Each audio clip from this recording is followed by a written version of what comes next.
Running wild, out of my mind. Hold my breath, cause I'm ready to make a move. Got nothing to lose. Watch me shake up the ground. Have you seen a phoenix rise? Rising up above the deep blue open skies. Knowing that the way is right. Guided by the secrets of an undiscovered life. Have you heard the ocean cry? Shallow waters carry silent goodbye. Diving deeper than the sea. What you find is what you get, and I found a part of it in me. Running wild, out of my mind. Hold my breath, cause I'm ready to make a move. Got nothing to lose. Watch me shake up the ground. About to explode, nobody knows. Coming the way like a renegade. Running wild, out of my mind. Hold my breath, I got nothing to lose.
as the sun went down. Now my search is over, over, over. Wherever it takes me, my world will be complete. 'Cause I've been going crazy, but now I've landed on my feet. 'Cause now I found my lucky star, found my lucky star, found my lucky star. Right here in the shadows, follow me. Forget all your troubles and trust me. We'll do it together in harmony. Let it go and set your mind free.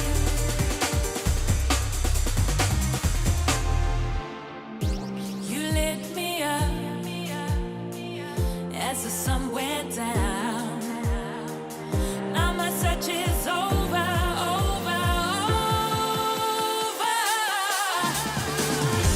Wherever it takes me, my world will be complete. 'Cause I've been going crazy, but now I've landed on my feet. 'Cause now I found my lucky star, found my lucky star, found my lucky star. Right here in the shadows, right here in the shadows,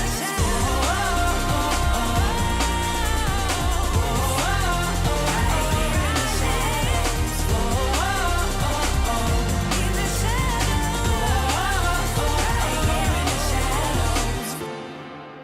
right here in the shadows.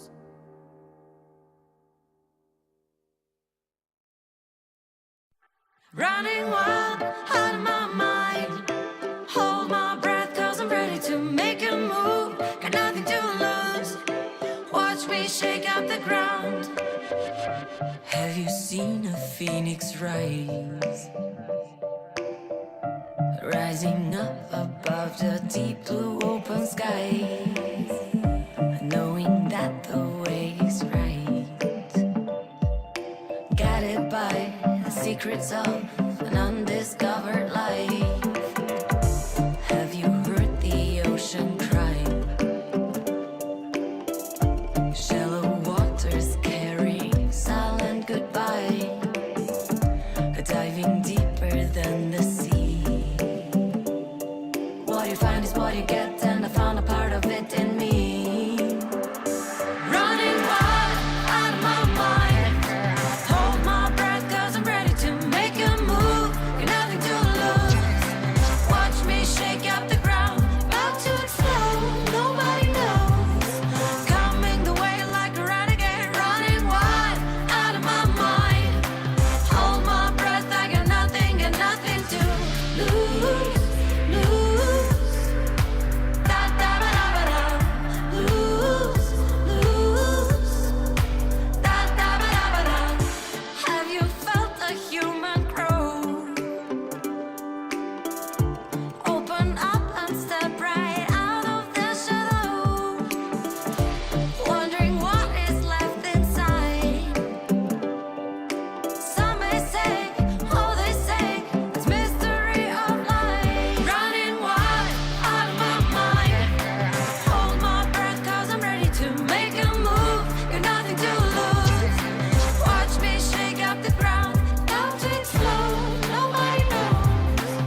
the sun went down. Now my search is over, over, over. Wherever it takes me, my world will be complete. 'Cause I've been going crazy, but now I've landed on my feet. That's how I found my lucky star. Found my lucky star. Found my lucky star. Right here in the shadows. Right here in the shadows.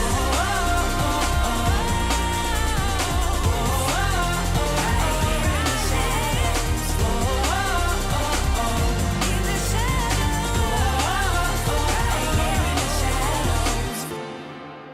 Right here in the shadows.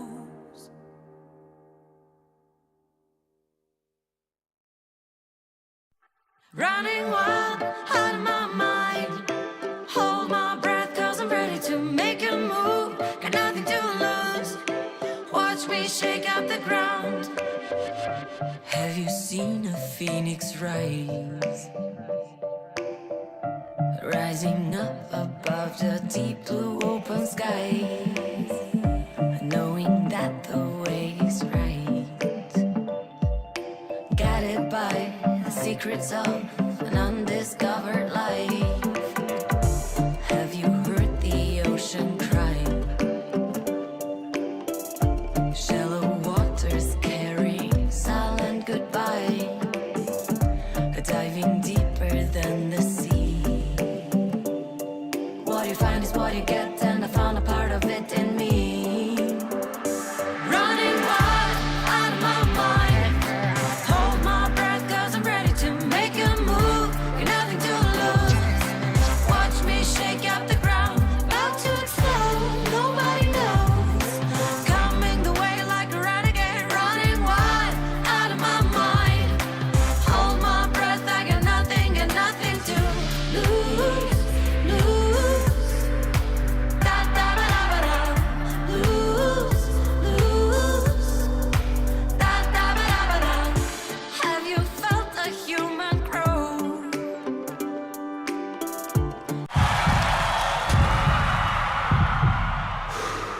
Stop and refocus.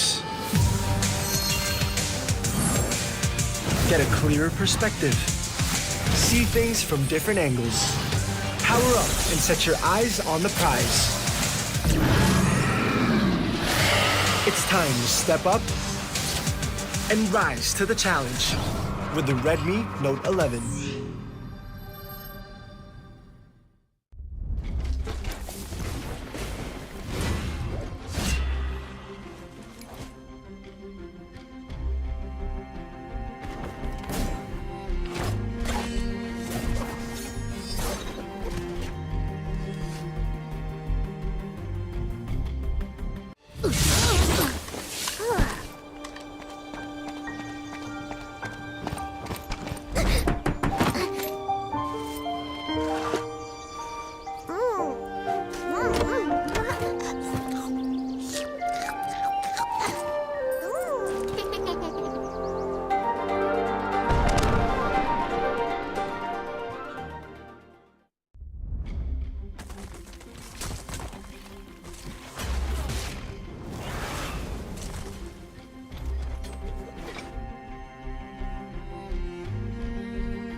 Welcome, ladies and gentlemen, to the WCS PH. It is week number 3, day 1. Watch Spice, Deadeye, and Autolose here. Last time you guys saw us, I know Deadeye had no eyes. Autolose was coughing like crazy.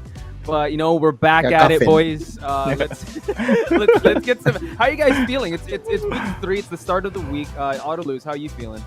It's the start, yet it's the end, right? Round robin number 1 is ending today. So starting tomorrow, we will be looking at 3 matches. Again, there's group stages. We'll have 2 round robins in total. So yeah, today is the last day that we will find out really if we will have an undefeated team. And I'm looking at UDG. Ooh, parang last day of examinations. Dad, are you feeling the same heat right now? Like it's the last day. How are you feeling, my guy? Exactly. The same thing as Autolus feeling as well. But on this last day of the first round robin, epic matches we're about to witness here, especially on the third series. Ooh, yeah, let's wait to see the match schedule. But for now, we just want to give our thanks and, you know, big shout outs to a lot of people here. First of all, this event was made possible by the one and only PPGL, the largest multi-esports league in the country, together with Riot Games. And we would also like to acknowledge our official mobile partner in Xiaomi. The hashtag Redmi Note 11 is equipped with 90Hz AMOLED dot display, making it possible for you to experience powerful and responsive gaming. Less waiting time with the 33 watts Pro Fast charging enabled by the all-new MMT technology and a 6nm Snapdragon 680 for high performance while improving battery life. More information about the Redmi Note 11 at the Xiaomi Philippines Facebook page. And of course, this tournament is under the supervision of the Games and Amusement Board. And speaking of this tournament, we're already at week number 3, guys. Any highlights from week number 2 you guys want to bring into context before we step into officially week number 3? Let's start with Deadeye. Any highlights that you want to talk about in week number 2? Yeah, basically, second week was a week of upsets. Sunsparks, Team Secret, Cerebrum, Wildrift knocking down Oasis, and Grindsky surprises us with a win over those 2 giants as well. So basically, underdogs stepping up on the second week. It was a week of momentum as well, or morale build up for the teams. Of course, Grindsky with a pencil pop as well. So 3-0 on the series run, and Team Secrets with a morale boost given personally by their CEO, which had a win against FOA. So also, it was a week of excitement. First pentakill, epic match of UDG versus RRQ, and the first game loss of UDG when it was there. And the Tundra, Yi, Yasuo, Blitzcrank. Oh man, these champions just showing up out of nowhere in the team's drafts here. And I'm looking forward for this weekend, third week. Yeah, Autolose, talk to me. Like, we had an epic week last week. Are there any highlights that you want to bring into light now? Champion of the week, There it is. Guys, if you missed the PPGL cooldown and where I am throwing banters left and right with my good partner Osiris, there is a champion that we have to closely look at, and this is that champion. Corky is actually picked 13 times with a 69% win rate so far. Tactical has been on a tear on this champion. 4 times picked, 100% win rate. And that's the reason why he's my choice. Personally, for the week 2 MVP, not only was he able to dish out a lot of damage, he was also able to help GS get that very, very elusive 3-0 weekend. Now, if we have a champion of the week, we also have a champion that's kind of missing its rhythm, and that's Rengar. Rengar, on week number 1, we highlighted the Meow Meow connection, but on week number 2, it was just picked 3 times with no wins. So, yeah, I don't know what's happening to our cat. We'll see. Oh, yeah. That's definitely a lovely segment that you guys have. Thank you for highlighting that. And I think, correct me if I'm wrong, we witnessed our first pentakill last week, right? of WCSPH, and thanks to that Corky. So definitely a champion of the week, being strong. And champion of the week, yeah, we got to check out how Rengar will be able to change up his status from week. So let's head on over to what this format is, so we can give you guys more context, because right now we're rounding out the first round robin of the regular season. First of all, it was the qualifiers in the Swiss format system, leading to these 8 amazing teams. Now in the regular season, I hope you guys have been marking your calendars, because it is almost the midweek of March already. March 27 will be the last day of testing, and the final exams, as people would say, is happening on April 1 to 10. That's going to be the double elimination format in the playoffs. Sir, open notes. I wish. I don't know, man. These are classes you can't afford to cut, and you need to get all the points. And so far, everyone on our radar is looking at Team Underground as the Dean's Lister of the tournament. So, yeah, exactly. So I think, let's check out the standings to look at where these guys rank, A+, B+ teams and whatnot. But 1 to 8, Team Underground leading the pack. I'm going to throw it to Deadeye. How does your... I know we talked about this yesterday, but how does your power rankings look compared to the standings now? It's actually, I've mentioned before, it's surprisingly that Oasis Gaming and RRQ is on the top, bottom rather, for here in our current standing. And Team Underground is showing dominance as well in the series in the first round robin. But we have seen experimentations from the teams as well, when it comes to the roster, when it comes to their play style, when it comes to their strategies as well. But on the last day here of our first round robin, I think the teams will finally get their niche, to finally get their comfort play style, and I'm looking forward for the end rather of our first phase of round robin. All right, and I know, Autolose, that you're looking at the 7th and 8th spot, because you have something going on with Osiris. Of course, he picked Sunsparks as the number 7 team, and I picked Cerebrum Wildrift as the number 7 team. So later, we will see the first matchup between these two underdogs and see who will crack at a better chance of getting into the playoff picture. One thing to note, though, Mr. Potch Spice, I love the idea of, handing out the report cards or something, given that I have an academe background. Oh, there so we go. Maybe we will throw some, Fs, some A's, some A+. In my page, or, as a content and as a fun after the first round robin. Complete attendance yung Underground, I'm guessing, because they've always here in the panel. They're always talk to them. Let's look at the schedule, because, man, we have a stacked day for everyone. I know, Deadeye, you're looking at game number 3 as one to look out for, but I want to throw it to Autolose. Any other game that that the viewers will be looking forward to see? TS versus Oasis. There we go. Feels like a matchup that has been, or that should have been highlighted as the match to watch for week number 3, day number 1. And we know that Team Secret entered a bit of a slump, 0-2, and then was able to get a win last week. However, Oasis is still currently on that trend, 0-3, still, ice cold when we talk about win streaks or lose streaks. But yeah, TS versus Oasis is the one that really is bugging me right now. Who's going to win this? I'm not 100% sure. And we were talking about it yesterday, right? Who needs the win more? Because both these teams have been going through a rough patch. Oasis is at the 6th spot, 2-4. Team Secret almost got 0-3 last week, and really stepped it up with Fennel adversity. So that's something to look forward to. But for now, we're gonna start things off with RRQ versus Grindsky, and then, like you said, capping off the day with Sunsparks versus Cerebrum Esports. But I think all these matches are definitely one to watch, because it's the end of the first half. I would say it's the first half. Yeah, first half. First sem. The first sem. There First we go. sem. I was trying to. I'm like, oh my god, yeah, first sem. Who's gonna get to remedial classes? Summer's around the corner, bro. I wonder if there's gonna be a summer school buff. But we got to talk about first and foremost RRQ versus Grindsky. We're gonna get into the player highlights and the team highlights in just a bit, but we cannot deny how well Grindsky performed last week, and I don't know, turning us into believers. And I know we're going to get into the panel predictions in just a bit. And I just want to share with you what that was, because Mika shared with me what it is. And Autolose, I think you'll be pretty happy, because the panel prediction is the consequence is actually you have to buy merch from the losing team. Okay, so whoever loses, Mm-hmm. so there will be a total of 4 choices. Yes. Is that correct? Yes. All right, and because some other brands doesn't really have a merge Yeah, so that's why. site yet. Mm. Okay. So that's why. So we'll definitely discuss that later on. But let's head into the series between RRQ and Grindsky.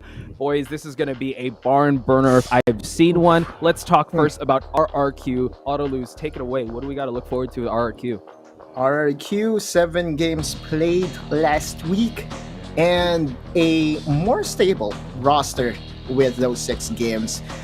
During their first game against Fennel University, they were still tinkering around their current roster, and on the second game against Fennel University, they have found some roster that they are planning really to stick with in the foreseeable future. And this is this roster. Devil J being put as a Baron laner for this squad is actually very, very interesting because first off, this is his comfort. Yes. Devil J being in the Baron lane can alleviate some pressure off the roster of RQ. But one thing to highlight, of course, is the man himself in the mid lane, Helios. Helios is back to his playground. He's now able to play off of the map of everyone, and I just love this transition overall. Again, 6 out of 7 times he played in the mid. That one time that he played in the Baron lane, he was playing Lucian, and as a Lucian, you won't be able to impact the map that much. So when we talk about Helios here, we also have to talk about his stats. On the 6 out of 7 games, again, this is just for last week, he was still able to garner a 4.00 KDA. So that just goes to show that regardless, I'm talking about week 2 stats, okay? This is the collective stats for the entirety of the tournament. But for week 2 stats alone, at 4.00 KDA, regardless of them losing, that's actually very, very commendable. And again, just would like to highlight, he was on full behemoth mode during his Ari because he was catching people left and right with his charm. So I'm really liking the Helios in the mid lane more now than than last week. And you can see the stats there. You can see Alistar. Did he really pick Alistar? We would see. Yeah, yeah, true. I remember the Ari. The charms were really on point, and man, Helios is so on point when you put him in a role that he's very comfortable with. So can't wait to see that. But I want to shift it over to Deadeye because we got to talk about the Pansol boys. We got to talk about Grindsky. We got to talk about how well they've been performing so far. So let's check out the team known as Grindsky Esports and do share some insights, Deadeye. Yeah, basically, of course, Grindsky Esports, they came as underdogs. They came as what people expect of them. Personally, I expect of them to be doing the same strategy here and there. And they are also now considered as one of the top dogs here in the first round robin power rankings. We have talked a lot about the Pansol buff, guys. They are and are did a great deal of the creation of this new and improved team, Grindsky Esports, but we have to give credit as well to the support system that this organization have.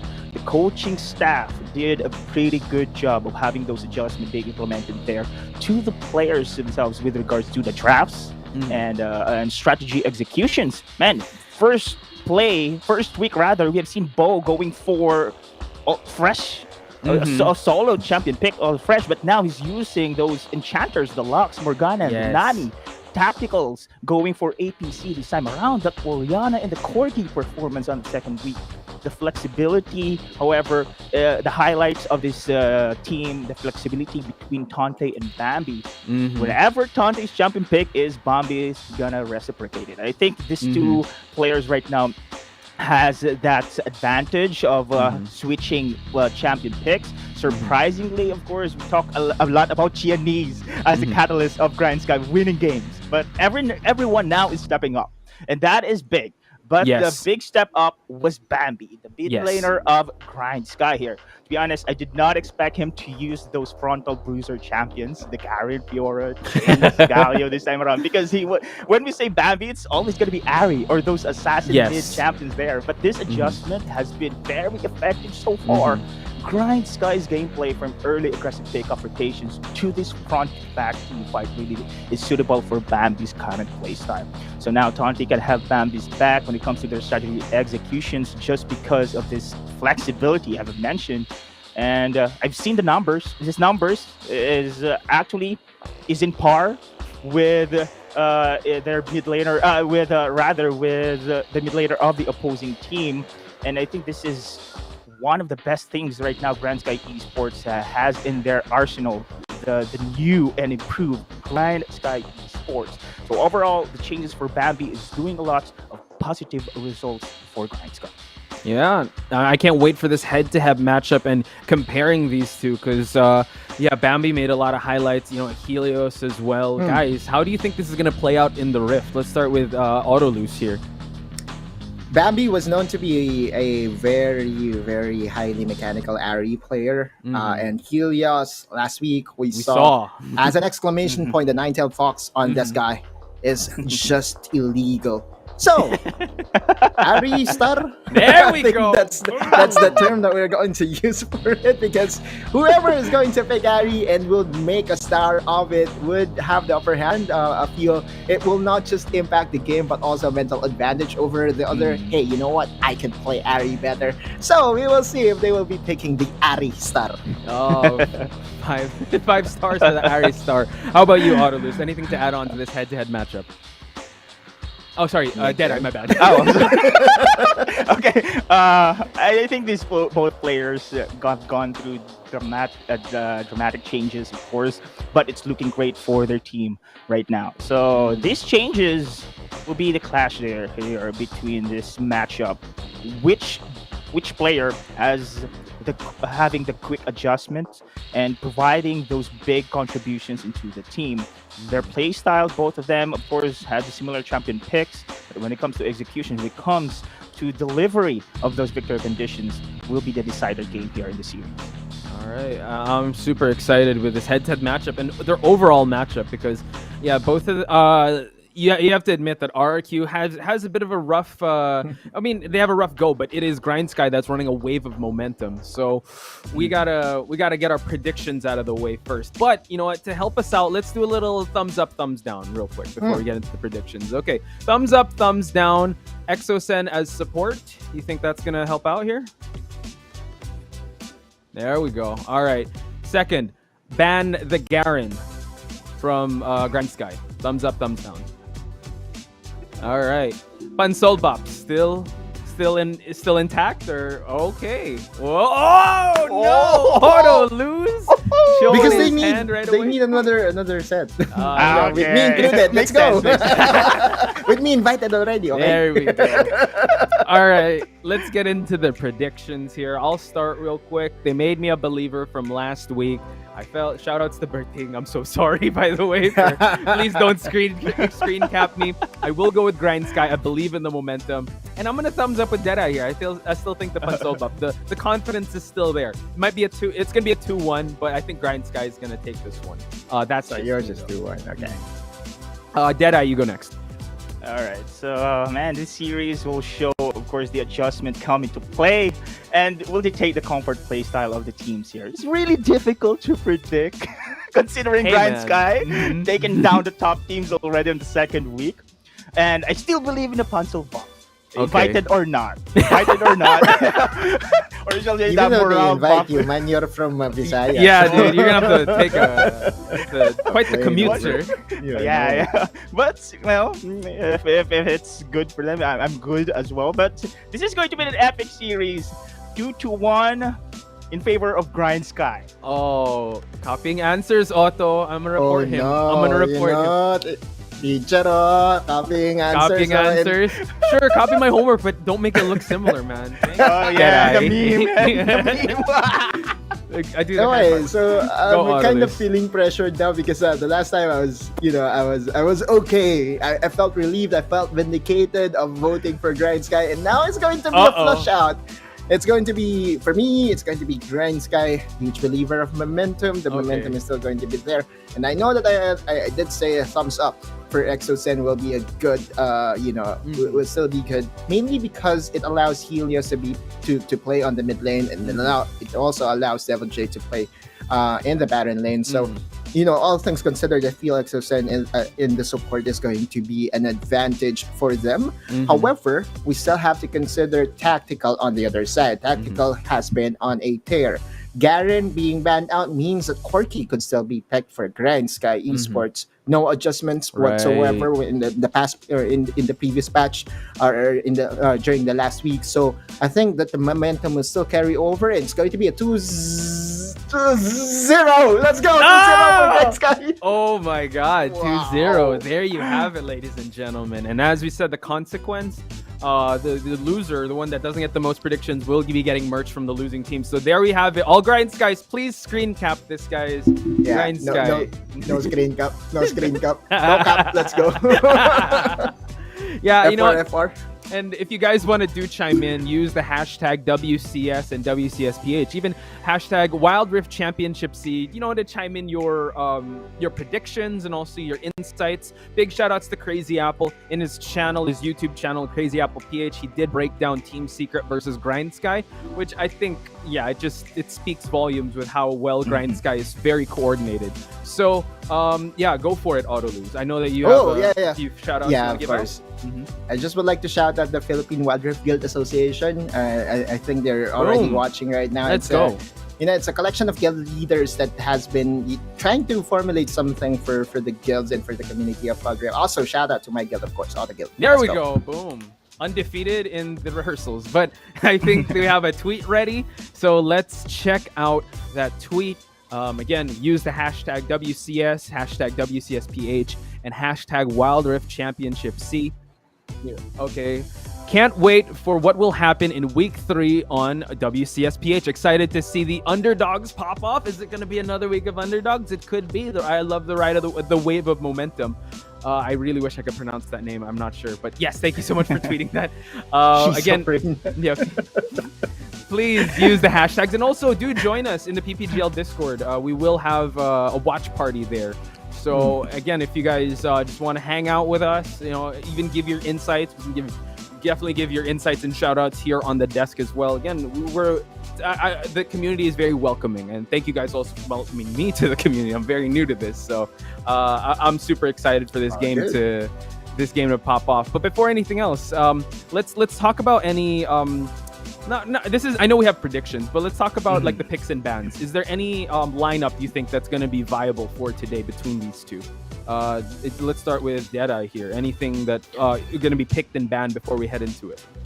Well, I've mentioned with regards to Grindsky Esports going to go for that APC, especially on the tactical side, and as well as the adjustments of bow. Not only going to go for that fresh champion pick, but also for the enchanters here. Right. I think this is going to be one of the comfort drafts going for Grindsky. But RRQ, we have mentioned not only the pick and bans here, the roster themselves. I think this is now the pretty solid roster they have just created here with ExoSen on the support, Healers on this comfort role on the mid, and Devil J, the 6th man, now one of the starting 5 rather, First 5 for the side of RRQ. To be honest, this lineup, this roster, having a great performance and a high win rate here.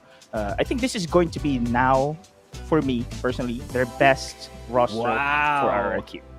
Okay, but why Grindsky though? But yeah, RRQ. Yeah, that's why it's 2-1. That's why it's 2-1 though. I got you. Don't worry. Copying answers, Otto. I'm reporting. I know. If we are going to talk about the champions picks and bans and trying to maneuver around the potential draft for these two teams, I feel both of them will come out with some cheese picks. Remember, RQ was the one who brought out Tryndamere in the mid lane. Right. A perfect fit for Helios. Some item shenanigans, I would say, could have saved that game against UDG. On game number 2, on the other side, we also have Grindsky playing the Zed in the Baron lane. So it's hard to predict as to how the pick and bans will go. It's going to be a chess match between Coach Kaigu and Coach Schreckmeister, both of which I am good friends with. So yeah, my prediction is just so I can get invited still, I guess. Oh my god.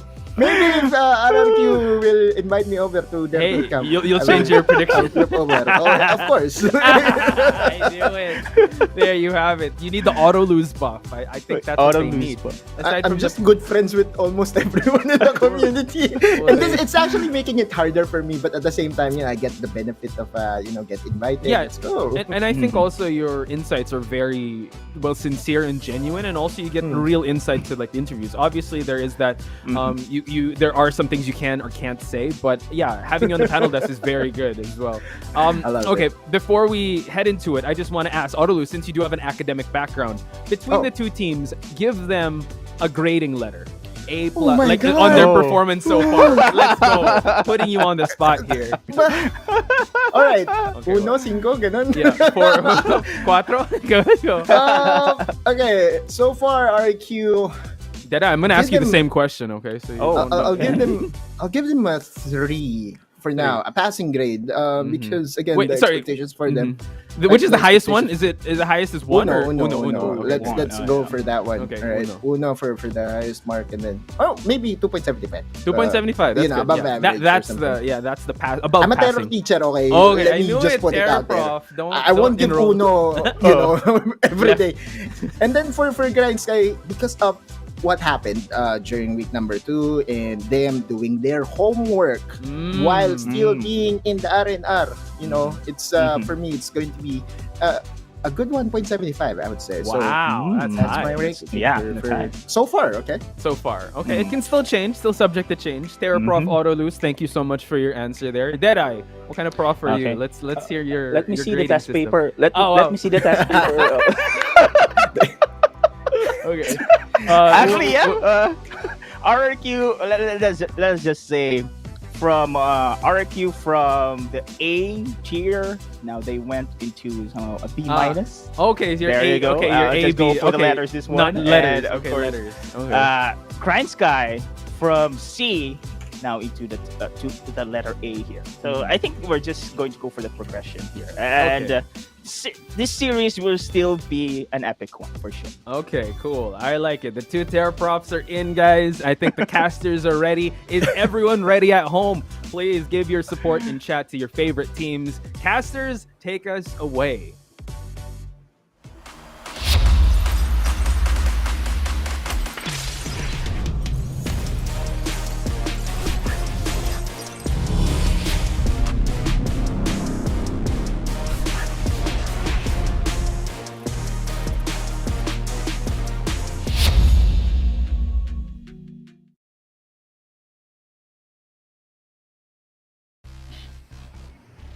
And welcome back, everyone, to the first game of the week 3, day 1. I let you pitch an image last week for Grindsky, right, Crazy Apple? But now I'll do one again today. No, I'm joking. Let's go. Maybe Crazy Apple is tired of the pictures that I've been drawing. But it's Grindsky with shooting for the stars, not even just the sky right now in RRQ, the King of Kings, with an upgraded assembly hall and walls last week. And now we're going to be your casters for today. I'm Dash, and I'm here with Crazy Apple. Crazy Apple, it's been quite a week. How are you doing today?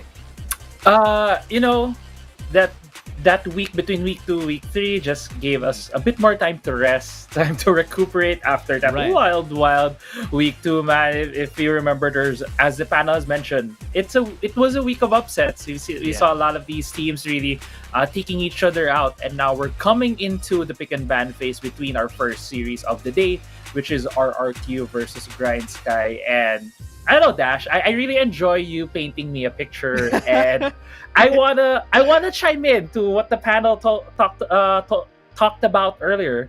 Yeah. Since you were also a former collegiate player, Yeah. would you give a grade to RRQ and Grindsky? Just a quick one. Like right now, I can Yeah. go with for a quick one for RRQ would be 2.5, and for Grindsky, just because they actually upped their grades last week, I think I could give a 2.0 just to be on the safer side. respectable. But you, Respectable. where are you gonna get them? I think I want to put RRQ at 2.75, just passing, because I feel like they just got to this point where it feels they're where we expect them to be, but not overachieving that. For Grindsky, I want to give them a 2 to 1.75 because I feel like Yeah. they're far exceeding expectations, and they could get better so much more. And yeah, we're getting into the pick and ban phase. While we're doing a bit of this banter, Dash, would you tell the audience what have been the bans so far? Yeah, it has been the classic bans that we've been seeing so far. They banned this Olaf, which is kind of surprising for me, honestly, for the side of RRQ against Grindsky, because there's not a lot of Olaf being used by Qeon so far, but maybe because they want to use something specific at the side of RRQ. That's why they wanted to ban that. Yes, the set is up, and RRQ is up and ready if ever they want to take it up. Yeah, and as you mentioned, Yeah. exactly, they have picked up the set. I just also want to expound on that mention of the Olaf. I think they know that Grindsky has been picking up the Yumi often. It hasn't been the most successful champion on the side of Grindsky, but at least taking away one of those options where Qeon needs to be able to utilize alongside a Yumi is a good idea. It immediately takes focus away from that champion and puts a different focus right now for Grindsky, taking away that Darius and the Lulu, two I think very safe picks for the side of Grindsky. Let's see what will be the answer for RRQ. Yeah, Marky has been using a lot of Lux during the past weeks, and I hope they would be able to use. Yeah, they went in for the Yumi, so we're probably expecting Marky to go for an ADC here because it's the effective way to go against this. They want to pick up the Vayne together with the Yumi, which is also volatile, or rather hard it is for the Vayne to survive right there. But the Jax is also a possibility, as you said, and maybe they could pick that up to help Chaz get up and ready for this. But Let's go. I wasn't expecting the Meow Meow connection to come out here, but yeah, it's open, so yes, they're going to be taking it. What a game that we're gonna get into, Dash. Yeah. First game, first series, week 3 of day 1, and it's gonna be one of the final series in terms of the round robin for the side of RRQ. They are gonna show the Meow Meow connection for this game. And the answer has been Ziggs. And I don't know, man, seeing a Ziggs against the Meow Meow connection, it feels like the Ziggs is just gonna explode later on. Yeah, probably my thoughts correctly also there, Crazy Apple. Because honestly, if they have the Ziggs, yes, they have the satchel charges, but remember they have the final chapter also for the Yumi, which is why it's easy to get you onto a hold, especially against a Rengar. But now, we have a connection. Last week, we haven't seen it, just because everybody was just banning one or taking the other. But now with this, I think Grindsky needs to double down. What's great about what's bad about the Meow Meow connection is because they don't have a lot of ways to go for wave clears.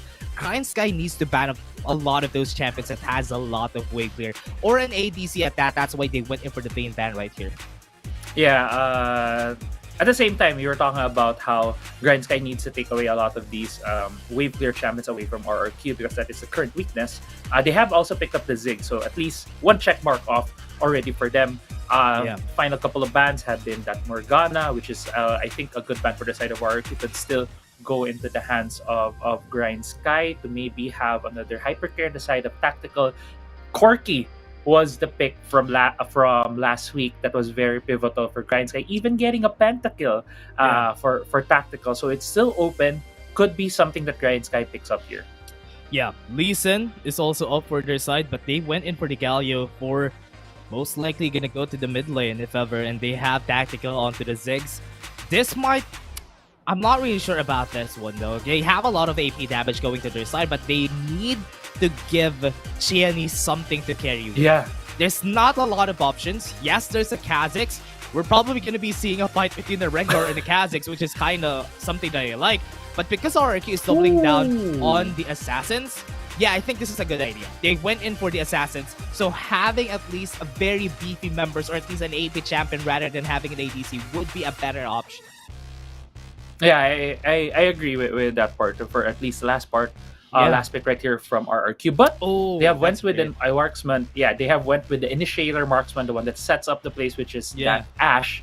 We have been seeing a bit more Ashe the past couple of days here in the WCS. Has been first picked up by UDG, then by Oasis. Now it's on the hands of RRQ. A lot of our more of marksmen that have been veterans from the League EC scene has been picking this champion up. And the final pick coming from Grindsky is that Graves, as you mentioned, we need something from Grindsky that could help carry the team because a lot of AP damage coming out. But there's still two beefy tanks on their side, which is that Yeah. Darius and the Galio. This Ziggs and the Lulu will provide a bit more safety when they're in the Dragon lane. I don't necessarily think they're going to be in danger against this Ashe and Yumi in the laning phase. So maybe just going to see a lot of that early passive laning phase from Grindsky and from RRQ, the bot side of the map. One thing that we really need to look at is going to be how they're going to utilize this Akali, because Akali is an assassin champion, and if she gets out of hand, it's going to be really hard for Grindsky to have any control over the map alongside this Meow Meow connection. Yeah, and also with again the Meow Meow connection, as you said. I remember the first time that the Meow Meow connection has been used by UDG. It was also because there's a lot of pressure being taken by the other parts of the map. I remember them having an ADC during that time, and that ADC was able to absorb most of the pressure. That's why it went over my head the fact that Rengar could also carry the game. So right here, that is one of the problems that they need to face for the side of RRQ, because they have an Ashe. You don't expect to deal a lot of damage. Yes, they have some CC. Rengar is the one absorbing most of the pressure. So it's gonna be hard for Chaz to be moving around, because for sure, all of the CC would go to his side. And there's no one left to carry but Double J. So they have only two options to their side. Yeah, that's going to be very tricky. I do agree with that. But a lane swap has occurred right now for RRQ. They have put their dual lane here in the mid lane, because I think they're expecting that this Lulu right here is going to be on the mid lane for Bambi. Bambi is one of our key players mentioned in the panel earlier. I thought he was gonna get maybe a carry champion here, maybe that Galio for a more supportive role. But this has been Grindsky, I believe, have done this before. They're looking at more of a funnel, I believe. So expect to see Qeon also sharing some of the gold and the XP there in the mid lane. Yeah, also, it has been used in EU a lot, the Lulu mid, just for them to help out and carry the team, or rather, have an easier time for the jungle to go and rotate. Because Qeon would be the one that they're looking out for here. At least in Grindsky, you know what they're going for. They want Qeon to go and get stronger as fast as they could. And that's why they had Bambi in the mid lane to at least rotate fast enough to help out Qeon whenever they can. And now they're just funneling a lot of resources to their side, which is a great idea, to be honest, for Grindsky. Yeah, it's a great idea because, as we've seen, Graves is also, I almost said Galio and Garen at the same time. Graves is one of these champions that also have late game potential, but Bambi can jump.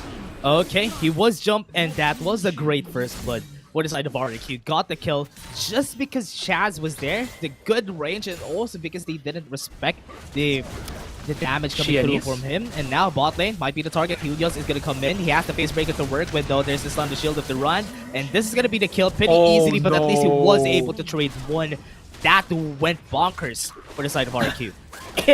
Indeed, bonkers. But at the same time, great trade right there for the side of Helios, who was able to get that 1-for-1, even though there were 3 people that are tower diving him. It really is more of the time spent by Grindsky doing that. Right now, their dual lane is not in the same position as Marky and Exocet are in the mid lane, with having a bit of that advantage, and also tactical needing to back right there along with Bo dying. It's just a bit off tempo right now for Grindsky. Great job to highlight Helios right there, but looks like both of the teams consolidating where they're gonna be at the map at this moment. Bambi still holding on to this mid lane as the sole Lulu there, while Qeon is doing a full clear over the jungle. Going back earlier, what we were talking about, the Graves before that kill with Chaz on Bambi.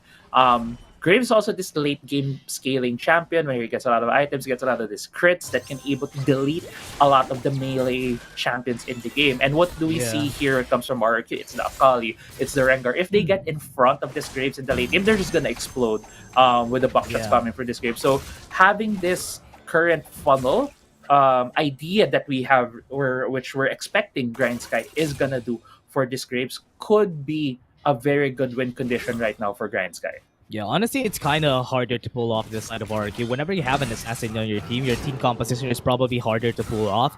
And that is the reason why I'm kind of 50-50 on the side of RRQ right now. If they would be able to pull that off, at least the early game snowball, Chaz and Double J would go really crazy, would go on a rampage during the whole game. But compared to what Grindsky has in their team composition, we're just taking a look at how a 5v5 would work for them.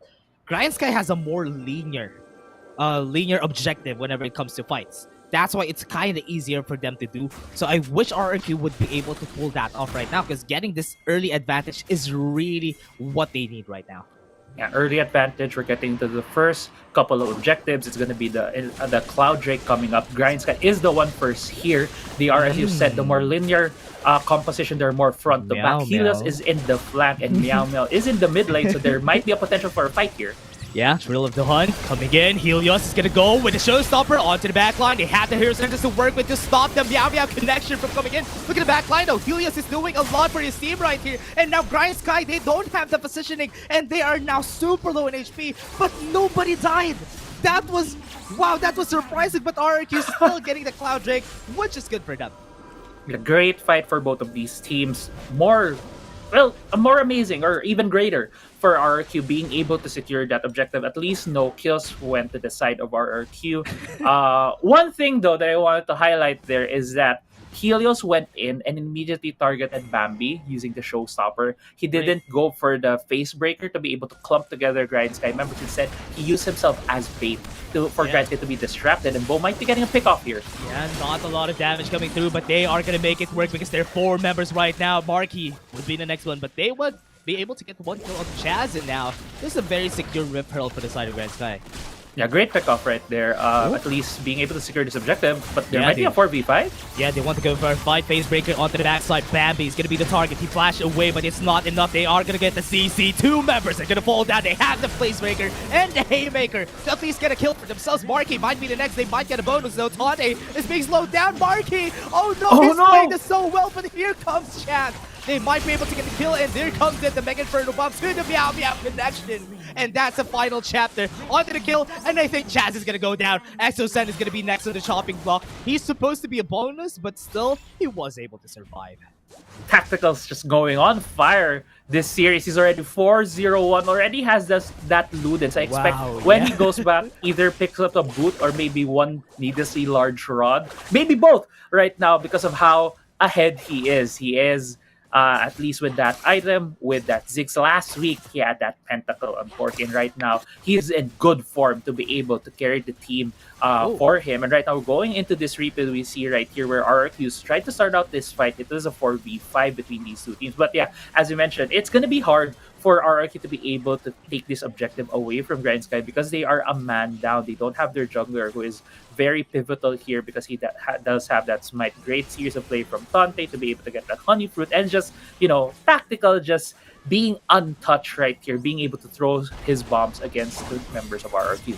Yeah, this is what we were saying a while ago, right, Crazy Apple? Whenever it comes down to when you're the one absorbing the pressure and when you're the assassin, it's gonna be hard for you to make plays, but Tante on the bot lane was able to apprehend 3 members. He wasn't expecting that to come in, but the enchanted crystal arrow was able to hit onto one. Meow Meow connection gonna come in, but that's a lot of pressure to the showstopper, and the hero's entrance won't be able to hit anyone.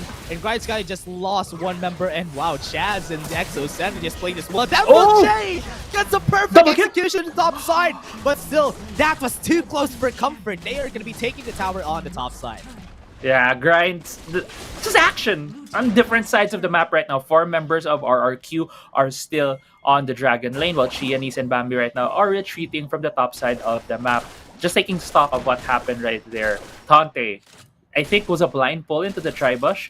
Getting 3 members of RRQ, and I think he got surprised as much as we were getting that pull. He didn't want to partake in any of that fight right there, so immediately went away. Him getting hit by the arrow was a very good hit right there from Marky.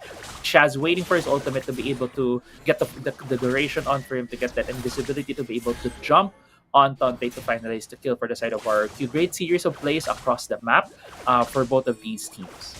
What I'm scared of is that Qeon already has 2 items. He has the Solari Charge Blade and the Bloodthirster at, what, 8 minutes? And he has 7 KP. He was there the whole time. The whole fight's just gonna happen. Bot lane, Another arrow. Enchanted Crystal Arrow onto Qeon, and the Showstopper was the target, and Bo comes in with the kill, was able to stop down the damage. Marky doesn't deal a lot. He does have the slow though. But Grindsky, they're just gonna be backing away with this. No CC from RQ, but CC chain? let that come in though. The final chapter was able to come in, but not Devil enough. J! Devil J comes in, perfect execution through the shurikens. Chianese is in trouble. Here comes the perfect execution, but Chianese is just so fed right now. That's why Grindsky was able to get the 2 kills in the bot side. And they're gonna transition that into an Infernal Drake take for Grindsky. Still 1 member down for RRQ. They don't have any ultimates. This is gonna be a hard contest if they want to. Yeah, no thrill of the hunt, but always low in HP, and that is gonna be an Infernal Drake being taken by the side of Grindsky. So far, RRQ has been having a hard time. They don't have a lot of CC for Chas to be sticking on those targets. Yes, they have the slow from Marky, but now they are the tower in the mid lane, which is what's important for them. The trade right there, getting at least at mid lane turret for their side. At least keeping that turret close 2-2. Even the goal is very close right now. And Herald is gonna be in their control for the first part right here. Not sure yet if Grindsky will be going for the contest. We see 3 members coming back from base. Looks like they won't reach it. Herald does go to the side of RRQ. But going back into the items, as you mentioned, Chianese, during that fight, he already completed the Bloodthirster and the Solari Charge Blade. And we were highlighting this guy earlier into the game because the team composition feels like built around him. Because Bambi is on that Lulu, as you mentioned. In other regions, they have been using this Lulu more as a funnel. And we saw that in that fight, how Chianese was just so ahead that when RRQ even tried to re-engage, they couldn't kill him. And that was those kinds of things where you don't expect that to happen, because usually maybe in scrims, maybe in solo queue, this Graves might not be that fed, right? Because he has a Bloodthirster, he's able to heal off, able to get a bit of more durability in longer fights. So yeah, this Chianese right now on this Graves is poised to carry this game. Even has that BF sword. Looks like he's gonna go for a 3rd item, Infinity Edge. He's gonna hit like a truck whenever this Rengar and this Akali will just jump on his team, and he's gonna be able to defend them with damage. Yeah. What I can say though is Chianese, this Graves has his cigar, and that's really great. It's not as great as a Master Yi, but remember, he has 3 blades on his hand, so yeah, it's almost the same. He has 3 blades while holding the shotgun on him, so Chianese is just as scary as he can be right now. And we're still waiting for the objectives to come out. That's why most of the members of RRQ are just spread around. This is what's hard when you have a Yuumi on your side, right? You don't have as much pressure as a fight. You're supposed to go for 5v5 fights every time, just because you have a Yuumi, just because you're always on a 4v5. And it's why it's hard, and you need to always force fights. But Grindsky is not giving that. Though, look at this. They have the shield already onto Chianese, and they were forcing him to get away. The perfect execution is not there, and that's a kill. Just a fast one right there. Sweep under the rug for Grindsky. Yeah, and their Herald is some on the top side. Thought they tried to defend. Oh, was able to hit on the hero's entrance onto 2. They were able to get the tower. The Showstopper won't be able to hit a lot of members, but there you go. There's a face breaker to work with. Final chapter. Oh, it's just so tanky, but it doesn't matter. That's 4 members on him. RRQ takes the kill and takes the tower on the top side, but bot lane, oh no, Grindsky is taking them down. Look at the top side. Everybody is just stopping them from getting the push. They can't get the recall. Tante is sacrificing his life just for them to buy some time to get the inhibitor turret onto the bot side. Yes, they would be able to take this, and it's too late for RRQ. Yeah, it is too late. The inhibitor bot lane turret is down for the side of RRQ. They have an exposed lane. Devil J, though, might be seeing 2 people here. Yeah, perfect execution. Bambi was left alone, and here comes now. He's going to be the sacrifice. He's just going to be pretty dead right here.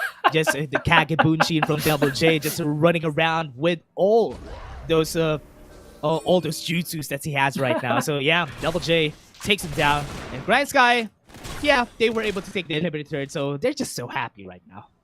Yeah, the ninja moves coming from Devil J, even singling out a target right there. Yeah. Waiting, seeing that Chianese finish his recall, feels bad, man. Like, if I was Bambi, I'm like, no, why did you leave me? But at the same time, it's just, those things that happen, right?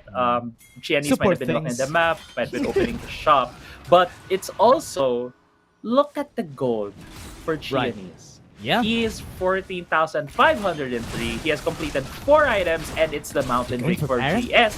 But RRQ, right, is going for the Baron. Yeah, they're going for the Baron. They don't have a lot of damage to work with this year, but Oh, never so mind what I fast. said. That was so fast. They took it.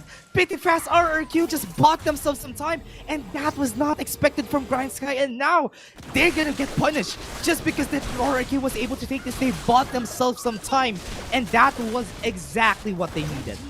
Exactly what they needed in terms of buying more time for their team, but at the same time, late game potential for both of these teams. Qianis is about to hit that point where he's just gonna.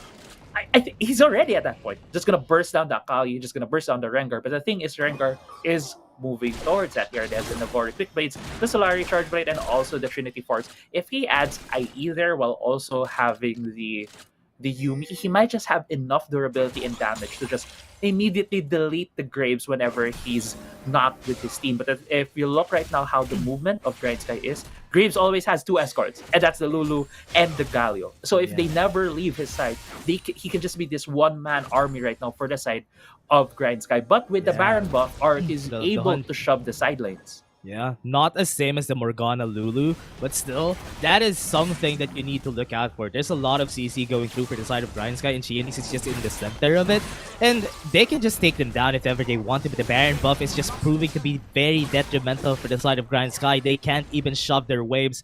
They're having a hard time though, and yeah, they have tactical to go for a wave clear, but because RRQ is spread around, it's hard for them to defend. It's hard for him to defend all these lanes.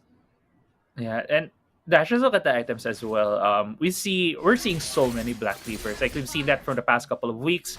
Even the Ashe right now has a Black Cleaver. It shows them the importance right now to take away that armor from the Graves, because Graves has this passive where he gets more armor. The True Grit, I believe, is called. So taking away that will give a lot more close to true damage for the side of Araki whenever Chaz and Marky does get the jump on him. And because this Akali right now is getting to that point where she also just gonna deal a truckload of damage. It's gonna be a bit tricky for Grindsky whenever they navigate to these fights. We still haven't really seen the front to back from the side of Grindsky because it just hasn't happened yet, because Araki has been playing the map more, has been going for these 4v1s, 4-0-1 setups where they try to pick off members of Grindsky and push for a win, which Grindsky just reverse Uno card them and went to the push in the bot side. But the answer for RQ has been, let's not prioritize where the Graves is. Let's prioritize our own, where our vision is, where we have taken control of the map, and they have went for the Baron, which they have taken earlier. And now we're at 16 minutes into the game. It looked like Grindsky was in a very good position, but because of the macro plays for RRQ, if you look at the gold, RRQ is in the lead at 5,000 gold. So it's just been this macro-based game with a bit of kills for the side of RRQ, but still, this game can turn super fast. Yeah, it's hard to go for front to back, especially that they have Helios on their side. They have a set. It's easy for them to disrupt their formation whenever they go for it. And also, there's the presence of 2 assassins on their side. There's not a lot of damage coming through because, you know, he went in for Morellonomica. They might go for a fight here, though. They're doing a lot of damage onto Helios. Their gauge has been popped already. And Grindsky, even though that we said a while ago that they're going to have a hard time, they're pushing this, and that's a damage coming through to their side. Heroes entrance onto the backside. They were able to get the kill already. Grindsky are just crumbling during the pressure showstopper onto the backside, and they got all the kills that they need. RQ didn't even flinch, and that might be the game. 40 seconds of the dead timers. It looked like Grindsky was forcing the issue right there in RRQ. If you're not gonna pull the trigger, we're just gonna take your base. And what did RRQ did? They baited him in, let them get 2 towers, waited for Chaz to get the perfect jump on the backline. Look at the map. Look at where Chaz is. He's at the blue buff side. Junk is near the wolves, and he's gonna get the jump as soon as the engage goes for RQ. Along with the final chapter, is able to immediately delete Bambi and Tante. It's gonna be a 3v2. Qianis needed both of these members to be able to defend himself. It's gonna be the game for RQ. RQ taking game 1. That was super fast for them, especially that was playing to their win conditions. Honestly, they just played around what they can during the whole time. They just use their assassins. They just use the Meow Meow connection. I want to highlight Devil J during that game. He was the one because Chaz was absorbing a lot of pressure from the members of Grindsky, Devil J was left alone and was always there and was really underestimated most of the time. But because he was able to take out Tante really fast, that just made it easy. Losing that front line for the side of Grindsky was very crucial. Right, but to be fair as well, Devil J was the player who really was a distraction, but I feel like he died twice where he didn't need to. Especially when he tried to jump Qeon, he's in the bot side. He really wanted to make plays. You can see what kind of player this guy is. He's a very flashy player who wants to make plays whenever he can. And I think that was the best opening for Grindsky because from that play when Devil J died, Qianis and Bambi was able to push the bottom side and able to open up the inhibitor turret.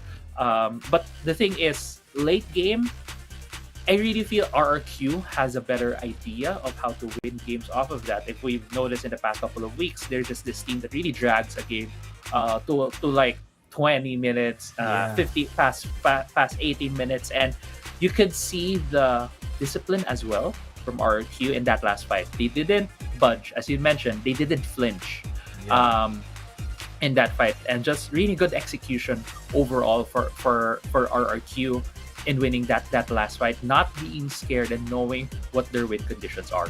Yeah, especially with the Meow connection that they had there. That was always been a constant threat, especially for tactical on the backside for the side of Grindsky. But we're forgetting something for the side of Grindsky during the whole time.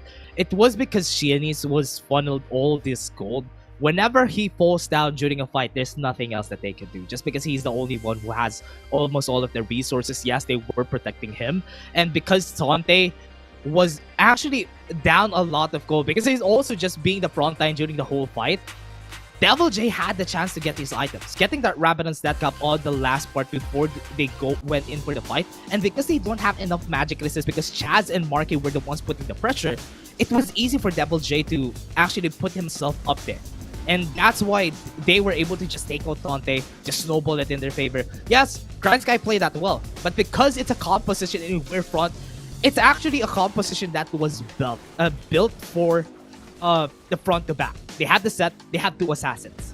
That just disrupts your positioning every time. Right. I love how you pointed out that, Dash.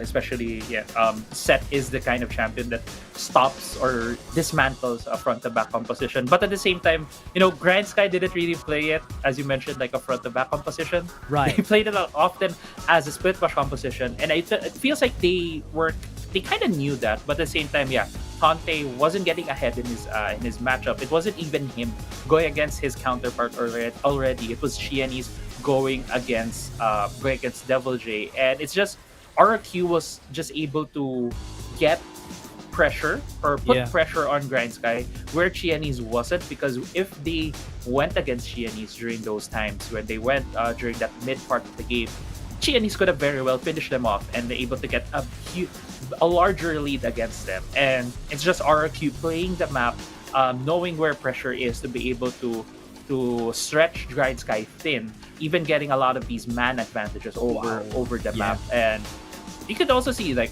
RRQ is not only this macro heavy team, they're not only this very brain heavy team, you could say. They're also very skilled mechanically, and combining these two going against Grindsky really gave them that edge. And you see here, player of the game still Devil J. And I fully agree with your points right there. I just think that there could be some elements of that game for RRQ to clean up a bit to be able to get that win. But at the same time, looking at how Grindsky did their overall game plan, I don't think they should feel bad after game one. There's still a lot of things that they did right, and it's just those small things that RRQ was able to get that edge over Grindsky. I think coming into game 2, it's not gonna be a Grindsky that changes too many things. We might just gonna see a repeat of these compositions with a bit of adjustment for both.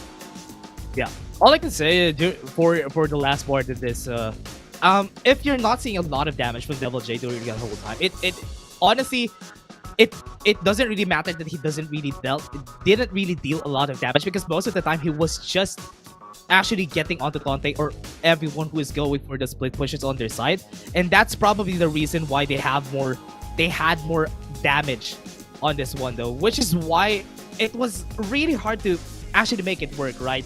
Crazy Apple, but still, because of that one crucial fight that he was able to win, that was enough. That was enough for him to gain this player of the game MVP slot right now. But still, that was a great fight for both of our sides. Both of our teams played it really well, honestly. It's now going to be backs against the wall for Grindsky because, yes, it's a 1 win already for the side of RRQ. Now, this might be the change that they're looking for. But before we go for game 2, we're just going to be taking a short break, everyone. We have been your casters for today. I'm Dash and I was here with Crazy Apple. See you guys in just a bit for more Wildrift action.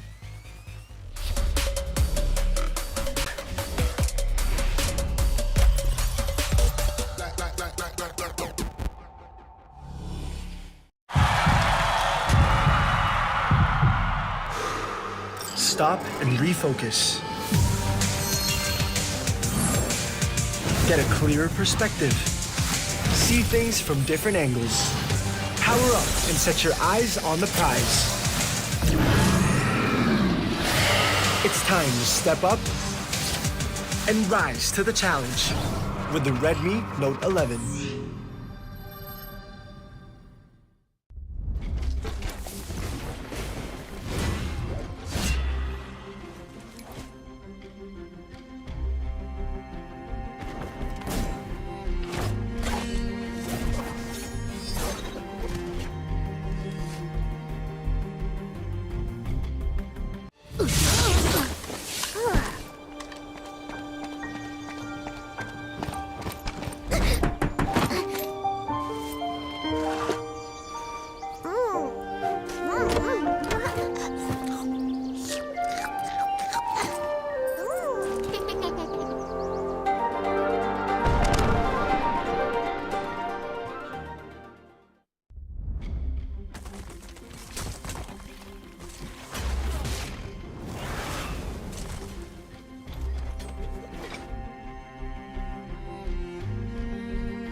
And welcome back, everyone, to the second game of the series. And it was a really decisive win for RRQ. They just played it well. They just played it as patient as they can, even though that they're losing on the earlier stages of the game.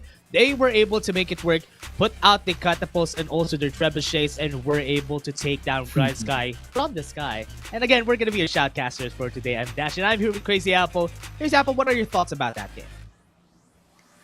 For one thing, we were talking about how RRQ is this very macro heavy team, and at the same time they have the mechanics to boot. And I think just the perfect combination of that was that last fight. Yeah. They were very patient, very disciplined, really caught them in this spider's web of a trap where Grindsky couldn't get away from, and they just jump at that perfect opportunity. I love how you're mentioning trebuchets and boulders, and I think the team that had that was Grindsky, and off camera we're talking about itemizations with the zigs. And Dash, would you care to talk about why you think, tactical, even though getting ahead, wasn't really that effective? Yeah, I was about to say about the parabolic motion that the Ziggs bombs could come out, and I was imagining the trebuchets, the catapults coming out. Yeah, and Grindsky falling down. So yeah, it's the same thing for Grindsky. It was because tactical didn't really have the item geared towards what they want to go for. They wanted tactical to deal a lot of AoE damage because Qeon's damage is not gonna be enough for them to get the kill there. During the last parts, I've seen tactical having a Morellonomicon, which is great, to be honest, just for them to mitigate some of those, or rather slow down, reduce the healings that has on the side of RRQ. But because they went for that, they're losing a lot of damage that after doing some burst damage, there's someone to clean it up, which is supposed to be Qeon's. But because they don't have that poke potential that I was expecting from tactical, I don't know if he was able to build the Rapidos on the last stages of the game, but because he didn't have that at the earlier parts, it was time for RRQ to turn things around. And that is where they fell through during the last part and during the last clash, in where they just got taken down really fast. And that was flawlessly taken down by RRQ. Not even one of them fell down. And none of them needed to play that Kali to have perfect execution. Everyone could just have that trait right now and skill on the side of RRQ. And I love how you pointed that out, really, because it was also this thing where we mentioned that you mentioned that it was more a linear composition. It's going to be this front to back composition for the side of Grindsky, and they never really played that way. They did some setups. We've seen in the objective takes for Grindsky where it looked like they were trying to go for these front to back composition, but having the set, going against a set, it's really hard to have any sense of front to back, especially when you have this singular big tank in front of your team, because you can just pick that guy off, use the showstopper, and utilize that guy's HP against you. And that's good. It feels like you're shooting yourself in the foot when you're put in that kind of position, right? If the other team has that set. So right now, I really think there has to be this change with Grindsky. Yes, they did a lot of things right coming into game 1, but coming to game 2, they might look into maybe let's take away the set, or maybe go back to some of the champions that were very successful in the week 2. Yeah, it was really awkward, especially for Qeon, to not have any champions for his side, considering that they already went through the draft a while ago. It was hard to pick something that could carry them on the later stages. Yes, they got the Lulu. Yes, they got the Galio. And that probably is also the reason why RRQ had it easier, because they had the jungler on their side. Kha'Zix wasn't really a good pick there, because you don't expect a Kha'Zix to be able to carry the game unless on 170-30 chances that he would be able to get the early game and snowball out of control. But yeah, I think Graves was a great pick, but it wasn't enough for them to deal the damage. And yeah, remember, Corki was open a while ago and they weren't able to pick it. Yeah, Corki was open earlier, and now RRQ banned it away because seeing that, hey, maybe Grindsky is going to go for these champions that were very successful last week. But one of the key champions that are strong in the meta that we've seen so far is that Jace. And Jace has been picked up by Grindsky, which most probably is going to go into the hands of a solo laner, either on Tante or Bambi. I wanted to touch upon this before RRQ picked it, but they are so fast with their picks. Set and Gragas has been picked for the side of RRQ, and I want to mention Set was again open, and we've seen RRQ utilize these kinds of champions. Yeah, it's gonna be hard for Grindsky. Yeah, and they have Exos Gragas again. He has been playing this Gragas pretty well, and most of the time it's always banned. And what's hard about this is that Chaz could also use this if he wants to. So now, at least they know what's up. on the side of Grindsky. They needed to pick the Vayne up. They needed to have some damage, and they need to something to alleviate that pressure. Yes, what's good about this is they're picking a lot of champions who cause a lot of damage on the side of Grindsky. They just need to work it out on the end stages of the draft. Garrett and Darius is still open, so that might be a potential pick for RRQ and Grindsky. Yeah, but Dash right now, and Grindsky does have a lot of damage, but they have a lot of attack damage. So they might want to look into some other options coming into the second part of the pick and ban phase. The last pick coming from RRQ is that Ashe. Right now it looks like they are lacking this heavy damage dealer. Ashe is a marksman, but the thing is, she's not the kind of marksman that really scales well into the late game compared to these other late game marksmen like the Vayne, or maybe even the Tristana with her attack speed steroid. So maybe RQ will need to look for that damage dealer, which I think right now Grindsky is doing a good job of in trying to take away some of the possible damage that might come from RQ. Yeah, I'm expecting a lot of damage coming in from the side of RRQ being taken down here. Yes, they don't have a lot of damage still, but what I like about this is that they double down the CC. So they're expecting other options for maybe Chaz and also for Devil J again to go for the carry, and they get this set again to Helios just for them to get a lot of work done, like what they did a while ago. I like that they banned the Renekton. I forgot to point that out. Devil J and Tante has been using the Renekton every time. And it's a good thing that they have a lot of other options on their side. Bambi might be able to get the Garen here if ever they would be able, if RRQ won't be able to deny that against them. But still, what they're missing is for Vayne to deal a lot more damage. They don't have CC. They need to make it work just for them to stick on the right targets for the side of Grindsky. They also need a tank right now, because Vayne is really good when you have these beefy tanks in the front line doing a front to back composition. Let's see here maybe what they're gonna pick. I feel like they might go for, okay, they picked a Braum. They might go for a Galio, seeing that it's still open. Wow. Yeah, we haven't seen Braum yet, man. It's been a while. It's been a while, and it's a champion I think is very useful against RQ, because his stand behind me, his shield can block the tidal wave, can block the arrow, can block the explosive cast. So it's very good right now. There's a lot of things that he can block on the side of RQ. I would say, but Grindsky doubles down on a comfort champion, going for that Garen.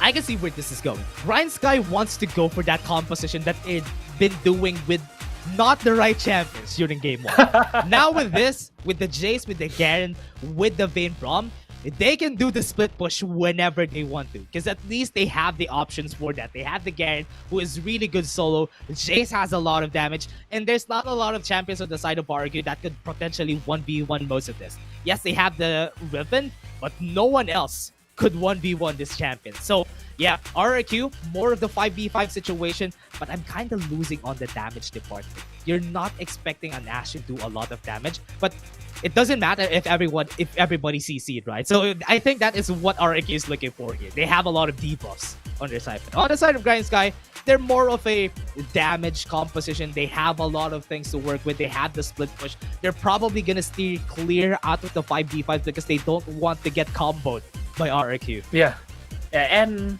as you mentioned, Grindsky, they have, I think our eyes right now for the side of Grindsky is going to be on Bow, on that Braum, because a lot of the long range engage that RQ wants to do or could do in this game can be blocked by this Braum.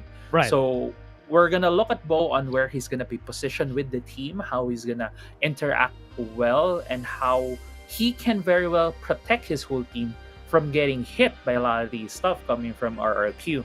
Looking at where the champion goes, though, it's very interesting because they have put Set in the jungle while they have put Gragas in the top side of the map. Usually when we see Gragas in the Baron lane, that means he's gonna be going as a tank. So expect to see 2 beefy tanks for RRQ. Yes, it's not the most ideal setup to have your Ashe as be the hyper carry, but maybe, just maybe, given enough time, Ashe can tickle enough of the Grindsky members to be able to kill them when she has 2 of these beefy tanks in front of her. Yeah, and also if ever he itemizes really well together with the Black Cleaver later on marketing with the Blade of the Ruin King, maybe he's gonna be dealing some damage. It takes a long time, but at least they're getting slowed down anyway. So yeah, that's kind of a slow burn if ever that happens. So RRQ just needs to play around this. I was kind of expecting that Helios would go to, or rather this Riven would go to the jungle, but it didn't happen. Bambi now half on HP. But still gonna be putting up the pressure in the mid lane. But just really unfortunate that he lost that first trade against Helios. A good trade right there from Helios, utilizing the dash well with a bit of auto attack cancel, getting immediately that health lead. I think Bambi got caught off guard seeing Helios there because Helios utilized his dashes to jump over the wall and put down that ward, which Qeon immediately saw. We see a bit of interaction right now here between the mid laners and the jungles. But looks like there's gonna be a fight. Yeah, Phase Breaker onto them, and they were able to pull them back with the dash, and that is gonna be the haymaker from Chaz, securing it together with Ignite from Helios. And that is a good first blood on the side of RQ. You could really see why people are saying Shaz is the best jungler right now, but there could be a 4-man dive in the bot lane. Okay, not going to be able to hit the bubble though. Tactical going to be the target. No, he's going to flash away. They have everything to work with. The key burst was able to hit, but not enough for them to get the damage in. And I was saying RQ doesn't have a lot of damage, but they do have a lot of CC. Yeah, they do have a lot of CCs. So seeing even the double bubble right there, just kind of rubbing salt on the injury right there for Grindsky, pushing them away from that turret, lessening the amount of XP and gold that this Vayne and Braum duo could pick up. Good pressure right there from Grindsky, immediately running towards the bot side of the map with Shaz, although Qeon is looking for a kill here. Okay, top side. Double J gonna be the target, but not gonna be hitting the Sonic Wave. So RIQ, I like the fact that Chaz is just going to the bot lane, just putting the pressure on Tactical, just for them to delay the Tactical from getting the items that he needs before he pops off.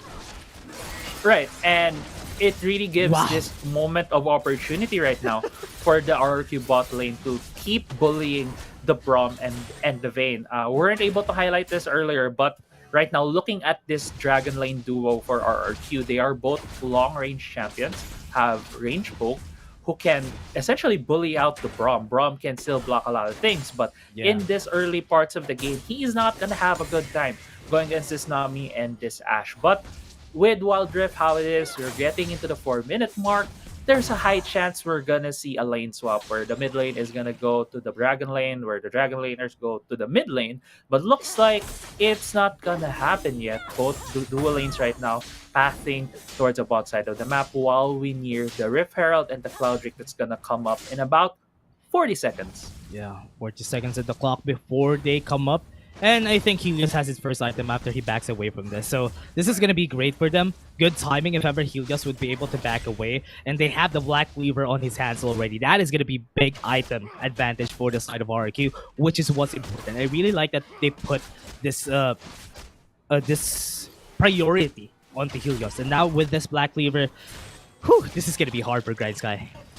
Yeah, as mentioned by Autolus, we usually see these Black Cleavers when teams are going for these early game objective takes. I mean, you see more Black Cleavers, that kind of tells you that idea from them that they really want to go for these objectives early on. We also see Devil J just going for the recall. I believe he is about to hit that 3k gold mark. Looks like he might be going for that Ludens, but the Rift Herald has already been started. Okay, Tante gonna be the target, pulled back onto a face breaker, and that's gonna be almost hitting the bubble onto Qeon. That was kind of scary for the side of Grindsky. I think this is gonna be taken down. They know, RQ knows that they have the advantage. Tante is now low on HP, barrier has been popped, but not enough to save his life right there, and that is gonna be the kill for the side of RQ.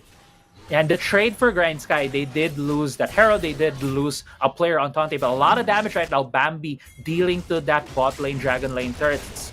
2 plates are already down. Both teams still not starting out that Drake. We see recalls right now, but seems like to me with the pace of where RRQ is now, they can get control of this Cloud Drake. We might see another fight here in the coming few seconds. Helios trying to look for where Bambi is, but at the same time, at least Grindsky, even though losing that objective, they were able to get something out of it. Yeah, and as we said a while ago, because they have the Black Cleaver onto one person a while ago, that's the reason why they won that fight. But now it's a 4v5 onto the Dragon. Showstopper onto 4 to get him with a face break, and they might be able to get this though. That is a good Cloud Dragon take, but they are now on a 4v4. Not a good fight to be in. Babby takes out the backside, was able to get the kill. Helios now has the priority right there with his stun to the Keeper. Dante might get a quadra kill onto his side, but it has been denied. Triple kill onto Helios, but now it's a 4-for-1. Good advantage for RRQ again. Yeah, 4-for-1 with getting that, not getting that Drake though. Grindsky does get it, but the mid lane outer tier turret does fall for RRQ's advantage right now. Helios is snowballing on that Riven, 4-0-2 already, and we've seen Helios play this champion, being very proficient, and yeah, right now RRQ taking the early game lead in this game. Yeah, wow, this is just so great for RRQ. They're just winning a lot of this fight, and yeah, you can break this down, Crazy Apple. Yeah, the replay, it shows right here how there was no hesitation coming from Chaz. Immediately went in, used a showstopper, got a triple face breaker. Just really the CC chain from RRQ, as we were mentioning earlier. RRQ has a lot of crowd control on their team. They might not have a lot of damage, but they're trying to defend the top side of the map. Tidal wave denied by Bo, but not enough though, because the showstopper is here again to get him with a haymaker. That just makes it so that they would be able to get the kill. Tactical was able to get one. Not a lot of damage from RRQ. Helios is coming in. Here comes the damage, and I think Tactical is just gonna be sacrificing his life for his teammates. A lot of low HP members, but they don't have any flashes on the side of RRQ. They're just gonna be backing away from this. Yeah, Helios still being very, very intimidating for Grindsky, just boxing out members from Grindsky. And yeah, Tactical was in no man's land, couldn't get away already, needed to commit to that fight. Another turret goes to the side of RRQ. Now RRQ has 2 turrets to 1 compared to Grindsky. But we look at the items, Helios is not going for a lot of damage route, because we sometimes see some Rivens go for Black Cleaver, then go for Solari Charge Blade. On the other hand, right now he has that Death Stance because he already has a lot of damage without getting hit by the arrow. Yeah, it doesn't really matter. That's good that Bo was able to get a stand behind me, and the door was there, and it was not open though. So it is RRQ just being taking that down. Qeon getting the Dragon's Rage. Not gonna be continuing the fight though. It's a 5v5. I think Grindsky doesn't want to go for this though. Tidal Wave comes in, not enough damage. The backline has been taken over. A flash has been burned on the side of Grindsky. That was mission complete for RRQ because Rift Herald is gonna come up. Yeah, Rift Herald is also summoned here in the mid lane, I believe. Just so, because the Herald's about to be up, it's gonna expire. So let's just throw in the mid lane, see what happens. A lot of the members from Grindsky did come back from base. Let's see if we can get a charge. It looks like it's gonna complete 1 charge. So if RRQ is able to grab that Rift Herald, get at least, well, not get a lot of deaths. When they do take that objective, it's gonna be good for them because they could summon in the mid lane and break open the mid lane for Grindsky. This is not a fight that they want to go for. Look at how much items, how much gold Helios has in this game. Yes, he went for the Death Stance, as you said, and it has been helping him out, getting that extra oomph on the damage and extra resistances from the Death Stance with the Omnivamp. It's real helpful for the side of RRQ. And they can't even contest this though. It's not in a good position. Look at how Chaz positioned himself, and that arrow would be able to hit onto Bo. Backside though, Devil J comes in, and the showstopper again to the face break. It's just so much for Grindsky to deal with. They don't have a lot of damage to work with anymore. Tactical can't even position himself well, just because it was just so much CC coming from the side of RRQ. Bambi would be the next on the chopping block. That's gonna be a 3-4-0. RRQ just playing this flawlessly. Yeah, and Dash, that was a route for Grindsky. It all started with the arrow from Marky, and if you saw Devil J flashing over the wall, using his crowd control abilities to hold Grindsky there. Yes, RQ doesn't have as much damage, so we're not seeing a lot of members of Grindsky like immediately popping, like their HP bars immediately being depleted. But because of the crowd control, they can't get away. They just kept getting hit and hit and hit with multiple jabs coming from RRQ, eventually getting these kills, and RRQ just beautifully utilizing the crowd control that they have, has gotten a very significant advantage at this point. 3-1 in turrets, 6,000 gold ahead right now. But Grindsky is looking for a play here in the top side. Yeah, going to the top side, but not really seeing anyone just yet. I think they have been discovered here onto the side of the map or the side of Grindsky.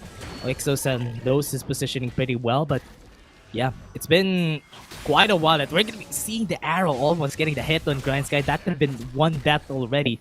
Marky has been playing this Ash really well, especially for those starts on the Enchanted Crystal Arrows. And you were mentioning earlier the item build path for this Ash. You see, it's good. It was or it is the Black Cleaver second for Marky right here. So it adds that layer of armor shred. Even though there's not a lot of armor right on the side of Grindsky, if they ever choose to build these items, it's going to be very inefficient for their side. Also, I wanted to highlight Helios. He still hasn't built a lot of these very damage heavy items. He has that Jorum's Fist, so I feel like he might be going for us Sterak Sage later on. Arrow though, almost hitting. Yeah, I was kind of scared for Bambi there, almost getting hit by the Enchanted Crystal Arrow, and that is, as you said, that adds an extra layer of Black Cleaver armor shred, but it also adds the extra ability haste for Marky.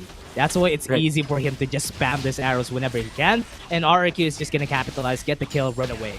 So far, that has always been the start of the fight for the side of RRQ, and Grindsky hasn't been able to get answers. They don't even have QSSs. QSSs? Yeah? QSS. Yeah. Quicksilvers. Yeah. Sashes. Yeah, that's it. You get my point, right? Crazy Apple, but still, yeah. I was expecting them to go for that, but still, they don't have it yet on their hands because they can't go for that route yet. Because they want to get the items because they need to get that damage. That's why they can't go for that yet. And now Ripperald in the mid lane just gonna be taking this tower. Yeah, it doesn't seem like Grindsky can do anything about it at this point. RQ is too strong. 600 HP on this Herald, not gonna get another tackle on the mid lane inhibitor turret. But yeah, at least Grindsky was able to hold it off. They were mispositioned, they were there to go for the defense. But at this point, we have to think about how Grindsky could get back into this game. And I think the answer is late game. They need to get to the point where Vayne can carry the game for them, and there's still a lot of melee champs on the side of RRQ that she can eventually shred. Qeon's going for a play? Yeah, Qeon went in, Dragon's Rage, she pushed him back up, and that's gonna be the Enchanted Crystal Arrow to the tidal wave! What was that? That was good play coming in from RRQ again. They're just layering all the CCs against them. Tante left alone against 3 members. That's 3 beefy members though, Tante. Won't be able to get the kill, but now it's a 2-4-0. RRQ gets in that advantage, might be able to get another inhibited turret here. Yeah, an inhibitor turret does fall. It's gonna be a huge advantage right now for RRQ. They're about to hit 13 minutes in the game. Baron's about to be up. Bo trying to wrestle for some control over his jungle to get some vision right now, because he knows the next point of contention is gonna be this Baron. He is very far into enemy territory. Tante and Bo have been spotted by that ward from RRQ. But I guess we're going to a replay right here, seeing that fight from the top side. And yeah, as you mentioned when you were play-by-playing this fight, just the layer of CC from RRQ will enable them to just whittle down the members of Grindsky. And also, this fight started with Qeon immediately using his ultimate, so there was no chance for maybe a pick coming from Grindsky, because Qeon already used it and hit only 2 members with this Dragon's Rage. It's going to be hard for them at that point to get any more mileage out of that. But right now, both objectives are up on the map. Ocean Drake is up. Chaz is already starting that Drake with only 4 members for RRQ right now in the mid lane, and RRQ looks like their eyes are set to finish this game, because look at the items. Marky has finished the Sorari, Charge Blade, the Sterak Gage already on Helios. They have across the board 1 to 1.5 items advantage against Grindsky, and RRQ will now look to position themselves into this Baron, maybe baiting out a fight from Grindsky. Yeah, I mean, that's a 10k gold lead we're looking at right now, Crazy Apple. So that's why it's really 1 item advantage onto the side of RRQ. They're just using it in their favor. They're just snowballing this game, and they're just building a lot of resistances on their side, because what they don't really need a lot of damage anymore, because they're so ahead that Dragon's Rage was able to get it onto Exosen, and this is exactly what they needed to do. They wanted to go for this very cheeky picks, get some shutdown golds. They were able to take down Exosen. Yeah, Exosen tried to check vision. He used the bubble in the middle of that bush. Unfortunately for him, Chianese was so near to him. He was on the near side of that bush, was able to get the pick off with the kick. And yeah, as you mentioned, great job right there from Grindsky, able to get that pick off. It buys them a bit more time now to get a bit more gold, but still, it doesn't change. It doesn't budge the whole picture that much for their Yeah. side yet. If, as you mentioned, 10k, 11k gold advantage right now for RQ, and where is that advantage mostly? It's on the top side. Ante right now on this Garen is having a bad day. He's only 033, only has 2 items, and he's 3,000 gold behind Devil J, who has built pure damage on this Gragas. Yeah. Double J just really on the better side of things. On the side right now for RQ. And it's really hard for them to go for fights right now. They don't even have damage. Dante doesn't really survive that long for fights, and that's gonna be it. That's gonna be the Unbreakable, not even getting any hit on their side. Showstopper on the backline. Tidal Wave was able to hit, and they had a lot of CC. Tactical wasn't even able to do anything right there, Oh and my they God. just got all taken down on the side of Grindsky. RQ are just making work of the item advantage, and now they might be able to end this game. Bambi left alone with his own devices, with his hammer. What are you gonna do, Mr. Future? Are you gonna be able to save Piltover? No, you're not gonna be able to do that. Bambi is just gonna fall down, and Oh that my is God. it. RRQ gets the win, gets a 2-0 against Grindsky. Congratulations, RRQ, to proving the whole panel wrong with their predictions for this Oh, game yeah, with right. a 2-0 against Grindsky and Dasher. You could really see RRQ. It's a different RRQ that we've seen from week 1 and week 2. This is a more consistent RRQ. You can see this is a more practice RRQ because Exosen has been in that support position for a couple of days now. So it's been a very different RRQ that we've seen, and just a lot of these plays have been started out with Morty, with Exosen, but Helios, man. Helios has played out of his mind in game 2. Yeah, all I can say though, during that whole game, Helios was actually just who went to the back pedal in game 1, right? He was playing the set, he was playing the utility. Then on the second part of the game, he was playing the carry, and he actually made it work. That is just a lot of shift off potential on the side of it. That's why you know that RRQ is a very flexible team. They have been throwing around players to different lanes whenever they can, and they have been successful with it right now. I think this is the right ingredients for the perfect dish that they've been doing for the side Yeah. of RRQ. They have been experimenting a lot. They've been using a lot of seasoning. They have been trying to change maybe chicken to pork or something like that. But now it's the right one. It's the perfect one for them so far. During the last time they fought against UDG, they got them 1 win. And this is the RRQ that I'm afraid of. The momentum is now riding in their favor, and they took the momentum of Grindsky down. And I'm looking forward for more for the side of RRQ. I wanted that. It's a perfect dish right now, as you mentioned. A perfectly cooked fried rice for Adobo. for RRQ. Or something, They yeah. have that wok hay at this point. Right, and just right. they have that wok hay with Exosen on that support role, and yeah, a lot of good things for RRQ. So I have to think about Grindsky at this point because, as you mentioned, it was a moment. This was them with the Pansol buffs from week 2. Them going here with a bit of momentum, but it feels like it got stopped at the same time. And there are now questions for Grindsky because they are the team that has utilized the Yumi, not with the best success rate. They were given the Garen, and Conte was again left on the weak side of the map. Yeah. And unfortunately for them, whenever Dante was left on the weak side of the map, it's the other members making plays in the other sides of the map to be able to get those advantages, and they just weren't able to get that. And Dante as well has been this player who wins 1v1s in his lane, and he was never given that opportunity by RRQ. So it's just, I feel like RRQ right now has a good read and dissection of Grindsky. And I just want to go back as well to points talked about by the panel earlier. This series feels really like not only a battle of the players, but a battle of the coaches. Yeah. Battle between Coach Reckmeister and Kaigu. And Kaigu, being a very much a veteran in the LoL TC scene, seems like he has found the right method and ingredients to make the perfect dish that is RRQ. Yeah, so far during the whole time, I forgot to point out that this might not be Qeon's day for the side of Grindsky. I haven't seen right. him pop off during game 1, during game 2. And it also might be the reason why Grindsky didn't have that tempo on this side. Yeah, it's really hard to go for that point, but still, it's the reality of things on the side of Grindsky right now. RRQ just played it so well. Chaz and Helios have always been playing together, have been always enabling their team, getting the kills for themselves. And yeah, that is also the reason why they were able to get this win. RRQ, I really love this position that they're in right now. This is the right one. This is the perfect dish that they have been cooking since week 1. And yeah, they have experimented a lot, and this might be it. This might be the RRQ that I'm afraid of after going for this next double round robin that after next round robin that we're going for tomorrow. It might be different coming along on their side. The king of kings, as we talked about in week 1 with RRQ. It looks like, as you mentioned, it's a scary RRQ. It looks like an RRQ coming into form, and they have also shown how flexible their team is.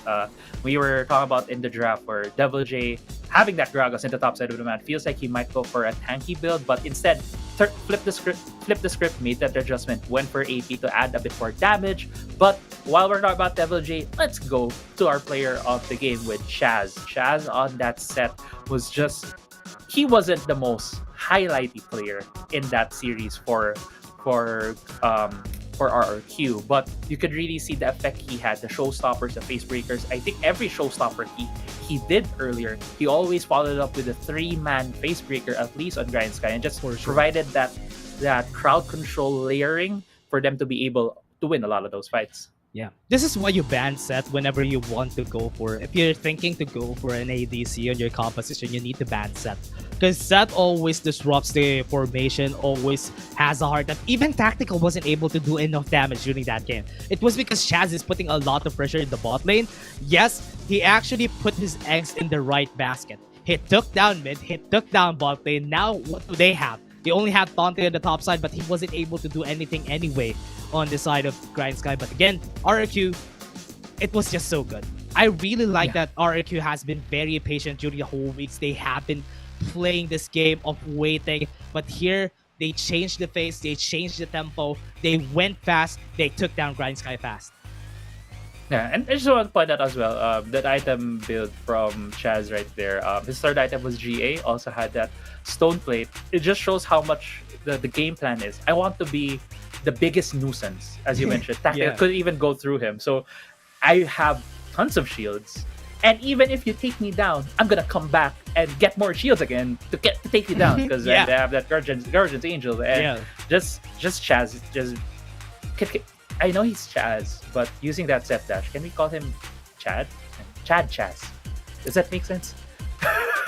I was trying to find the right word, but yeah, let's call him Chad. So he was a Chad during the whole game anyway, so might as well call him Chad. So let's go with that, Crazy Apple. But before we go into, actually, there's no game tree anymore because we're gonna go to the panel after this. Everyone, we have been your casters for today. We're just gonna be taking a short break, and Dash and I was here with Crazy Apple. See you guys later for more Wildrift action. Sorry.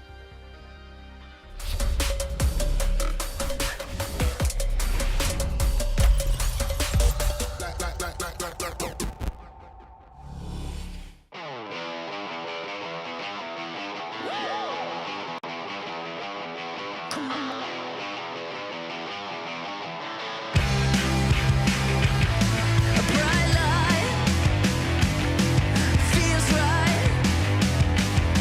I can't lie.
together in harmony. Let it go and set your mind free.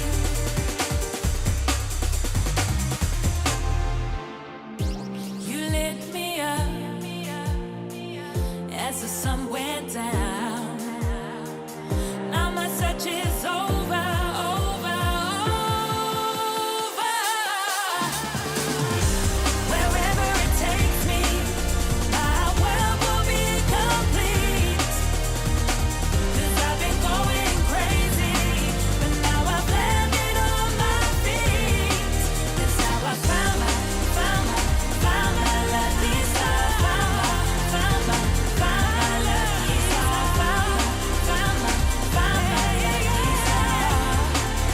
Right here in the shadows. Right here in the shadows.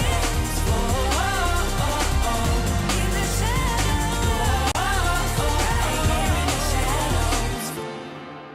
Right here in the shadows.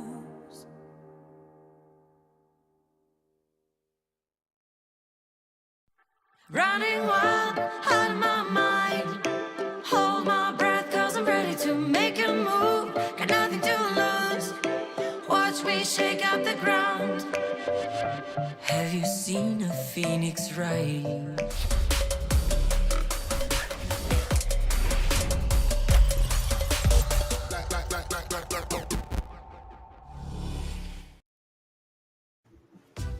The King of Kings remain on top. RRQ taking 2 games out of their game between Grindsky. Boys, you know what? In the panel desk, I don't know if there's a panel curse here, but I think there's some apologizing we need to do. But I mean, in RRQ emphatic fashion, man, they deserve all the praise. Let's talk about the match. Autoloo, start with you. We were watching in the panel, the watch party in PPGL, a star-studded one at that too. I know you have a lot of the talents, the coaches in there, just sharing their inputs and sharing the emotions. It's actually a lot fun, to watch the games with Friends. guests Yes. and with friends and on game number 1, Gia's tried to go for the funnel Graves strategy against the Meow Meow connection, and at one point I was a believer for this lineup of Grindsky because I feel that they had the check marks at 14 minutes or at 16 minutes. Chinese one already had completed every single item that he needed, full item, and to be precise. But I think that they were not as patient as I expected them to be. Again, there was one team fight that really tipped the game over to RRQ, and that was the clash in the mid lane inhibitor turret. I feel that they could have forced it elsewhere, go for the Baron or go for the Elder, and that would still be the same for their win condition. At least with another buff to their disposal, it will be a lot more safer to face the pick potential or the flank potential that RRQ possesses. That's on game number 1. For game number 2, Deadeye would have some thoughts on that one. Yes. Yeah, so I think Set Pick was the main man here for RQ for those hard engages. Really, those were nice plays we've seen, and it was not being respect banned against RQ. It was actually the comfort champions from RQ being taken away, like Chaz's Fiora and Devil J's Renekton here with a high win rate.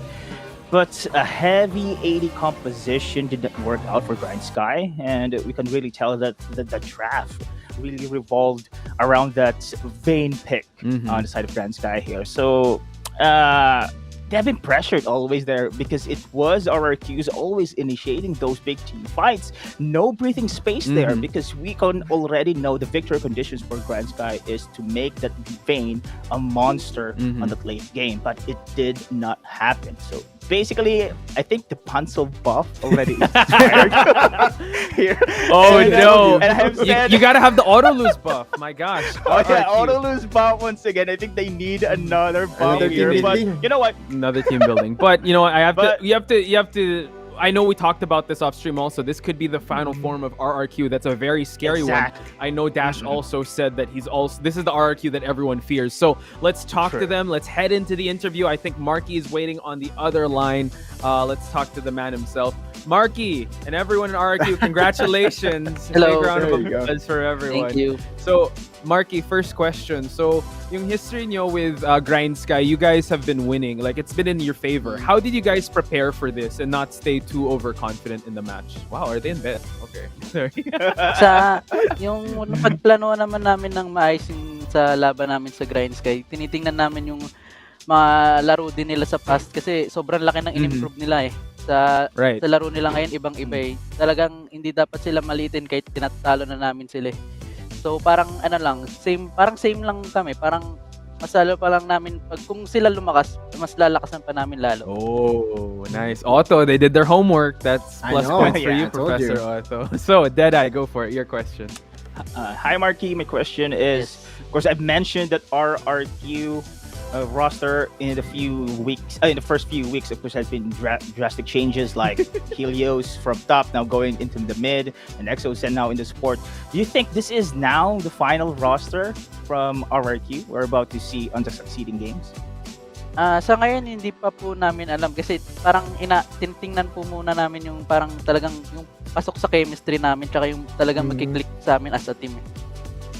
So siguro abangan niyo na lang po kung ano pang mangyayari sa mga susunod na laban namin. Ooh. All right. Looking forward Thank to you, it. Marky. And Auto lose. Marky, tinagda ako ng tinagda ako ni Kingmaker, pare. Medyo mabilis Nagkan magtag ni si Kingmaker. manager Pero, Marky, pare, nakita ka rin. naisahan talaga indeed. Pare, I have a question. Ito, legit to, man. You actually, I think you are the Dragon Laner in the Philippine Pro scene ng Wildrift na nagkaroon ng sobrang daming supports, pare. Ang dami mong pinagdaanan ng support from the first season up until now. Talk to me yung changes na yan, the dynamics, and having to adjust from one support to another. And ano yung mga advice mo sa mga, syempre, Dragon Laners na nag-a-aspire na maging pro player? Sa akin na po, yun din po napansin ko sobrang daming support na po yung parang napagdaanan ko kung sino-sino na lang po yung nagso-support sa akin So, sa ngayon, parang yung sa support ko po ngayon na si EXO, sobrang click po talaga kami ngayon Yun po masasabi ko kasi parang veteran na po sa amin yun veteran combo kumbaga. Parang yung age gap namin, talo sa amin yung mga kalaban namin. Yun yung panlaban namin, yung experience kumbaga. Exo factor, So para yun. sa akin yung sa mga Dragon Laners diyan sa iba.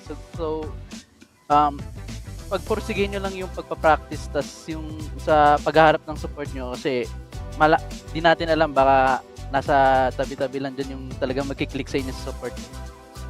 Hey, okay. I'm happy for you guys. The connection is there. So, Marky, any shout-outs or message you want to give for the supporters of RRQ? You have the floor. Sige, shoutout nga po pala kay Boss Ricky, kay Boss AP, kay Boss Nano at sa buong Team RRQ organization. Tsaka po shoutout din po sa manager namin na si Kingmaker, tsaka sa girlfriend ko na si Kai. Tsaka sa family ko. Hey! Ladies and gentlemen, Marky of RRQ, thank you so much for the time and can't wait to see you tomorrow and on Sunday. Sige po, thank you din po. All right. So, RRQ, very animated. Always a pleasure to interview all of them. You see them in the back doing the finger eyes, but it seems like in the panel desk we have yet to get one on the board. So hopefully in the next games we will. Congratulations to RRQ, and it's not the last we'll see of Grindsky. So, Can I just say that if I lose the predictions, I would order an RRQ merch. Peace offering ba? Pare? Peace offering. Support, right? Support. I'm getting tagged left and right, and so this is a very hard job, huh? This is a very, very difficult job. Honestly, Otto, I think all eyes are on you on this one. I mean, I know. consequences alone are for us Every is fine, single time, okay, mali si Otto, okay. but your name is on the line, bro. Like it's a witch hunt for Otto. So let's hope the next one, the next series that we're about to have, Team Secret versus Oasis, boys. This is one of the matches that is so scary to actually think about because a lot of pressure. I mean, I know Sunday was all about the good vibes right now, but like Otto mentioned, it's finals week. Otto is here to grade some papers. And I don't know what the passing mark for Otto is since he's the terror prof. How do you think this one's gonna shake out? Before we head into the head-to-heads, obviously. Well, that's plus marks definitely for RQ. Again, just showing the very solid game plan on game number 2. And on game number 1, they did not crumble. For Grindsky though, 1.75. I'll be moving them. Okay. I feel Moving up. since they have the same standings for 3, they are both at 2.25. Okay. That's it. Nice, same standing, and technically they do share the same standards with 4-3. How about you, Professor Deadeye? How would you rate RRQ? Did they change? Did they get any plus points? Yes, of course. And the Marquee have said that they're still trying to experiment on their roster scale, but for me, this is their strongest form ever. So yeah, from B minus, let's go up for that A. A, well, solid A performance. There you go from both Deadeye and Auto Lose. Okay. So- Wait, that's a huge. That's a huge That's a jump. huge leap. B minus to A. Hey, he's not a terror. Maybe plus pa. It's the time of giving Faculty for meeting. Deadeye. Faculty meeting. Let's go. Guidance counselor meeting. Anyway, guys, let's move on to grading the next students that we have in session. We got Team Secret There you versus Oasis. Right. Let's head into this match. Now, Team Secret did face some adversity last week. Auto Lose, do you think they're finally over that hump, or do we still have to look at them real close? That's a very hard question, but I feel Team Secret is like the honor student that is There we go. currently, having Maraming I would free say motivational issues. Not really, but they're currently facing some challenges. I'd say maybe the subject matter is not really their expert route, but Team Secret, as you see right now, Azar, Trevor, Tatsuri, Chewy, Rocks, do not expect this to change anytime soon. Even come playoffs and even come, the international games, I feel this is going to be the 5-man stack that they will be playing with.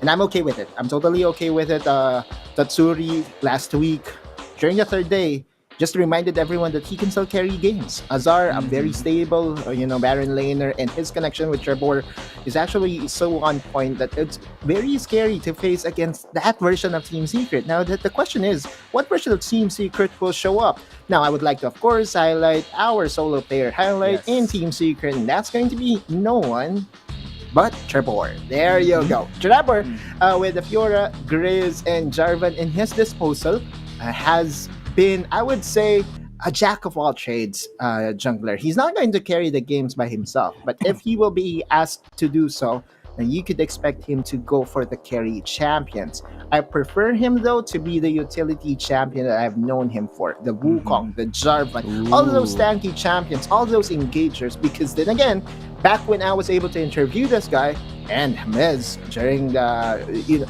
there was one interview, I was told by Hamez that Trevor knows the timings very well for this champions, and that just goes to show that I feel that if we have a heart and soul or a motor for Team Secret, I feel it's Trevor. Wow. Okay. Yeah, the heart and soul here with Trevor, and we did interview him last week, and it seems like they sort of got their confidence back after facing Fennel adversity. So, really looking forward to see how Trevor will be running these champions if ever they won't get banned. But Deadeye, let's move on over to you and talk to me about Oasis gaming here, because Oasis had if you think Team Secret had a rocky last week, Oasis had a rockier, I would say, last week. Yeah. For sure. The 3 straight loss in the series. There's also a big kick here there on their confidence level. So, man, we have witnessed, of course, the opening week wherein they had this big wins against the top contenders. We can consider Oasis Gaming as one of the honor roll students as well. But on the second week, the underdogs got the better of them. And this team, I do believe, has gone through a major reset after their second week run. The combination of APC and hard engager support, the champion, has been the right formula so far. I've witnessed the double D connection. I think this will be considered to be as their comfort in their drafts. So the lock sets, the Morgana Alistar, the Corp Fresh, and we are also going to base our play style for Oasis Gaming with regards to their junglers, Renzi and Etaf. Renzi and Etaf's switcheroo in the roster is also a big thing, a big factor as well. Both love to go for the team fights. And however, the difference here, Renzi's effective on being the engager was what Autolus had said for Trevor. The utility here setting up the plays, while ETAF's more on that being one of the cleanup party here. And speaking of which, ETAF, his numbers is actually in par with EDAF, the mid laner of Oasis Gaming, and their playstyle is somehow a run and gun similar thing. And ETAF, we have not seen much action on the second week, but his contribution to the team is really beneficial, especially when Oasis Gaming needs that another damage dealer to the game. Again, compared to Renzi, ETAF's love to go for the bruiser champions who can brawl as well as contribute a lot of firepower. So bringing ETAF into the game will definitely change the playstyle of Oasis Gaming to be a more aggressive team. Yeah, we have to definitely take into account like the damage that he has dealt. I don't know if this presents the full picture, but ETAF really known as a really strong player in Oasis Gaming, and basically, if I may insert, sorry, go, Poshino, but this is because he's playtime is not the same compared to Renzi. Yes, here. exactly. But when it comes to his contribution, to be honest, the numbers is in par with their mid lane. Oh So yeah. that's it. Again, thank you for adding that in. Just the current snapshot, but he can pop off here and there. I'm excited also to see how Oasis Gaming will actually kind of bounce back from the slump that they had last week, because we brought it up in the panel. You know, the best thing you could do after a week like that is just relax, maybe drop the game for a bit, just try to reassess, then pick it up, and you'll come back stronger. So let's look at the head-to-head matchup with these two junglers, Trevor and ETAF. Autolus, talk to me is what we can expect with these two combatants. First off, they're IGNs. Okay. Trevor originally is the innovator, or the original one when it comes to the IGN that is flipped. Trevor is Robert. Mansilungan is actually his last name. What? Meanwhile, ETAF Oh my originally was God. Fate. Yeah, ETAF was originally Fate during his time with Sunsparks. We've casted him over during the Summer Icon series. So yeah, that's one of the interesting things I could bring up here. And in their head-to-head. But ETAF, again, as mentioned by Deadeye, he's going to go for the carry champions. As you can see, damage per minute 914. Meanwhile, There we Trevor go. will be more conservative in playing for the team. So that's where everything lies. Looking at the kill participation, I know 29% is actually fairly low, especially for the junglers. But I feel that's because of the swapping that is happening in the jungle role, and that's going to be fixed very soon. Meanwhile, Trevor, 75% passing grade. This is what they There we expected go. from the heart and soul of TS. Wow. Okay, passing marks. That's the approval of Autolus. How about you, Deadeye? Anything to add to the head-to-head matchup that we see in front of our screen now? Yeah, to be honest, two jungler players having two different play style here. I think Trevor's transitioning for that hard engager, making some plays, and ETAF here will be the carry jungler on the other side.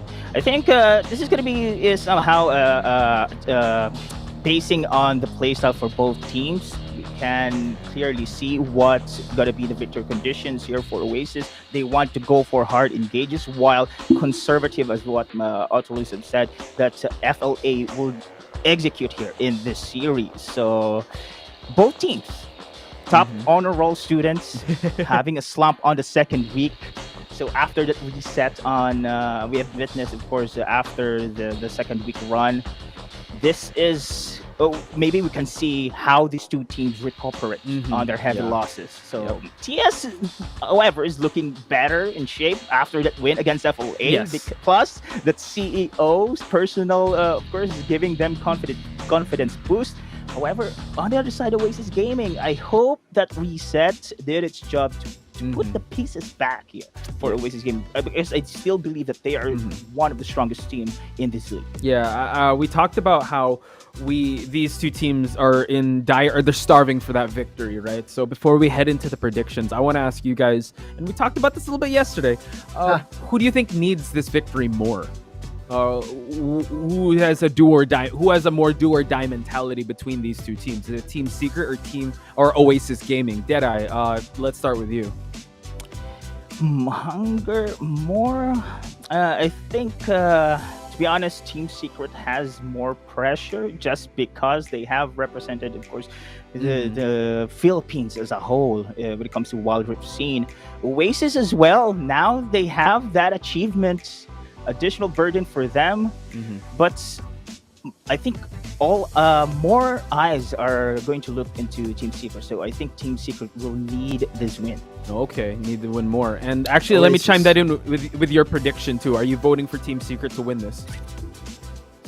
Yeah, okay, for sure. All right, but this is going to be a close one. Okay. I'm gonna chime in next because mine's really quick. I really think Oasis might need the victory more. I think they might be under more pressure compared to Team Secret, just because Team Secret kind of got their groove back with Fennel adversity, so they were kind of jolted back to remembering this is Team Secret. This is our full potential. But with that being said, I think that they might be on another level today. I think Team Secret might take this one, so that's my prediction. Okay. So for me, who wants this win more, Oasis, I feel. There's been a circulating interview from Mr. John Yao that, being the representatives of the country for upcoming games isn't as meaningful as being representatives, during the yearly thing that we have, ergo Horizon Cup. So Oasis Gaming feels like this is a game that they could make a statement that, hey, you know what? Do not count out being the country representatives, also known as being the Cebu representatives. And with that, I'll be giving them my vote. Oasis Gaming is without a lose. Boom. There you go, guys. So 1 for Oasis Gaming. And Deadeye, you're copying my answers. Good, man. Sir. This professor is copying my answers. But we want to know your predictions as well, ladies and gentlemen. So please use the hashtag WCS or hashtag WCSPH or hashtag Wildrift Championship C for you to give your predictions, your insights, and also join us in the PPGL Discord. I know that I lost count. There's so much people in that Discord already. We had 20, I guess, more or less. Wow, 20 plus. Okay, people are tuning in. Like, they're tuning into the midterms. That's what they're doing, Autolose. Do you think that Autolose is taking track of these guys? He's taking attendance in this Discord. So attendance check.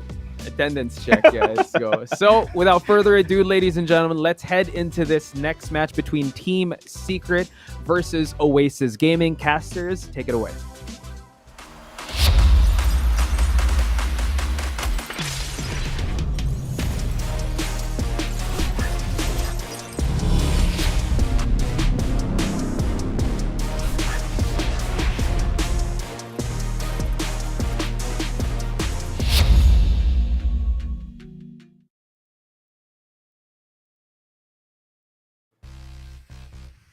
Welcome back, everyone, to the second game of today. Team Secret got a win last week, and Oasis wasn't able to. It's a hard setup for them today, but remember, their eyes are red and are looking at the Matadors Muleta, which are the wins for this week. Who is hungrier and angrier for that Muleta, and who would hit the bullseye? We, Dash, and Riku will be watching with you at the bull race today. Riku, how are you doing today? Yeah, feeling great, feeling excited for this, the second series of the day, because what Potch's question was earlier. I mean, we're looking at the standings. I mean, while it's just the first round robin and things could change at the second, it's still important to win as many points as you can, because Team Secret and Oasis are currently at 5th and 6th place. They're next to the scary threshold of 7 and 8, which is at the end of the group stage, we'll make it to the playoffs. But again, things can happen towards the second round robin. Yeah, I'm kind of scared for both of these teams. That's why a while ago Potch said also Oasis is going to be needing this win if they want to at least get up there, get this at least a tie against Team Secret to be able to get out of the second round robin coming into this game. And for sure, on this picks and bans that we're going to be seeing today, Riku, we're going to be seeing the typical bans that is always on the first rotation. The Darius, the Set, and even the Gragas being taken out. Yeah, a lot of these flex picks, right, towards the jungle, towards mid lane even. And a lot of safe bans like the Darius and the Set towards top side. So far they're removing, mystery additions to the draft. If ever they first pick them, they will have a better idea. The biggest question is now, will they ban the Yumi? Because it has been a big problem since the beginning of the WCS. The Yumi with the Rengar, Yumi with hyperscaling champions like the Jax or the Vayne. And so far, Galio Gragas being taken out means that they're removing a little bit of this team fighting power in the draft. Team Secret has always banned that Yumi. But because now they know that Dragon doesn't really play that a lot and Oasis hasn't found a lot of rather wins with that champion, they're going to be taking it for themselves. And the cat has been let out.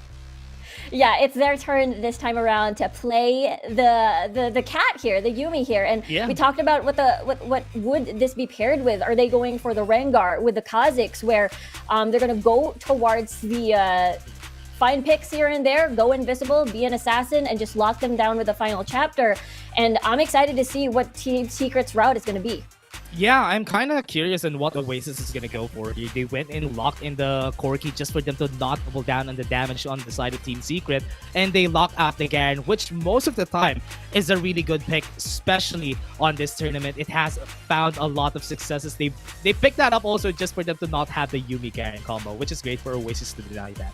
That's true, 100%. And it's also the answer towards single threat, because the Garen just homes in on either the Vayne or the Rengar or the Kha'Zix. You silence them, and you have big burst from the Garen ult. So I really love this pick coming from Oasis for their first rotation over at Red Side. And meanwhile, a lot of other mysteries. You still don't know where the Fiora is going to go. It still could be towards Azar, where they can set up that 4-1. And the Morgana being picked up, plus the Yumi, double utility, double supports, meaning we're going to be expecting a hyper scaling. Now, I'm looking forward to what the disengage is going to be, or are they going full on scary lockdown to be able to burst someone down?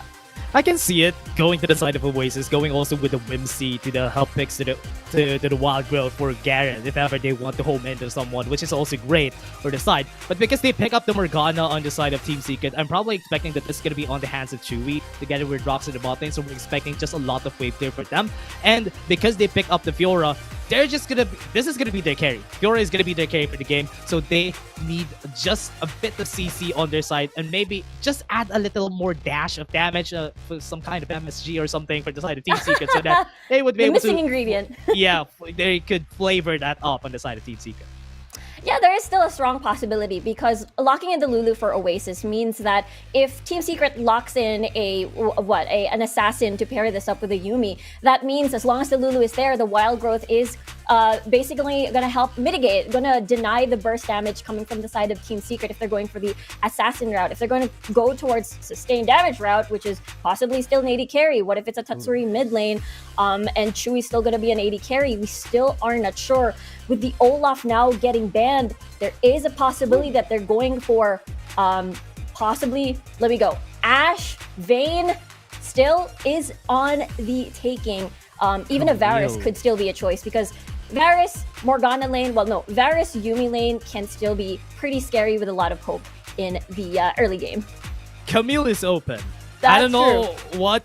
I think Team Secret wants to take the Camille if ever they want to get the Hex to cultivate them, getting that 2 carries on their side for Fiora and Camille. I hope Oasis would be able to get that on their side, because that is going to be, as I said, that is good addition for their team composition. At least they have one lockdown onto the potential target that they have, which is the Fiora.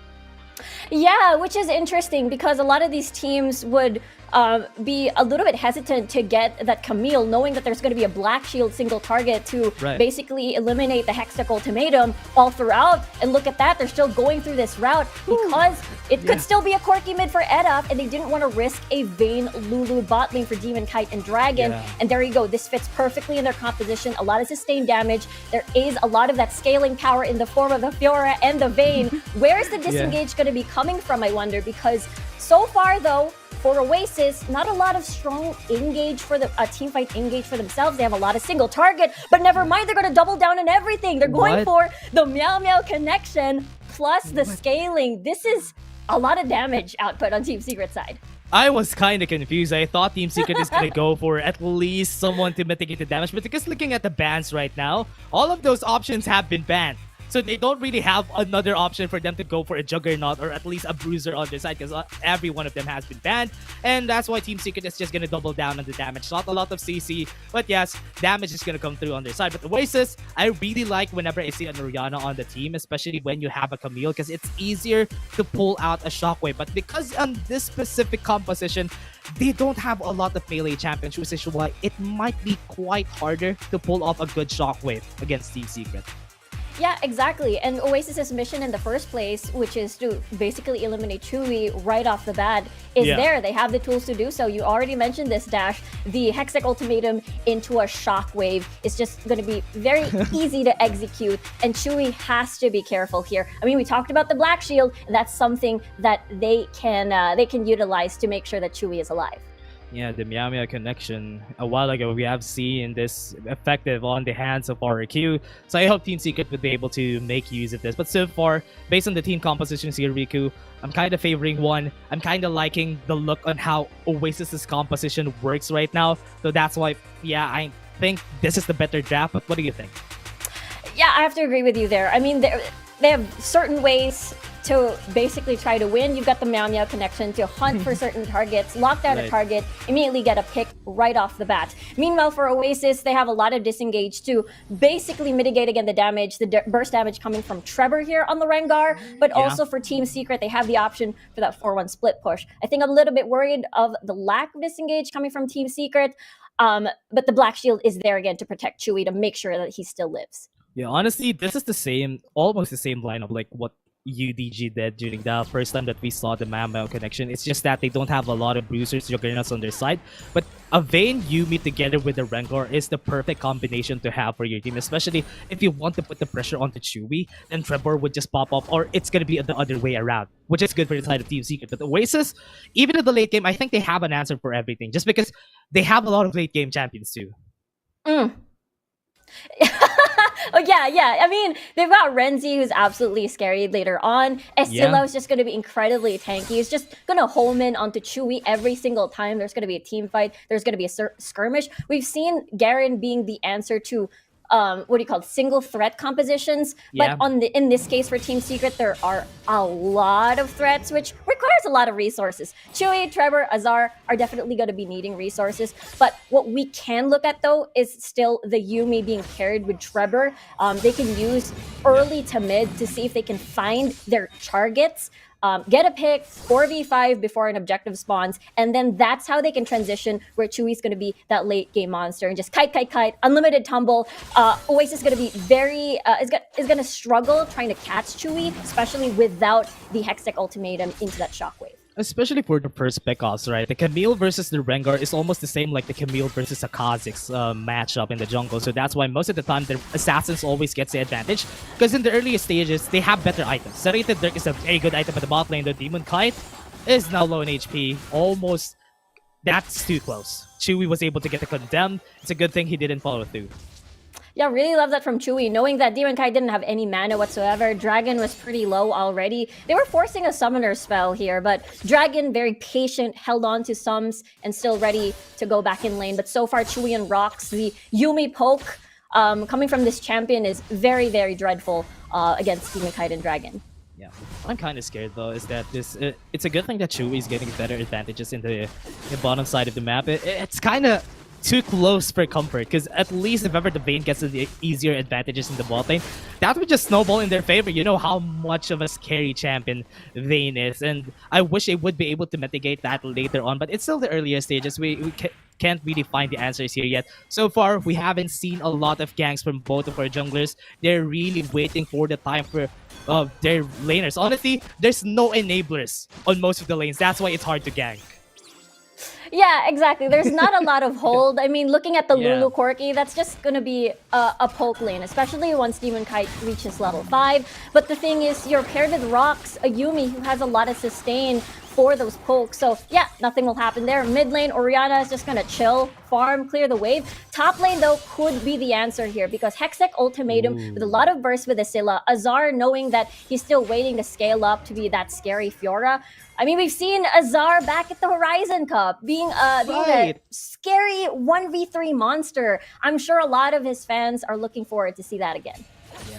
Call me a fan because I'm excited for this Fiora right now on the top side, because honestly, I really love seeing a Fiora whenever in game, especially most of the time it's really hard to pull off. This composition from Team Secret is really hard to pull off because they have the Fiora together with the Rengar. So most of the time, you need to find your options before you go for the fight. On the side of Oasis, it's much more it's much more linear. It's much more methodical. It's easier to pull off. You know what you want to do, but on the side of Team Secret, they want to find opportunities for themselves. So it's like the same lineup whenever you have the assassins on your side, when it's really hard to find opportunities for yourself. But if you find that, you're gonna win all of those fights. Yeah, very straightforward for the side of Oasis with, again, Hextech Ultimatum into the Shockwave, and you have a lot of poke to deal with before you have a lot of poke to dish out before you can actually commit to a fight, so that's something. But I don't think they have a lot of time because, again, Trevor, there's that threat of Trevor and Rocks just jumping at you, but I guess but rather that is why Dragon is there on that Lulu pick, but it seems to me that Team Secret wants to trade open up the map now. Oh no, he doesn't have any HP anymore. Azar is just gonna fall down, not even using the Dimension Justice onto the top side, but that's under the takedown. It's a good thing Azilla saved that for winter, and yeah, he has some food for the winter right now. Yeah, for the winter! Yeah. It's summer, but it can still be a little bit chilly, because I think that kill was cold, as they denied the Rift Herald push towards topside. So First Blood Tower denied. So really nice read coming from Oasis.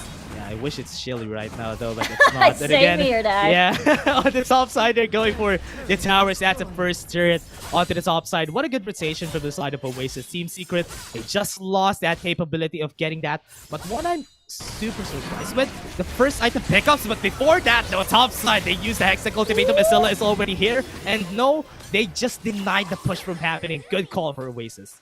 Oasis is winning everything here so far in the first 5 minutes. They got the Infernal Drake. Team Secret wanted to get the Rift Herald first to get First Blood Tower so that they have enough room for the deep roams of Trevor and Rocks being a tag team. But Oasis keeps reading this and they deny it. Yeah, they were able to do that, and oh my, they were able to get another kill up to the top side. They didn't even use a lot of things. The Grand Challenge has been used, but not enough to do anything, honestly. Oasis, as you said, they've been just winning all of these fights.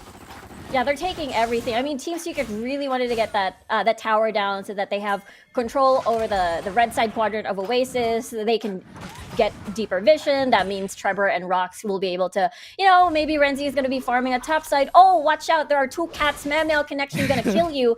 And Oasis just wins a lot out of all of that exchange, because every single time Team Secret wants to do something, Oasis is there to respond, and they win that exchange. Look at Demon Kite, already 201, 2k gold ahead of Chewy, which is a very, very good sign for Oasis so far. The cats are not so scary after all. It's a good thing Oasis has been mitigating the pressure from Trevor especially, and they were able to take the Infernal Drake on their side, which is really great. Getting that extra oomph, getting that extra damage for the composition, especially that they have 3 damage sources on their side, is really important. And now they were able to get that, and you're slowly building towards just giving all the resources to Demon Kite. I've been waiting for Demon Kite to pop off, especially with the Corki though, and this might be the time that he's gonna do it. Yeah, there's just a lot of protection already with the wild growth coming from Dragon, and if ever Trevor comes in, you just get the polymorph on the board and you just mitigate a lot of damage and burst. Really nice rotation coming from Oasis, because Team Secret is unable to do any exchange whatsoever, and because Oasis is grouped like this, that means Trevor and Rocks can't exactly bully someone who's isolated. They can't get a pick on anyone. So again, every single time Oasis so far in the early game have been doing a lot of things right to prevent Team Secret from doing what they want with this comp. I'm kind of missing more of that action, right, Rika? Because I was expecting that Rocks and Dragon going for those engaged supports, going for fights every time, giving the pathway for the team.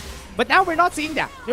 We're seeing them play a lot of enchanters, but here comes Trevor with the drill behind to the final chapter onto the backside, and also the hold. That's a very, very dead Dragon. And this might be it. Chewy might go for more, though. He was able to get the contempt onto the Hex Ultimatum. Renzi is going to be buying some time for himself. But that timing for that riposte was able to mitigate some damage for the side of Oasis. And now this might be the takedown. Good timing also for that Tormented Sword. He's just hitting all of this. Chewy is just on a rampage. Won't be able to get the kill onto EDAP. Almost getting that still. It was a big win for Team Secret at this point. Yeah, Demon Kite and as well as Dragon a little bit forward towards the river. They didn't have enough vision and information to know that the rest of Team Secret was hovering over the Dragon Pit, and Team Secret saw this opportunity. Let's go. Let's bam. Let's roll. And this is what they've been waiting for. They can keep doing this time and time again. And once the burst damage has been dealt by Trevor, let's take a look at the replay again. They're very quick with the response. Black shield towards Trevor. Just go in. No threat of any CC that would stop you. The engage was there. Because it's a 4v5 situation, they didn't have the disengage that they needed. Dragon was out of the picture. Oasis, even though they wanted to engage to see if they can get an exchange, it's still for naught. Yeah, and also Edaf drew the shockwave very early at that point. But again, Edaf's gonna get thrown down. The shockwave is not enough to save his life there, but Oasis is gonna come out. They might be able to go for a revenge kill. Trevor was able to get out. What? With that recall, and now this is gonna be the takedown with the bonus. The cat is also gonna get taken down. Oasis answer back with 2 of their own.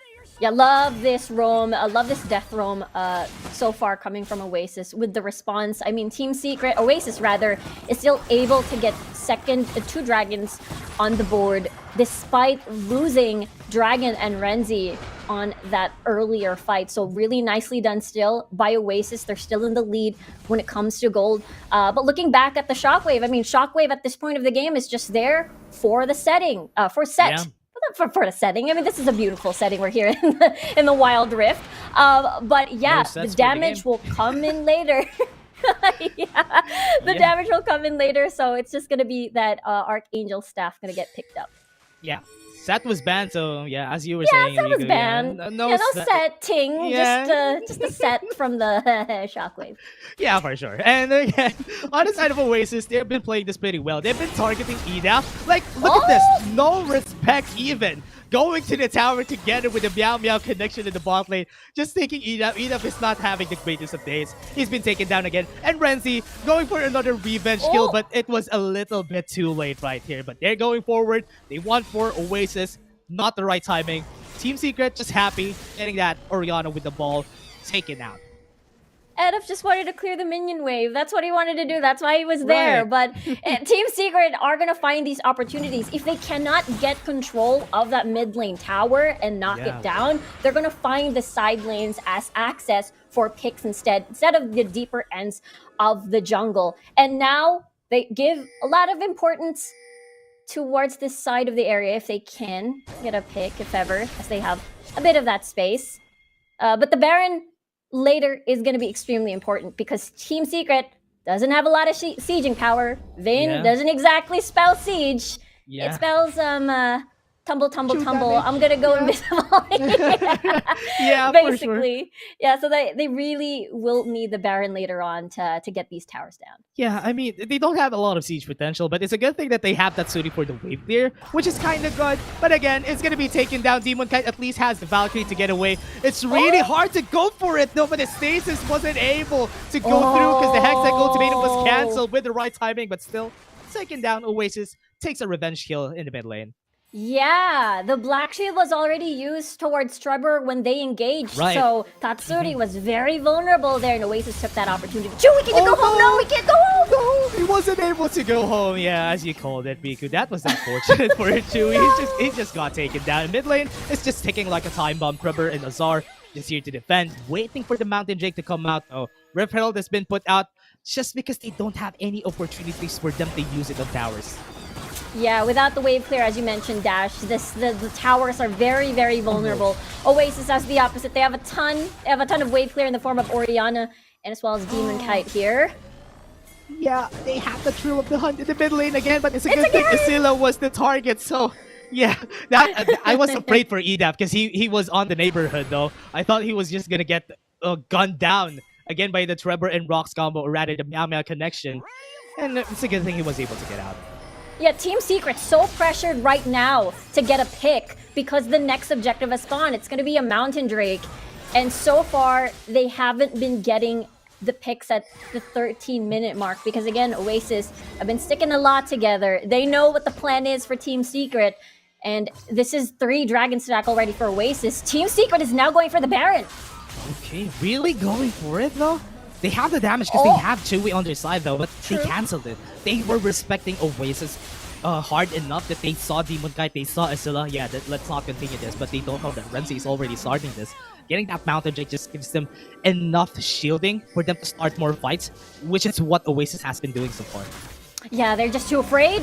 Hook shot into the Hextech ultimatum out to the backside, but the Exactly. Valkyrie also was able to hit, and that's gonna be good. At least they were able to get one kill already, even using the Wildrift. The Azar is playing with fire, though. That's a lot of damage from Demon Kite. That was scary for them. That's a very, very painful pull coming from Demon Kite. Right. And yes, Oasis. I love the play here coming from this team. You see that Demon Kite and Dragon are hovering towards the Baron area, so Team Secret couldn't trade at all, even though on paper they have a lot of damage to burn the Baron down. But because of Demon Kite's poke at the back of the pit, Team Secret just couldn't risk it at all. And the fact that Oasis is comfortable knowing that they can engage first. If Team Secret isn't the one engaging first, then they're going to have a big, big problem because, again, this team composition lacks the disengage that, Oasis has on paper. I forgot to point that out, Rigu. That's a lot of gold lead between Demon Kite and Shubi right now. That's a 5k gold lead between the Yes. ADCs. And that might be the reason why they were respecting the Baron call that they did a while ago, because they know that Chewie doesn't have enough damage yet. Yes, he's a Vayne, he has the true damage to work with, but it's not enough to work with on these fights. And so far, I think Team Secret has a problem in where they put their resources in. And on the side of Oasis, at least they know where. Demon Kite is the answer. He has 14k gold. He has all the resources from the side of Oasis. Team Secret, it's all spread out. That's why they don't, especially that they have a lot of damage. But here comes it again. The stasis comes out. Renzi is being dealt a lot of damage here. Trevor, as the Thrill of the Hunt, might go for more. Chewie would not. Yeah, I think Rox just passed himself right there. But the Thrill of the Hunt is now down. Yeah, Thrill of the Hunt is gone. Yeah, that's the thing, right? Demon Kite has all of the resources. And knowing that Team Secret will target him, they're going to do this. Yeah, they had the damage. They were able to go for it, and now they're going to be Yeah, backing away. baby. Trevor is going to be the target. Final chapter defensively, and Oasis is just going to finish this. They don't have Thrill of the Hunt, so Trevor can't do anything here. Shockwave. That's going to be the Baron coming over the Shockwave. Was able to get the kill, and now they're following for more. Oasis is taking them down, and the last one, Rox, is going to be the target. Azar can't even do anything. He was able to jump through, but Azar, would he be able to get out? Yeah, I think so, but still, that was a Baron to a triple kill on the side of Oasis. It must be discouraging to see, as an assassin, looking at Right. Demon Kite, having Guardian Angel, Zhonya's Hourglass, Right. and the fact that you have, Dragon on this utility. You, even though you want to kill Demon Kite, you absolutely cannot with how far ahead he is. Yeah, the last one, Azar, Hextech Ultimatum, not even gonna look back. Oasis is just gonna be winning this game. They got one against Team Secret, and that was a very decisive game for Oasis Gaming. Yeah, Oasis had a phenomenal start. From the early game towards the later stages of that match, they read Team Secret like a book. They had expectations. They knew where Trevor was going to be. They knew what the game plan is. And time again, they kept denying. And the early game was a struggle for Team Secret. Oasis, in the end, they got Demon Kite into demon levels of power with how far ahead he was. And it was just a really, really nice game for Oasis Gaming. I love the smile on their faces, though. It's kind of refreshing to see Oasis Gaming smiling on the camera and celebrating their win right there. They really deserve it during that game. They know where to put their the eggs in the right basket. It's on the Demon Kite basket right now, and he was able to pull through with a lot of damage, a lot of things to work with. Yes, the Meow Meow connection came through for the side of Team Secret, but because they don't have the composition to back it up with, it all fell down. It all broke down on the side of Team Secret. Yeah, the Meow Meow connection, on paper, a Rengar and a Yuumi can do things on their own. With the Yeah. Morgana Black Shield, it enables it even more. The problem is they couldn't get map control. They couldn't get First Blood Tower topside. They were focusing a lot of their efforts towards Rift Herald because they needed to get towers down so badly to get control over the jungle of Oasis. But because of these things didn't happen, the options for the Meow Meow connection to work was basically relegated to just the side lanes, which is just narrowing down your kill potential. You needed the map to be open so you can dive deep into the jungle, get a pick, and rinse and repeat over and over. Yeah, especially for that composition, you're kind of expecting them to have at least one source of CC or two, because I think Morgana is not a really good source of CC. It's more like a follow-up. It's more of a reaction CC, the Dark Binding, the Soul Shackles. It's more of, if you get engaged, yeah, this is what the Tatsuri is going to do. But because they don't have one source of CC, even just an Apprehend could have been enough for the side of Team Secret to have this fight in favor of Chewy especially, and also Trevor. It's because they can't stick to the targets that long. That's why their damage potential just dwindled down so badly. And that's why Oasis was just able to kite them down whenever they can. Yeah, Oasis switched up targets. You know, Chewy isn't the threat at the most of the fight at this point because it was Trevor and Tatsuri who was the most vulnerable target. Because time and time again, we saw Tatsuri, you know, using the Black Shield to enable Trevor. Therefore, the Black Shield would leave Tatsuri very vulnerable. And this is one of those occasions, just as I mentioned. And again, it's a very, very straightforward of execution coming from Renzi, where you get the Hextech ultimatum and then into the Shockwave Ed-up. So it's just as you mentioned, Dash, a very, very easy way to lock someone down and make it a 4v5 as well. Yeah, and we also pointed out a while ago that Oasis' composition is easier to pull off, and that they did. It was super easy to pull off. Just one Hextech ultimatum and one is gonna get taken down. Even with the Black Shield, it doesn't really matter. Because as long as Renzi gets close, one is gonna get taken down just because of the true damage from the precision protocol. And he was just so ahead that Demon Kite is just so freely. I think Renzi was absorbing a lot of the pressure. That's why, yeah, Demon Kite, he deserves this. And he was able to pull out a lot of damage on their side. 12k DA to the 20k damage. That's just so much. Yeah, he was untouchable, even though the rest of Team Secret wanted to have his head. It was so difficult with the Guardian's Angel into the Zonius, into the fact that Dragon was on the Lulu. So he was unstoppable. He provided a lot of damage pressure whenever Team Secret wanted to initiate the Baron. And time again, Demon Kite was there. Yeah, they were able to get it. Again, Demon Kite was just playing it well. Again, Renzi also could be an honorable mention.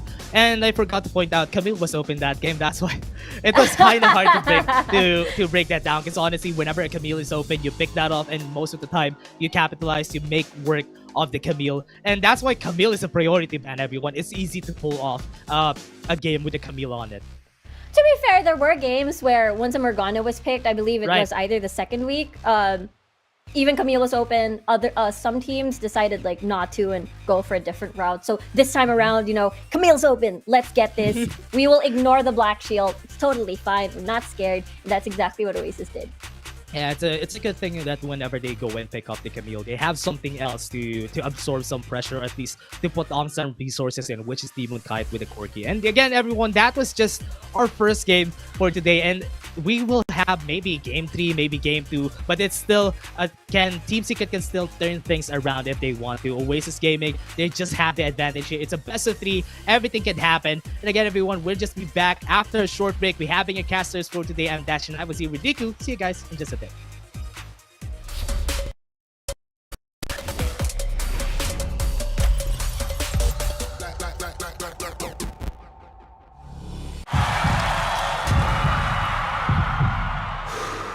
Stop and refocus. Get a clearer perspective. See things from different angles. Power up and set your eyes on the prize.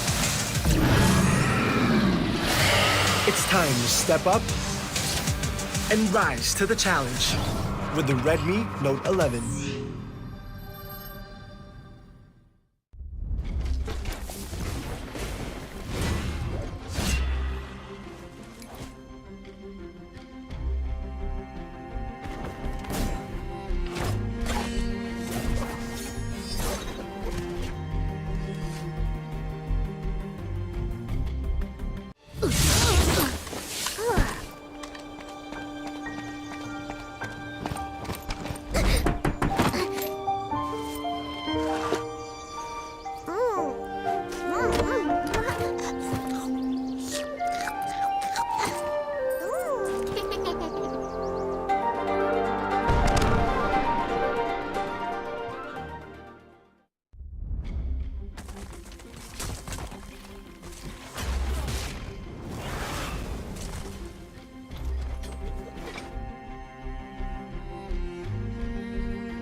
Welcome back to Game 2 of Team Secret versus Oasis Gaming. Oasis Gaming is red and is really going for angry and hungry for the win. And they were able to get Game 1. That was such a great Game 1 for them. Very consistent, very great wins on the board. And again, we're going to be your shoutcasters for today. I'm Dash and I'm here with Riku. And Riku, walk me through that first game. That was just so much for Oasis.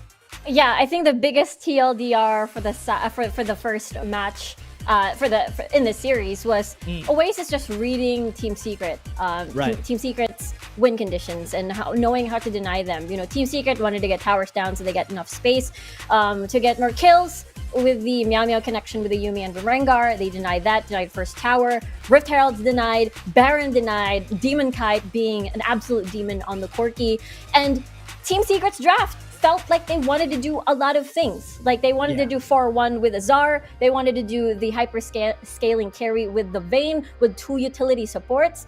And as well as the Meow Meow connection where they can get a pick with the Rengar and the Yuumi. And one thing that I want to see in the next game, hopefully we get to see Team Secret focus on like one clear goal this time around up against Oasis, because Oasis did a phenomenal job just reading out what Team Secret wanted to do. Yeah, it was like a rainbow of things. They don't have like one singular color on the side of Team Secret during that game. And what's good about that is that Oasis was able to skip one problem, which is during that time, their problem was Edith was getting killed every time. And they were like, just let Edith die a lot, and we can skip the Rengar Yuumi problem, and let's just deal with it later on. And Demon Kite was able to pull off when they skipped that problem. And yes, everyone, that's a tip for you if you're taking exams. Just skip some problems. Go back to it later on if you know, or maybe if you get any infos on some other questions in the exams. Is that the theme for the day? Like school and... we have our professors in the panel, right? That's true, that's true. What was this tip again where if you're not sure about the multiple choice, just answer B? Yeah, just answer C. C. What's C? Okay, oops. C means correct, so it's C. Right? That works. Yeah.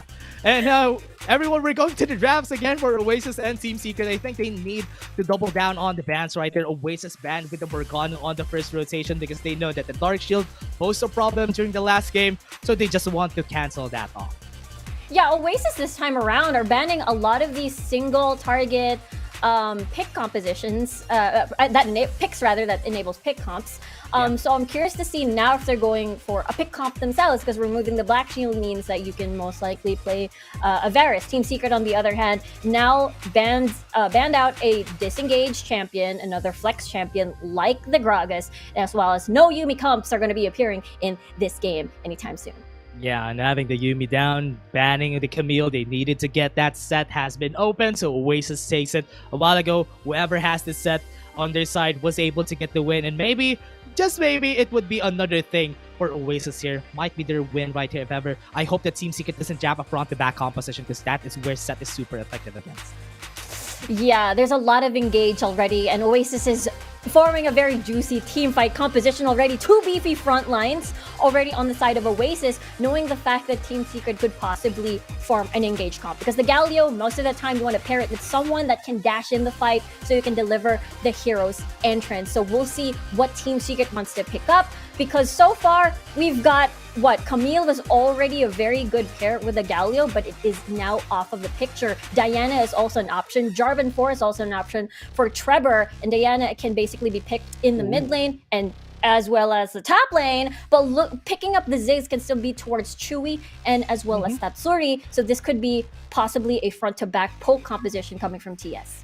I like that they went for this, Riku, going for the, especially when you have a Corki against you, getting a Ziggs at least would just help you get that magic damage onto your side. What Team Secret is lacking here might also be, if they're going to be drafting Chewy right here with the Ziggs, they need to draft a lot of AD damage, and Team Secret knows that, and that's why they're banning a lot of this AD champions. On the side of Oasis, Lee Sin, Kha'Zix, probably a Zed also has been banned. So Oasis also, with their composition, they have the Garen, they have the set. When a Corki is on the draft, for sure, most of them will be drafting AD damage just for them to give way to how this Corki would come out for Demon Kite.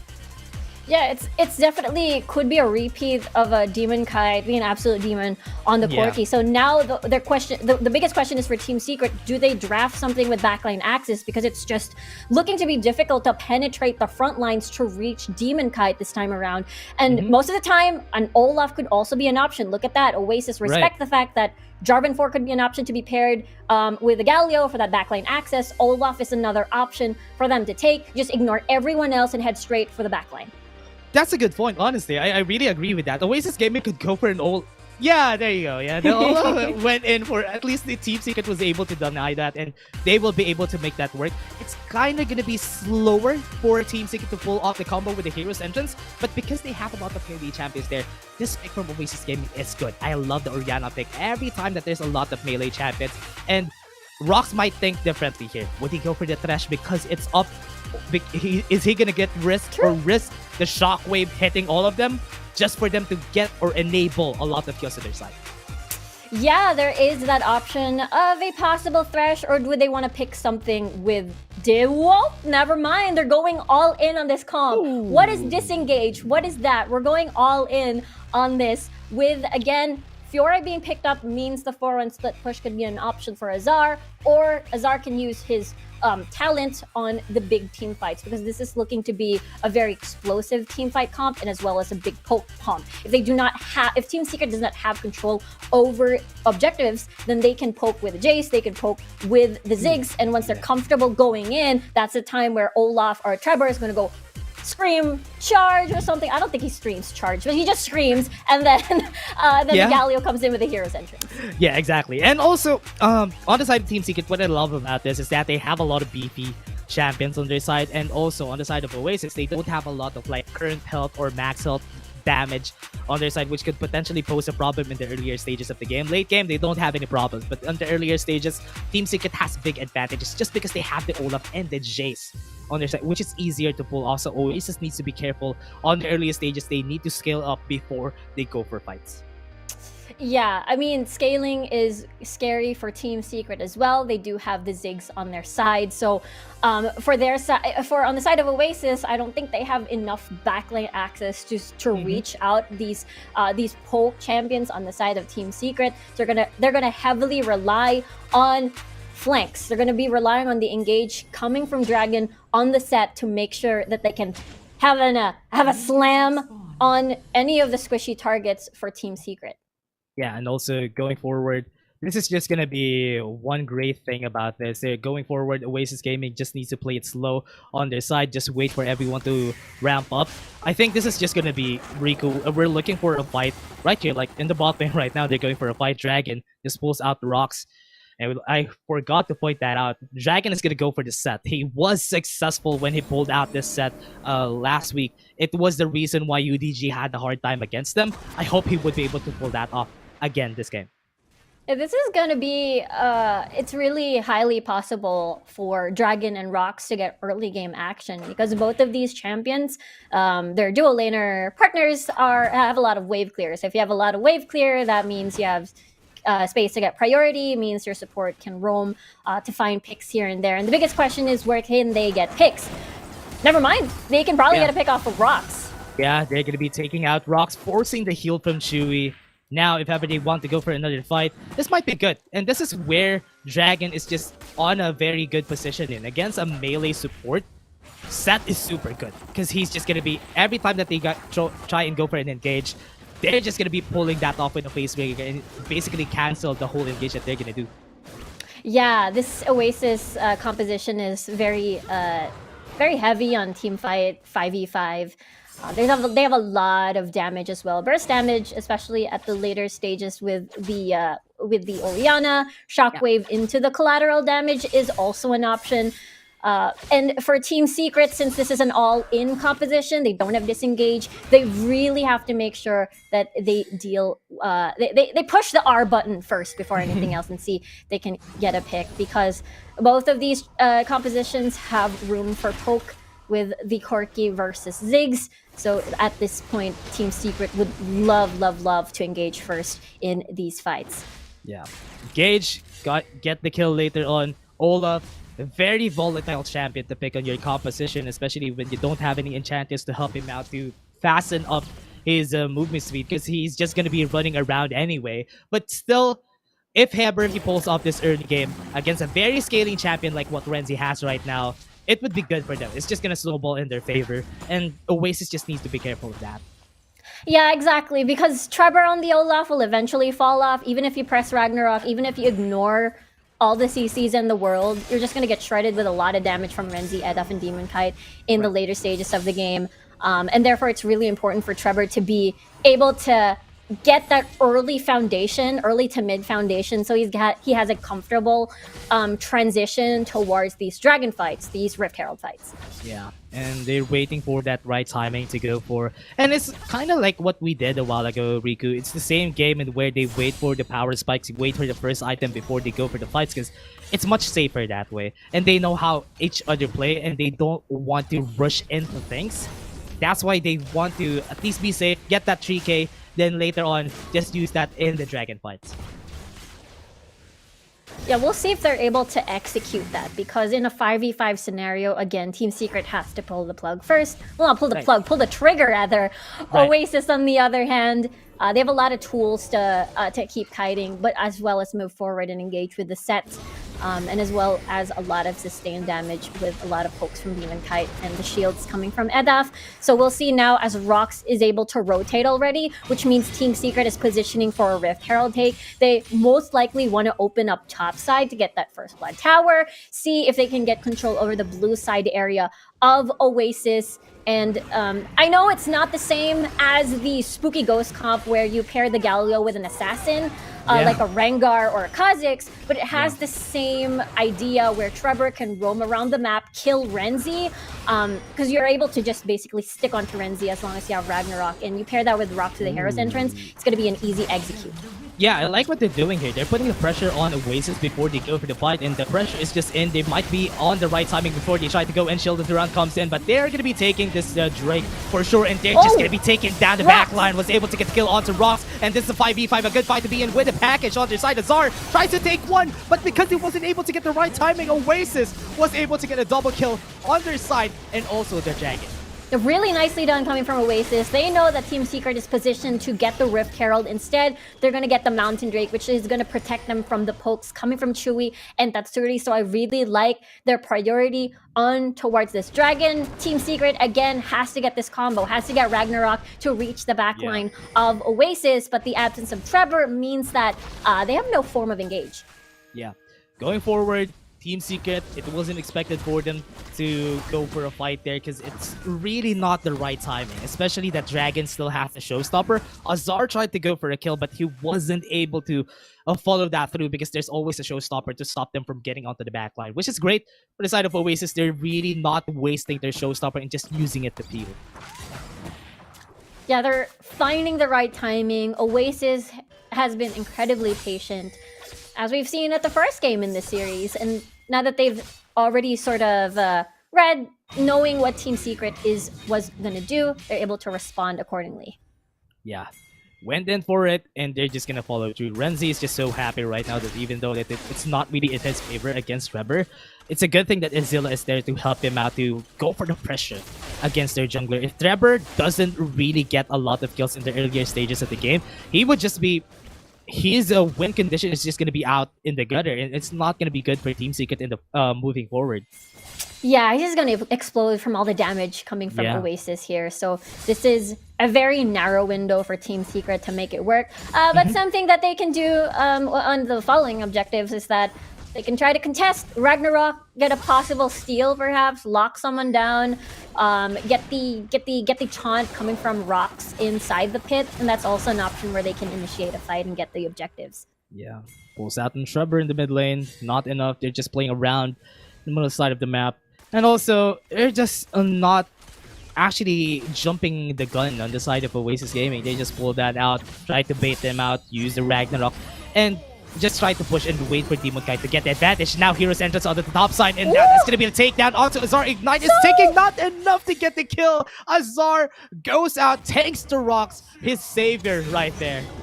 Yeah, we saw Rox already walking towards topside, already expecting the dive coming from Oasis, and he's able to save Azar's life. But Oasis knows that the most vulnerable lane is the top side, which is Azar, and that's why they will keep doing this. Oh no, they have flash and barrier onto Tatsuri. Oh no, this is gonna be a 1v1, but Edap is gonna go and come and not gonna be able to hit the shockwave to the skies. That was a good play from them, and this is gonna be Team Secret turning things around. Edap doesn't have any flash, and that's gonna be the takedown. Make that 2. Renzi is gonna be next, but Azari is gonna fall down. Takes one down in the end. A 2-for-1, still in favor of Team Secret. Lovely dodge coming from Tatsuri there, but it looks like this is going to be a dive. Renzi's life is in danger. Not exactly, but Tatsuri's too low. I was kind of scared, but they're going for this. They're going to move forward. They have the Haymaker onto Dragon, and that's a lot of shielding coming in. Escilla is still dealing a lot of damage, even though he doesn't really have a lot of items, though. Again, they're backing away. Play it safe. Yeah, Escilla has been always at the right time at the right place. I'm pretty sure I mixed those two up, but the idea is still there.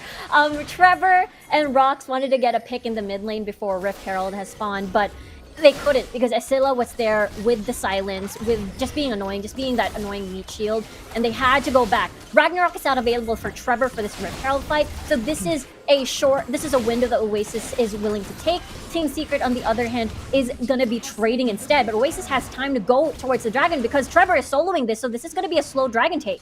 Yeah, they don't have a lot of damage to actually take down this dragon pretty fast because Azar wasn't there, but the bot lane though, Escilla takes down Azar, and that just relieved the pressure in the bottom side of the map, letting them take this ocean break for a rather easily.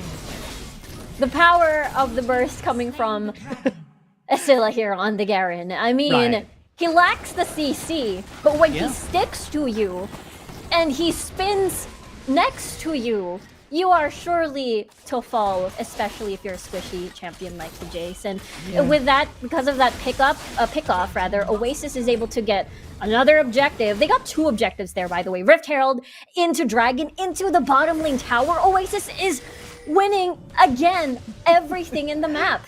Yeah, they have been just taking down a lot of this objectives whenever they can. It's just Oasis is playing a bit more methodical now. They're not jumping the gun. They're not letting Demon Kite just jump in, Valkyrie in, which has been the mistakes during the past weeks. And now they know that that is their problem and they're working on it. And now Oasis has been playing this pretty effectively. This might be the taste, or rather the position that they want to be in against Team Secret. Team Secret, look at this. Trevor can't even get a successful gank just because Oasis know how to play against this Olaf.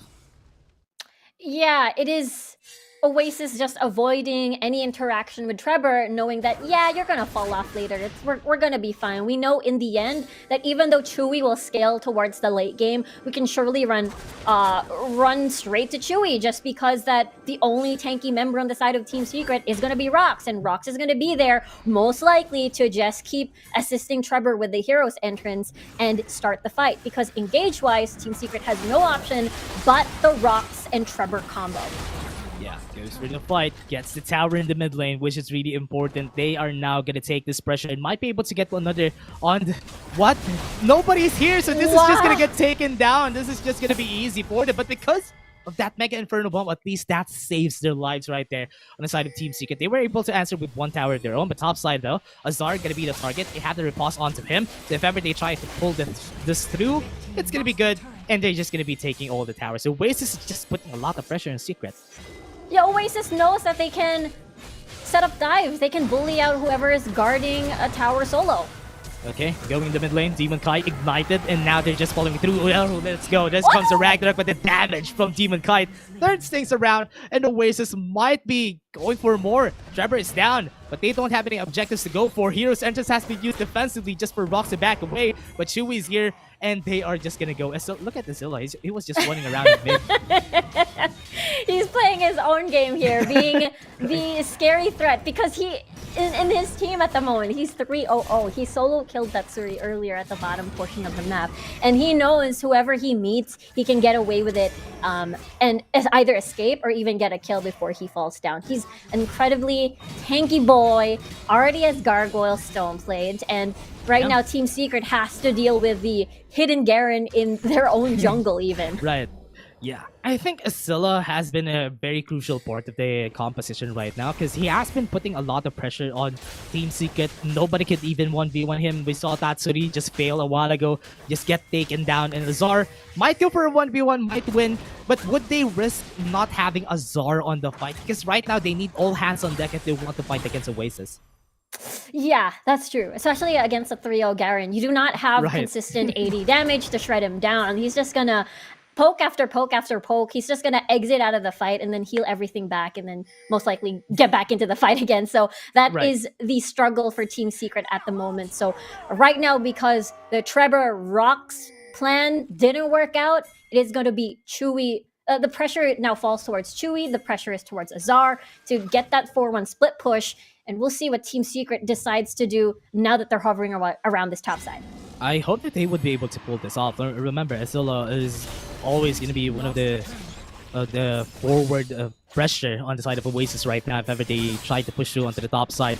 Azar, look at this. The respect coming in from Azilla is really good. But because they were able to get the tower to the top side, Oasis is going to be trading another objective. So it's always great that Oasis is always on top of the objectives right here, even against Team Secret. They're forcing Team Secret to always be reactive on this fight. Yeah, Team Secret already has a lot of map control loss. I mean, they've lost a lot of map control, so it's very hard to reach the Dragon Pit as Oasis now starting the Baron. They know that they're in the lead. They know that they can sneak this out, but a lot of respect still because it is close space. You are on a pit. You're up against the Ziggs. He can just poke you out and whittle down your HP bar. So this is a good call coming from Oasis. No teleports coming in from anyone yet on the side of Team Secret, just for them to react whenever Baron is going to come in. Even Azar doesn't have the teleport, but still Oasis is just moving around the map so fast that Team Secret is just forced to react every time. Azar is going to be left alone in the bot lane. They don't have a lot of damage. Rock's going to be the target. He might have the heroes to work with, though, but the showstopper is just going to stop him down, take him down, and now it is now going to be an easy taking for them to take this Baron. Yeah, 4v5 situation, rather 4v3 situation is Azar. And as well as I believe someone down there is they're 1v1ing at the moment. We'll see if Azar wins this one. Yeah, Azar is still with a 1v1. I think Azar is really good right now, but there's the fight. Mega Inferno bomb onto the seal. Trevor was able to get it, and now Team Secret bought themselves some time and was able to take down Azilla also. Yes, they lost Trevor, but because they got the Baron, they have some time to work with. Yeah, we talked about this before, right? Ragnarok into a steal. He went inside, flashed inside the pit. Trevor activated Ragnarok. No CC can stop him and is able to get that Baron for his team. Yes, it is there for the big deny to slow down the game, just as you mentioned, Dash. And this is extremely important because the next dragon is something that Team Secret has to absolutely deny because Oasis has 3 dragon stacks on their side. This is something that they should take away and they absolutely need, especially that the early game didn't work out for them. Yeah, especially that you have what it takes on their side. They have the Baron to buy themselves some time, but it's kind of scary also to see Oasis gaming with the late game composition that they have 3 Drakes, as you said. This is just going to snowball in their favor, and the last Drake is going to be an Elder Infernal Drake, so that just makes it more destructive, and you need to force the fight later on for the side of Team Secret, because if they take this, Oasis is just going to take this in the bag, and they're just going to run out of their money. The Team Secret try and put some pressure because they have the Baron to work with. Nobody could 1v1 Azar right now, so that was a good steal for Trevor, but now might be overstepping his bounds. Ragnarok has been used. Nothing. No CC is going to come out, and Oasis is just going to run away. Yeah, I feel like Team Secret wanted to use it as a distraction. Yeah, Azar going to be the target, but Oasis really is doubling down on the mid lane, though. They want to go on the kill right here onto Azar, but he's just distracted them on the mid lane push, and now they got the tower already. They have the package to work with, though, but they're not going to be doing anything just because the Baron buff is just too much to deal with. Yeah, Team Secret has leeway, has to use the Baron buff as much as possible. Possible. I'm making a new word here, Dash. As much as possible because the Infernal Elder Drake is about to spawn, and they have to prep for that. They have to ward for that. They have to make sure they're in position. They have to make sure that they are able to reach Demon Kite. But there's going to be a secondary threat coming in because we've got Edda already close to most likely a Rabadon's on his side. So his shockwaves are going to hurt. He already has Seraph's Embrace, so he's going to be a little bit more, not healthier, but rather his survivability is going to be there. So that's something that Team Secret has to watch out for. And the Dragon Shockwave, Dragon Edda Shockwave is going to be an absolutely scary setup that Team Secret has to watch out for. Yeah, Trevor is slowly falling down right now, Riku, so Team Secret just needs to fasten up. Just use Azar as a bait, or rather, pressure to be put on the top side, and even he has some teleport. So later on, if ever they put someone there in the top side, TS would be able to get a 4v5, which is exactly what they want to go for. Yes, this is not going to be a fast Elder Drake, but if ever Oasis doesn't hear about this or doesn't see what's happening, this is going to be taken by Team Secret. Yeah, Oasis has no information whatsoever. Team Secret is also very worried to start this, just as you mentioned, because there's poke coming from Demon Kite. They don't want to enter a fight that they're not prepared for with little HP by tanking the Infernal Elder Drake. And look at the response coming from Oasis here. Asila buying also a teleport so he can match the split push from Azar, buy some time, and then make it into a 5v5 later on and join it. That's honestly better if ever Scylla is just going to be putting the pressure in the top side. Just wait for Azar to go in TP and TP himself. So now he's going for the fight. Showstopper has been pulled off, and Ross has been the target. He's going to fall down. He's left alone. Hero's entrance is down. So 45. Oasis can go for a fight if they want to. Azar going to be the next target on the chopping block, though. He has the Grand Challenge to fasten himself up. But Team Secret, oh no. 4v5, not a good fight. And they can take this Baron. They don't know where to go. They're putting the pressure in the mid lane. Yeah, look at Dragon's positioning too. He's guarding the Infernal Elder Drake right now. Yeah, they're taking this down. They don't have a lot of vision onto the side of the map. Dragon is just putting a lot of pressure. They want to take this down. They are taking a lot of damage. Trevor is just going to fall down right here. But oh no, they won't be able to get the kill. Basha Justice to the Ignite, and that's going to be the kill. Tatsuri is just going to double down. Might be able to get more, but Dragon, look at Team Secret. They're playing this so well. They're playing around their champions, and they're kiting the members of Oasis and made it on the 3v3, or rather a 4v3 right now. No tank, no problem. We can kite, dodge all the skill shots in the world. And look at that, wow. 2 members down from Oasis. They're going for this Baron. And look at this, they're buying all the teleports. They're going in, Dash. Yeah, TP's coming in, and they're going to go, and they don't have any smites on their side. They were able to get the Baron, but still Azar is just going to go in. Rox is just going to put all the pressure. Edef is going to fall down. Demon Kite's dealing a lot of damage, though. Renzi is going to follow up on Azar. But what's important, they took the Baron. That's enough. That is mission complete from Team Secret. Yeah, that is okay, but 40 seconds without the jungler is very painful on the side of Team Secret because Oasis really wants this Elder Drake. Look at the positioning coming from Tatsuri. He's hovering around this area and is wanting to push the wave rather to set up this Elder Drake. Team Secret can buy time. They can buy time with a lot of poke on their side, but the thing is, the waves. Again, Azar already at top side trying to prep for this, but this is risky. This is scary for Team Secret. Look at the teleports coming in. Yeah, TP's coming in. Oasis might have a hard time, but because they divided the fight, look at this. Scylla going for a fight, but they don't have Edef yet. And also, Trevor is not up, so Team Secret is just going to be waiting for him to come up before they go in for it. But at least they baited some TP, so the side of Team Secret, Oasis might be in a better position here. Team Secret is able to push the waves. Bot side and top, you're going to be slowly pushing. You get to see Azar already prepping this. So if Team Secret wins this fight, it is going to be GG. So this is the game, could be the game-ending fight we're seeing here. Yeah, and that's going to be it. Renzi is down. So this is just going to be Team Secret going to be taking this game for sure. But because Oasis isn't going to stop, they're going to be trying to go for this. It's a 4v5. They need to go for a risk, or they could wait this out. Let the Elder Infernal Drake get taken. They don't have any stacks of Drakes anyway, so just make it through. Just buy some time till Grindsky comes up. Crazy pick-off coming from Team Secret. This isn't the fight that we were talking about just yet. There's still 4 members alive, but with Team Secret denying the Elder buff and having that for themselves is going to give them the firepower that they need to win and siege the fight. They have Baron buff as well to push. Yeah, they have the damage. They might go through. Azar is just dealing a lot of damage. Showstopper has been used on him, and Dragon is going to be the target, but they're not really following through with this. Mid lane turret has fallen down already, and that is Team Secret just playing this very slowly. Oasis is slowly crumbling down.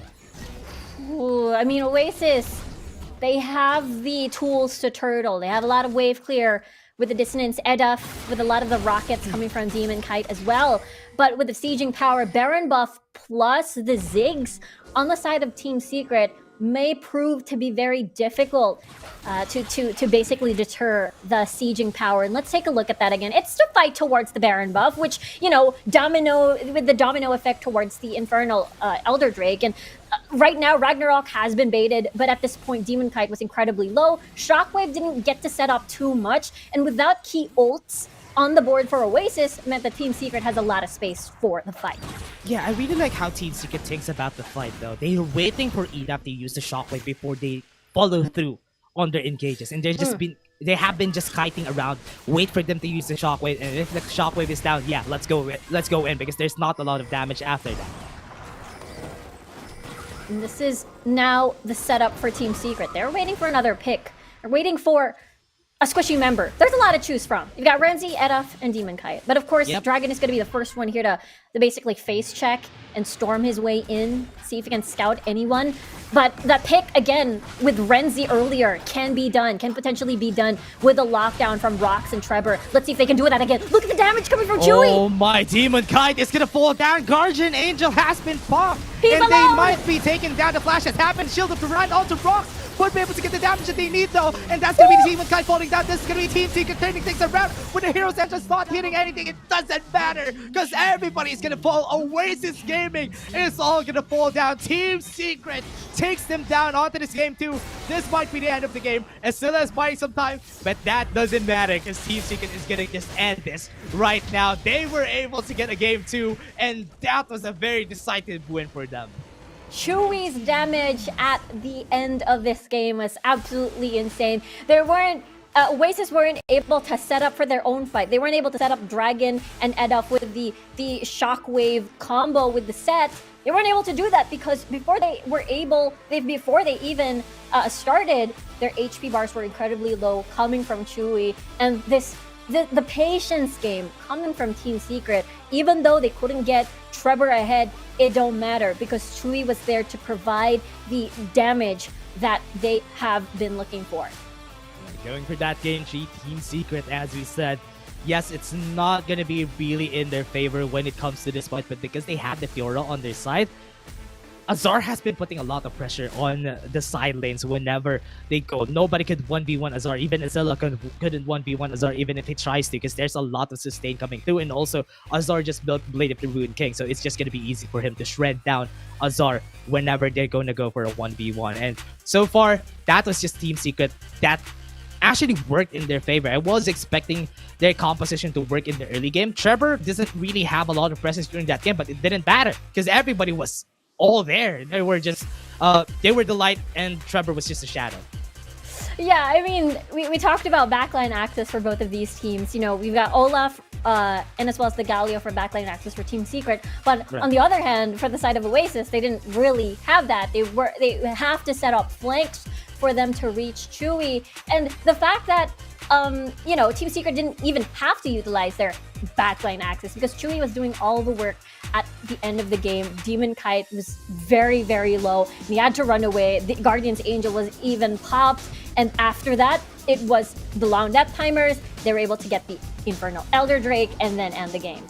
Yeah, that was enough for them. Even if they have a Demon Kite to scale into the late game, but because every one of them was so beefy, it didn't really shred as I expected for Demon Kite to shred most of their front line. If they go front to back, it's gonna be okay. But they weren't able to do that, which is why a Team Secret was just there, just trying to force him away, trying to force the issue every time, and it worked out in the end for them. Especially that they had the Mega Inferno Bomb to work with. It's really hard for them to stick together for the side of Oasis because if the Mega Inferno Bomb hits, that is almost half HP for every one of them. Yeah, around the full item mark, everybody's inventories were pretty much full. I think the steal coming from Trevor was an absolutely big thing because they were able to push towers, gain enough space for setting up the Elder Drake, and being able to deny that away from Oasis as well. Yeah. Basically, got their 3 dragon stacks.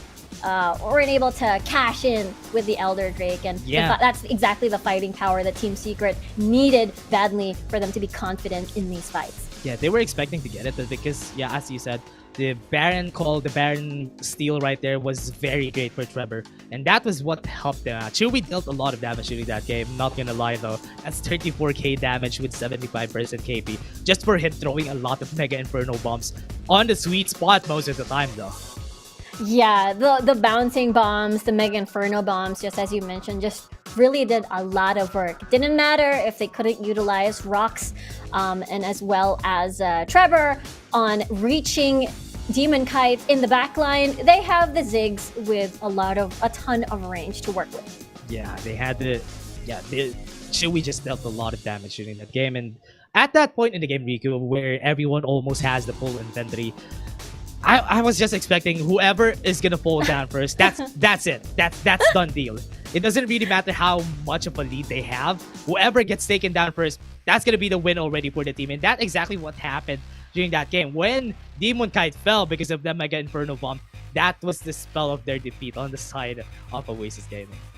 Yeah, and there were so many there was an instance before the Elder Drake fight as well where Trevor and Rocks were able to get Renzi, and without the jungler, that means the Elder Drake would be a comfy take for them. And without vision as well coming from the side of Oasis, that means they cannot exactly risk face checking and just entering the fight just for the sake of getting the potential steal, knowing that the jungler, Trevor, is still alive on the other side. So Team Secret, yeah, it was 3 dragons on the side of Oasis. Team Secret so unfazed with, okay, you got 3 dragons, it's okay, because the gold lead was very stable. Like, there wasn't a big gold deficit anyways. What I like about this match in general is that we're beginning to see the Team Secret that we saw last year. They're like the late game kings. They were unfazed with how much gold lead the other team has, how much dragon stacks that the team has. They were so unfazed because they know that they can win late game. They were dubbed the late game kings back at C Champs into Horizon Cup, and I'm starting to see that identity form again in this series. Yeah, and I hope they would be able to double down that on the identity that you were saying a while ago. And it all comes down to experience also that they had during the last year, and that's why they just worked on it. And now that is going to be the excitement. That is the build-up that we're looking for Game 3, and really, we're all into it for Oasis Gaming versus Team Secret right now. It was a great Game 1 and Game 2 for both sides, but we're going to be seeing the Game 3 after this short break. We have been your casters for today. I'm Dash, and I was here with Riku. See you guys in just a bit.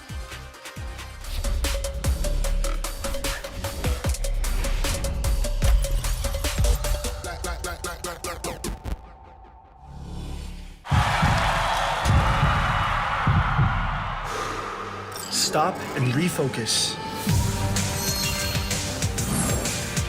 Get a clearer perspective. See things from different angles.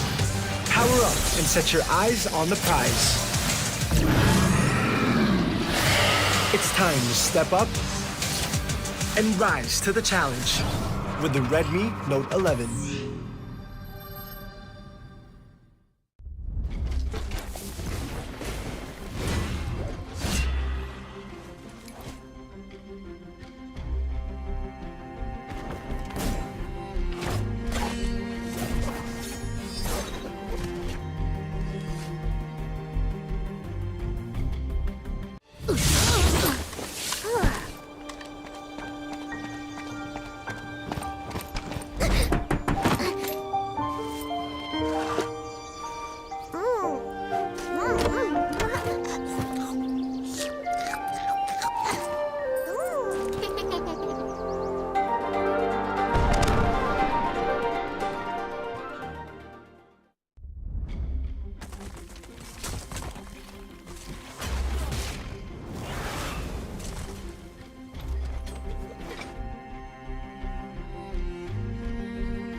Welcome to the third game of this series between Oasis Gaming versus Team Secret. It was a great win time and time again for both of our teams. Oasis and Team Secret, they just played really well during the first and second game. But now, on the third game, there's not a lot of advantages seen from both teams. It all came down to how they play the late game and how the last clash happens. And again, it just went on to the side of Team Secret right now. Before we go into it, we're going to be your shoutcasters for today. I'm Dash and I'm here with Riku.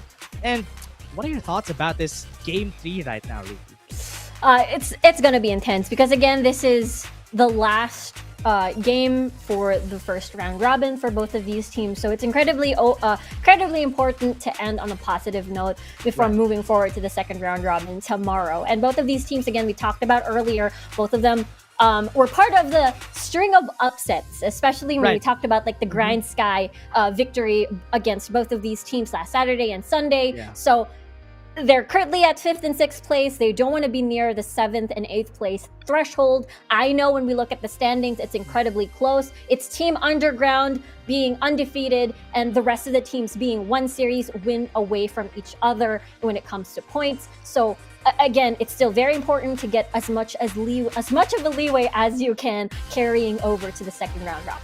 Yeah, it's pretty much safe for the teams at the top at this point, but there's still another round robin coming into their side though.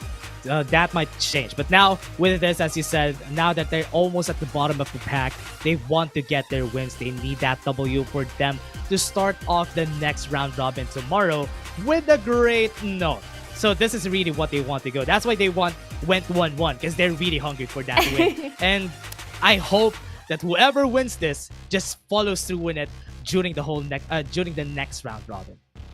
Yeah, that momentum is also incredibly important, especially with the position they're in the current standings. And what I'm looking forward to the next match is, I don't know, maybe most likely a little bit of taking away like the Yumi again, taking away the bans that has worked in the first series, Morgana, Camille, because it's just so easy to get someone, to pick someone off immediately and create it into that big 4v5. I mean, Team Secret pretty much assembled another composition in game number 2 that works similarly like that. They can do that with the Olaf, Ragnarok into the hero's entrance, lock someone down, make it into a 4v5. Like on paper, it doesn't seem like a pick composition or like a pick assembly, if you will. But at the same time, you can still use it that way.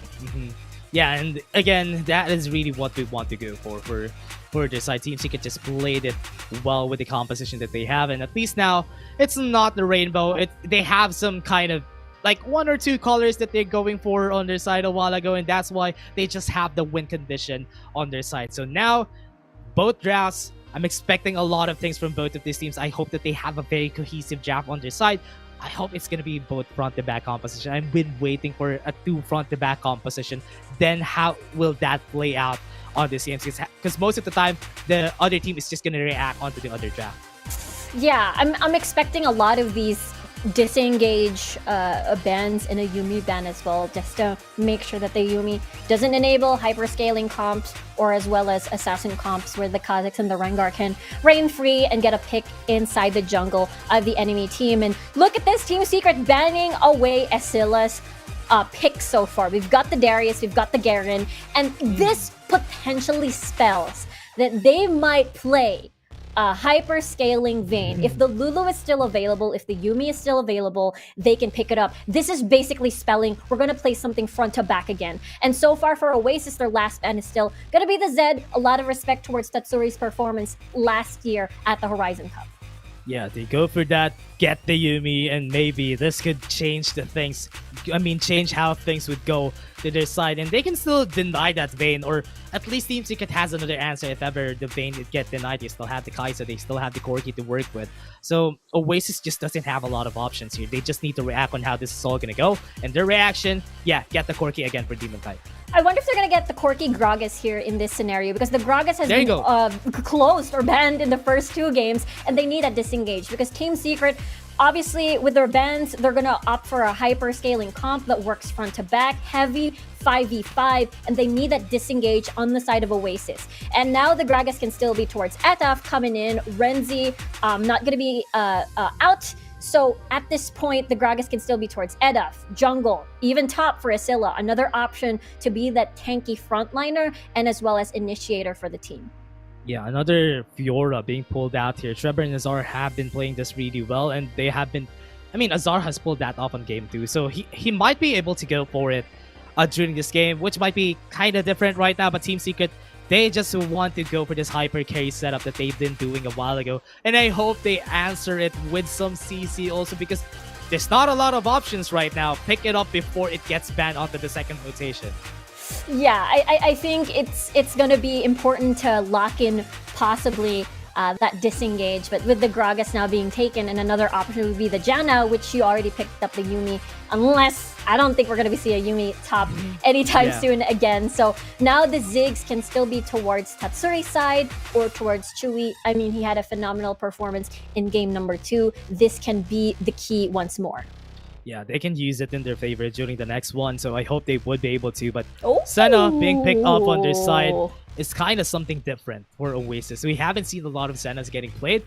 And this might just go to Corki going to Edaf and Demon Kite going for the Senna and bot lane to Dragon, which is a really good composition to have, especially when you have a Senna. That just changes things up in the bot lane. Yeah, it's going to be the double 80 carry composition so far. It's going to be a non-interactive lane. If it's going to be a Gragas into the Senna at the bot portion of the map, since they have a lot of sustain, just going to be farming carefully. If it's going to be up against the Ziggs, it's going to be fine because they do have some sort of sustain as well, and they're just going to be farming and wave clearing. For Team Secret though, look at them. They're banning out Etof's jungle pool so far because the Gragas can still go anywhere, can still go towards top, can still go towards the bottom lane for Dragon. So Team Secret just wants to remove other engage junglers that can set up for the team. Jarvan 4 could be a possibility because again, it's absolutely scary with the backline access it provides.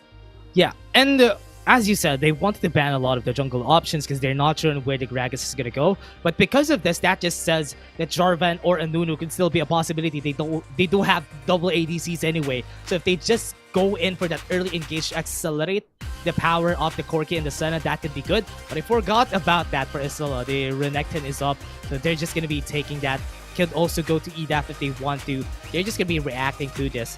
And it's a good thing Team Secret still has the option of having Fiora onto Trevor and could take another jungle that could actually force Oasis, or rather ETAF, to some jungle that they want to go for. Yeah, they're expecting, again, most likely the Rengar coming in here for the jungle being paired with the Yuumi. This still can be a possibility. And because of the global ult coming from the side of Demon Kite here on the Senna, it is still possible to provide sustain across the map. Never mind, it's going to be a Xin Zhao instead. We're clearing away from the what do you call this? From the Rengar Kha'Zix in the jungle paired with the Yuumi. Instead, they're going to opt for this scary early game as well. We're looking at Xin Zhao, Lucian, and Yuumi being able to aggressively dash in, get that final chapter, lock someone down. But I don't know. There's just a lot of... There's just disengage. There's two front lines that are scary with the Riven and the Renekton. And I don't know if the Xin Zhao and Lucian is going to be enough to provide that access for that final chapter. I hope this wouldn't be like game 1. Like, they're doing a lot of things right now, again, for the side of Team Secret. And yes, they have the early game advantage to decide, which could be good.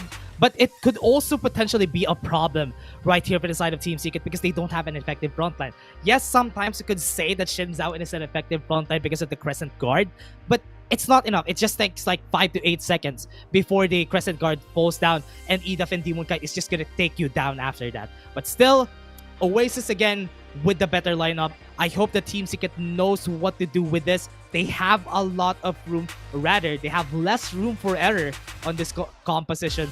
So they just need to make it work on their side. Yeah, 100%.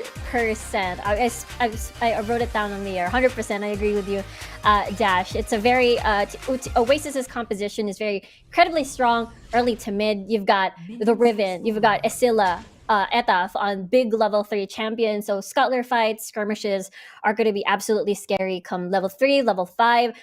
They're great. Team fights, you've got Dragon being both the initiator plus the disengager with the explosive cast. And you've got 2 big range. Etaf, of course, going to be providing a lot of damage. Demon Kite with the Senna ult providing a lot of utility, heal, and as well as scaling in the later stages of the game. So Oasis, I really love the composition. For Team Secret, this is a little bit of everything again, Dash. This is, you can do 4-1 split push with Azar. You can do early game with the damage from Trevor and Tatsuri here for a little bit of skirmishes with the final chapter. Oh my god. What? How is it Edaf winning this? I mean, Tatsuri even popped the ignite just to force him out of the way. That is just super surprising for me, honestly, because Edaf was actually able to win that easily in the fight. And yeah, it was also because Tatsuri wasn't at level 3, where most of the time, big advantage for Illusion. So Demon Kite in the bot lane together with Rox, not a lot of pressure for Chewy, but because it's a lane in where Demon Kite doesn't have a lot of targets to stack up on those souls, it could potentially be good for Team Secret. Yeah, going back to what you said, level 2 Corki, Phosphorus Bomb into the Gatling gun. If you're right in front of Corki, you are definitely not going to have a fun time versus what you said. Level 3, Tatsuri is able to access and his passive even more. So better burst if he goes in, but really great response coming from Edaf. We'll see, though, this lane, we talked about this before, a very non-interactive lane. But when it comes to kill potential, it is from the side of Dragon, because he has room to initiate, and he can initiate now. Yeah, going in with the body slam onto the flash, not even able to get anything. Rox, remember, if he gets hit by a CC, he's not going to get out. And Demon Kite also gets out with the flash. They use a lot of flashes, but that's enough. A 1-0 is great enough. Really nicely done from Oasis, knowing the fact that it is the most vulnerable lane. Azar's lane is also very vulnerable because we talked about the power of a Riven and the Renekton. You can just stun lock them.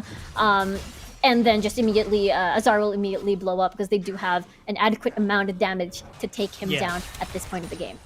Yeah, they have a lot of damage to work with for the side of Team Secret on the top side. But again, we're just still waiting for them to pop off on the next one because they're just going to be slowly easing into it. And also, just like to point out, whenever Vox comes out just to try and get some mana and shield for the passive, sometimes it's easier for Dragon to just go in. That's why he went in for the fight a while ago, because he saw an opportunity against Rox.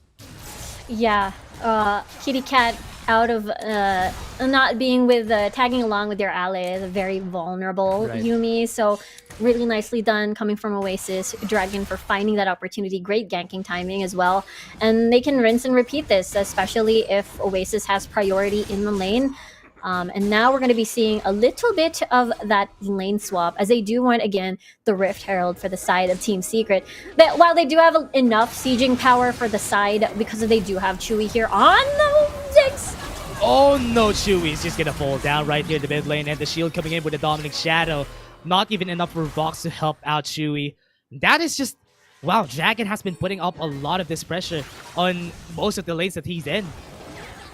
Yeah, Oasis is just finding the right targets. And I mean, the Ziggs has the satchel for the escape, especially if you have Flash, you have the final chapter. But if you're locked down, there's really no escape, no opportunities for you to use any of those abilities. And Oasis, again, just again, the sequence of their skills, the way that they read the map to see who's vulnerable is just really good. Yeah, and I was kind of waiting for the Shinzao to come out on the game so far. He hasn't been that meta, and I really like that he came out in a game where Team Secret is. And yeah, he has been nerfed a lot, but still, I really like the early game advantage that he gives for the team and also the Crescent Guard. But now, taking the Repel is just going to be their answer because Oasis' gaming is just always going to be taking this drakes for themselves. Yeah, it's another trade again. They want to open up the map to give room for Azar, either for the roams and join in the fights later on, but here's a fight. Okay, top side was able to get the fight. The knockup came in, but not enough for them to get the kill. Azilla is playing with fire here, but at least they were able to cancel the pressure on the top side. Yeah, it is going to be safe again. Oasis reading Team Secret like a book. Right. Unable to break that down once more for Azar, because Azar has been when we look back at his track record, he's crazy in team fights. He's crazy with the roams, but after Horizon Cup, he's also crazy with the 4-1 split push, and they do want to release him from his lane duties and be able to create a big impact into these later fights. So we'll see if Team Secret can replicate the same success from game number 2, where it's okay if we don't get the early lead. Yeah, it's okay if we can't open up the map early, because we're gonna get the Rift Heralds and use that instead to gain enough space, and then bing, boom, get Trevor rocks on the board, see if they can get a pick in the deeper ends of the jungle. Maybe even the side lanes can be an option. What I'm kind of afraid of, Rico, is this, because it's a different composition that they're having right now. It might be quite different from what's going to happen to game 2, because it's not that easy to pull off, especially like what's happening right now. Bot lane, Azar is going to be the target, even though that he's good at 1v1s. But if everyone is just here, you're just going to get taken down, and Oasis just gets it. Might take down the turret to the bot lane, but it's a good thing Chewy's here. Yeah, really clean dive coming from Oasis there. Again, Azar, we talked about this before, that Azar is going to be a very vulnerable target alongside Chewy. This is the Rift Herald now. They're going to open up the mid lane. Yeah, that is going to be an easy open up on the mid lane. Tatsuri, I oh no, missed. he wasn't able to hit it. Demon Kite might be in trouble though. But at least Rift Herald was able to take down the mid lane turret. More pressure onto the side of Oasis. Yeah, the root wasn't there, unfortunately. But at the same time, Demon Kai's still fine. He still lives. And now Team Secret will have their eyes on denying dragons here. And do they have the capability of doing so? How will the team fights go in the first place? They have Chewy for the big pokes. Maybe not as big at the moment. It is going to come up later. But what they can do is who will deliver the final chapter? Who will read the book to Oasis? It's going to be Trevor. It's risky to use Tatsuri because he's going to explode from all the damage in the world on the side of Oasis. So it is going to be Trevor, because you mentioned he has a Crescent Guard. He has really nice ult up to survive a little more against projectiles. So being as double AD on the side of Demon Kai, Eduf and Demon Kai here. Okay, wants to go. He's fine. I thought that it's going to be a Ruthless Predator hitting onto Azar, but he still has the riposte though. And it's still going to be hard, but bot lane, it's not going to be hard in bot lane. It's a WG Crescent Guard onto Trevor, Dawning Shadow, not going to be able to hit onto the backside. And this is Oasis just following through. I think they're really low in HP. Trevor could turn things around here if ever he wants to, but okay, they're going to be backing away. I think they managed to clear the wave at least to buy some time. But look at Tatsuri, he's hovering around. He's thinking if he should stay, but knowing that Etap is here, he says, okay, never mind. I'm gonna probably just play it safe. I'm just gonna wait here. I just want to farm the wave and see what we can do. Yeah, this is kind of scary for Tatsuri. It's a good thing. Even though he doesn't have vision, he was able to clear the wave. 30 seconds of the clock for the Rift Herald and also the Mountain Drake. And Oasis Gaming, yeah, they do have some items on their side, but it's kind of looking better for the side of Team Secret now that they have the Ardent Sensor together with Rocks. It's going to be easier for most of these players to do more damage onto their side. But remember, what's hard about the composition with Yuumi, you're almost likely playing a 4v5, so it might be a problem when it comes to positioning. Yeah, 4v5 and sacrifice of giving, 4 abilities for whoever you're attached to. So this is them. Actually interesting from Team Secret. They were prepping the vision towards top side, and now they're going towards Dragon. Yeah, what a good package right there. Was able to deny them the positioning that they want to go for. On the side of Team Secret, EDF just went in for it. And yes, this is our Dragon. But yeah, take the Rift Herald if you want to. You don't know, we have vision there. EDF wants to get it. But I think they're going to go. But Oasis Gaming is playing around this. He's trying to divide them to go for a fight. Might go for a Rift Herald, trying to play it slow. ETAP is playing with fire, but here comes the explosive cast onto the backline. Was able to get it. Mega Inferno bomb onto Dragon, now low in HP. And now they're going to be so low. They were divided around, and that's good for the side of Team Secret. They were able to make it work. Stasis on the hand, Wind Pick of Lightning, not going to be able to hit. Demon Kite is going to go in. Trevor is just so healthy right now. Oasis Gaming, Wind Pick of Lightning, not going to be able to hit. Almost getting the kill. The Root was able to get it, and Azar is going to be able to take 4. And that's a 4-for-2 in favor of Team Secret. And that's the Azar that we've been seeing last year, and now we're seeing it again. That aggressive flash into the rest of Oasis, knowing that everybody was low. He was incredibly confident with that play, and they are rewarded with the Rift Herald fight. That is why they were hovering around the Dragon, because they wanted to see if they can win that team fight, and they did after, and they are rewarded with the Rift Herald. Yeah, that was great. Team Secret takes some kills, takes the Rip Herald. Yeah, they were able to equalize the gold, which is great for their side. The Oasis right now, they need to think about their fight. That fight was just so brutal. Just because Trevor had the Crescent Guard for the longest time, and he was able to survive because Rox was attached to him. That is something that they need to look out for. They don't have a lot of melee damage. So if ever Trevor uses the Crescent Guard, they have a lot of problems. Yeah, there's just a lot of survivability once Trevor's ult is up as a Sinzao. And I got props still to Dragon though with an amazing cask. Yeah, Azar gonna go in, will be able to get the repulse and the stun, and Asilla is gonna be dead. Just because it's that right timing though, they have the Crescent Guard on the Trevor, was able to go in, this is gonna be Ina falling down, and they don't have enough damage to work with. Trevor is just making it work with the Crescent Guard again and again, and this is just gonna be hard. Demon Kite can be the next target though, he might fall down, he's gonna fall down, and Tatsuri is just gonna double down onto it. Dragon is just gonna run away, try to cut some losses, and 3-4-2, and Team Secret won that fight again. Another win for Team Secret. I mean, props to Dragon again for using the explosive cask to throw off the angle of the final chapter and not get rooted. But at the end of the day, there's still a lot of damage. Trevor re-angled the ult coming from the side of Rox. Let's take a look at that again.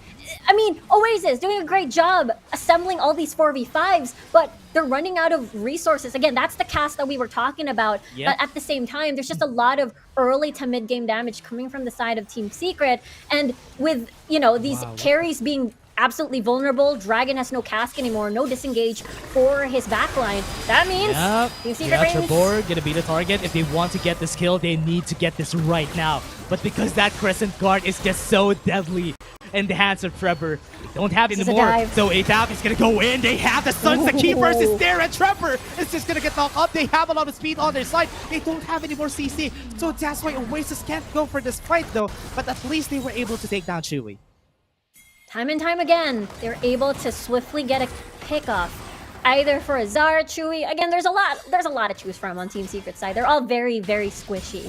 And once you get locked in by Oasis composition, it's just an immediate death. Because again, we talked about the stuns, the stun locks from Etaf and Scylla, the fact that Dragon has been performing so well on his explosive casts to get a pick, and the fact that there's another root coming from Demon Kite coming in, and the funnel of damage coming from Etaf here. So everything works so well once Oasis gets the initial setup. Team Secret, though, they have a lot of options to re-engage. That's the reason why they're winning all these 4v5s.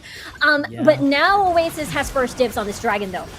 Yeah, they're taking this again. And another positioning advantage that they have is that this package is just gonna stop them from pushing through. They can't even get close, but they're gonna be taken down on one. Scylla might fall down. No, he didn't. So that is another win from Oasis without any answers for Team Secret. Team Secret may have an answer. You know how much they love the Baron? Really? They're already positioning towards this area. See if they can get a pick. Maybe towards Dragon, maybe towards someone that is also squishy. Because knowing that Scylla is towards the bottom portion of the map, they've already unleashed the Red Herald, so they're creating more space for them to work with in this red quadrant of Oasis and prepping for the Baron later on. They can't risk this because they don't have any ultimates on their side, especially that Trevor doesn't have the Crescent Guard on his hands. And I forgot to point that out. This Phasers has been super helpful for Trevor during the whole point of the fight that he's always in. Whenever he tries to go for that 3 talent strike, after that he just runs. And that is enough. Mission complete. After the knock up, one's gonna get taken down and let's just run. Yeah, we may not have backline access, but we have a lot of speed. Yeah. Speed is That's the enough. key. Yeah, speed is the key to maneuver around these team fights. And it's going to be very important later on once they're going to be fighting for this Baron. But look at this, though. This could be risky for Tatsuri. Oh no, Tatsuri going to be the target. Flash has been burned already, and the Baron is going to come out. Trevor is going to flash in, final chapter. But now he has been denied. He has the Battle Slump to work with. Dragon is just going to run away. That was a lot of them using a lot of their flash and also their ultimate. So this might be Oasis finding ways to go for a clash here. Yeah, looks like they're going back. They're going back to base. Oasis wanting to, okay, I'm gonna buy an Infinity Edge. This is it. This is where I want to strike next. I'm gonna deal a lot of pain towards Team Secret. So right now, this is the time that Oasis has been waiting for, and they are prepped and expecting a fight. Yeah, this might be... They need to keep their head above the water. Team Secret slowly... I can slowly smell the desperation whenever they try to force a fight, especially at the top side. Though I think Oasis is the one war, Teleport. and they're going in. Tatsuri is just gonna fall down. The next is gonna be Azar. Grand challenge has been popped. Body slam. He has their boss to work with. Azar is just getting cancelled. Almost getting the kill. That sequence for comfort. Ignite is ticking. Not gonna get the kill. No access to the backline. Dragon is just being a wall. Trevor can't even put him down. Oh, there goes shutdown. the final chapter. Dragon is just gonna get it. Etaf. Oh no, he's been taken down though. That was a 2-for-1. And now they can't get this Baron because their jungler is down. There's a Mega Invertible. Ooh, flash! Okay, they went in for the flash. Chewy's gonna be the target. Trevor might be the next one though. No slice and dice. No ruthless predator. Trevor is just gonna play it cool, back away, and wait for the next fight. That could have been sticky for Team Secret. If Right. Ataf lived, Oasis could have easily gotten away with the Baron there, knowing that Right. the numbers from Team Secret are gone. So really nicely done. Mega Inferno Bomb coming from Chewy to snipe out Ataf and make sure that they have space to work with and wait for the death timers and create an opportunity again for the big 5v5 that they have been waiting for. And Yep. again, has been absolutely scary so far for both teams because Team Secret, we looked at Chewy in the second game, but let's take a look at this replay again. Tatsuri, again, very, very alone in this, so it's an easy pickings. So for Azar, he put his grand challenge onto Etaf, which is the most mobile member, so he's able to get away and not be able to get that last vital point for the activation of the grand challenge. So really nicely done by Oasis. And Team Secret, again, from Chewy, is able to remove the jungler out of the picture. I actually laugh at the Mega Inferno Bomb because it was in the sweet spot. Etaf, even if it dashes away, he didn't even use the flash because he's like, yeah, I'm dead. So I'll just take it. I'll just take the Mega Inferno Bomb. But now they don't want to risk it. To die. If one dies, that's an easy Elder, that's an easy Baron. So this is gonna be crucial. The death timers are in, so it's gonna be hard to lose just to one member. It might spell the end of the game, especially that Trevor has the Guardian Angel already. He has room for error here. Yeah, he has a lot of survivability with his Sterax, Guardian Angel, and Stone Plate as well. So there is, what you mentioned, Dash, a lot of survivability and leeway for error for him to keep surviving in these long drawn fights. And what we saw last time once the Elder Drake spawned in game number 2 was Renzi getting caught out by Trevor and Rox, and it could potentially happen again on the side of Etaf. He has Zonia's Hourglass at least, but no Guardian's Angel for that second life.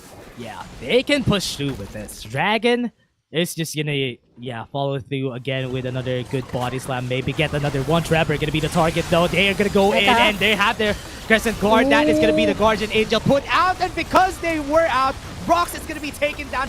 Trevor is gonna be the next. No Cosmic Divide, but the Son of the 4! What was that? Etaf was able to get it, and now they're gonna be taken down. Oasis is gonna be taking all of them down. 40 seconds at the clock, and they might end this game right here, Riku.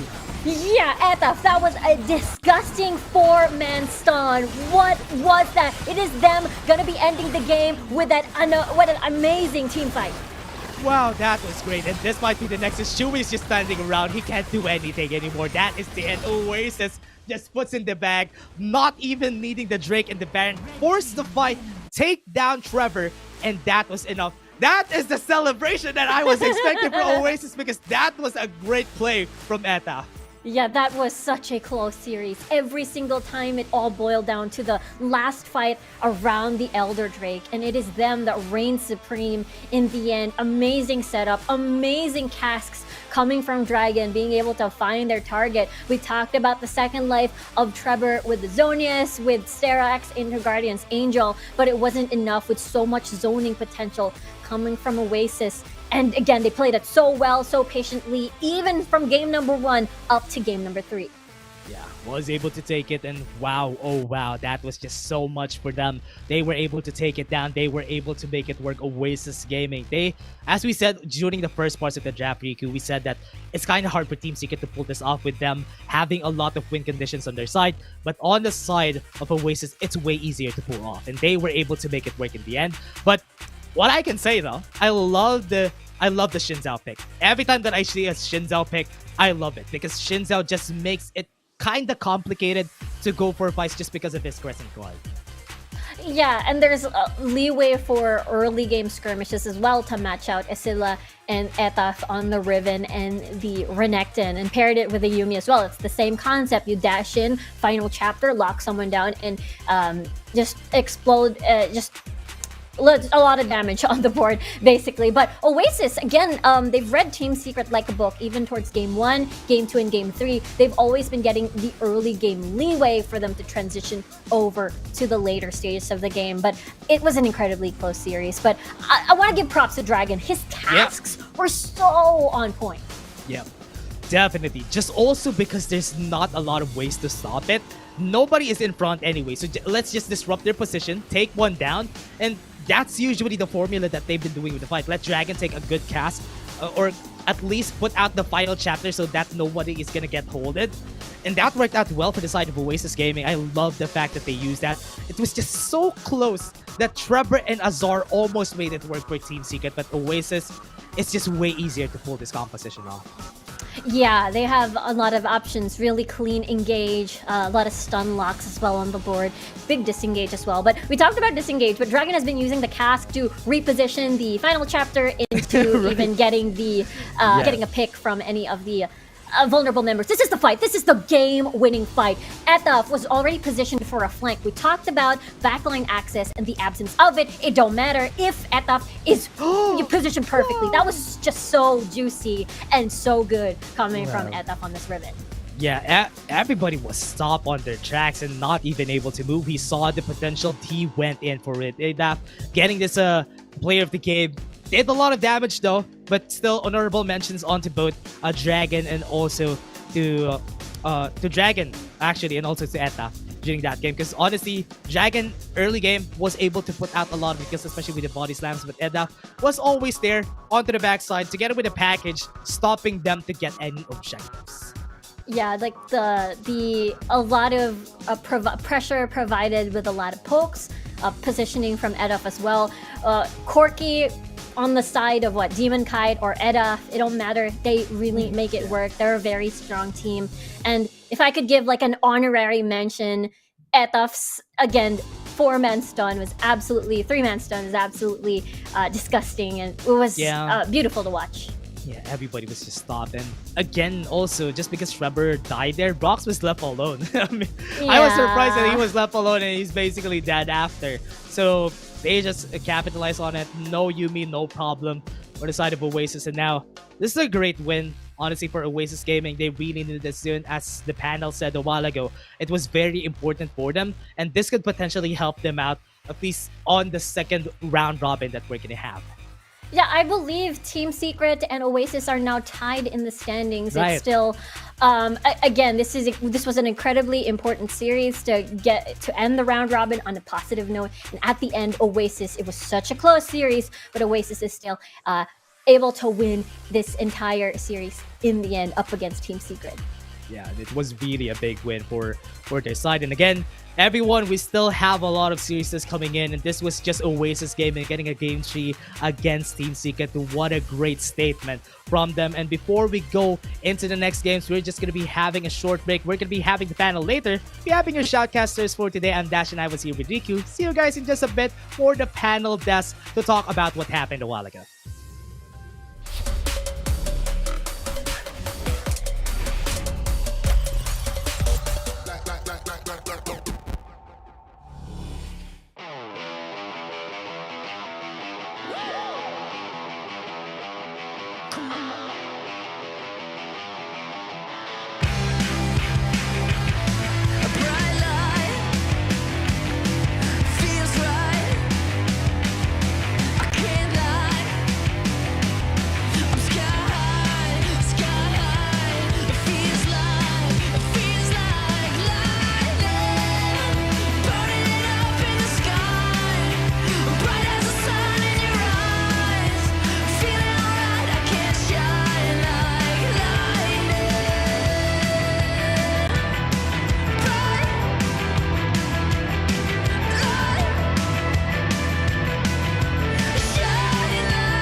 went down. Now my search is over, over, over.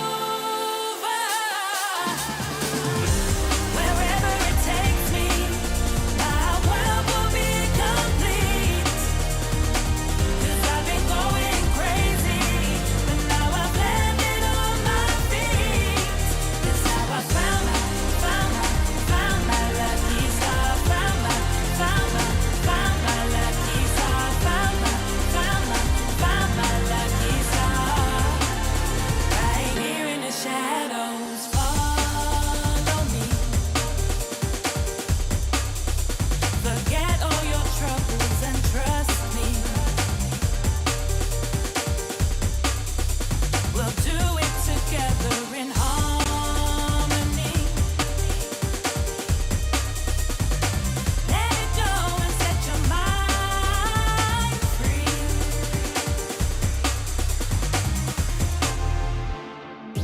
You lit me up as the sun went down. Now my search is over, over, over. Wherever it takes me, my world will be complete.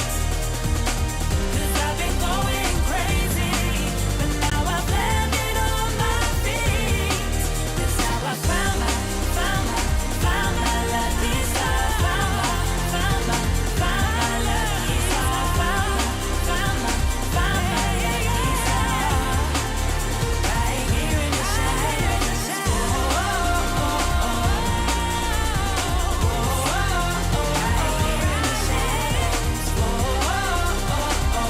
In the shadows.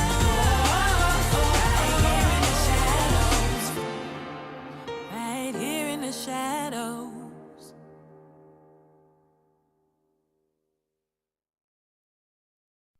Running wild out of my mind.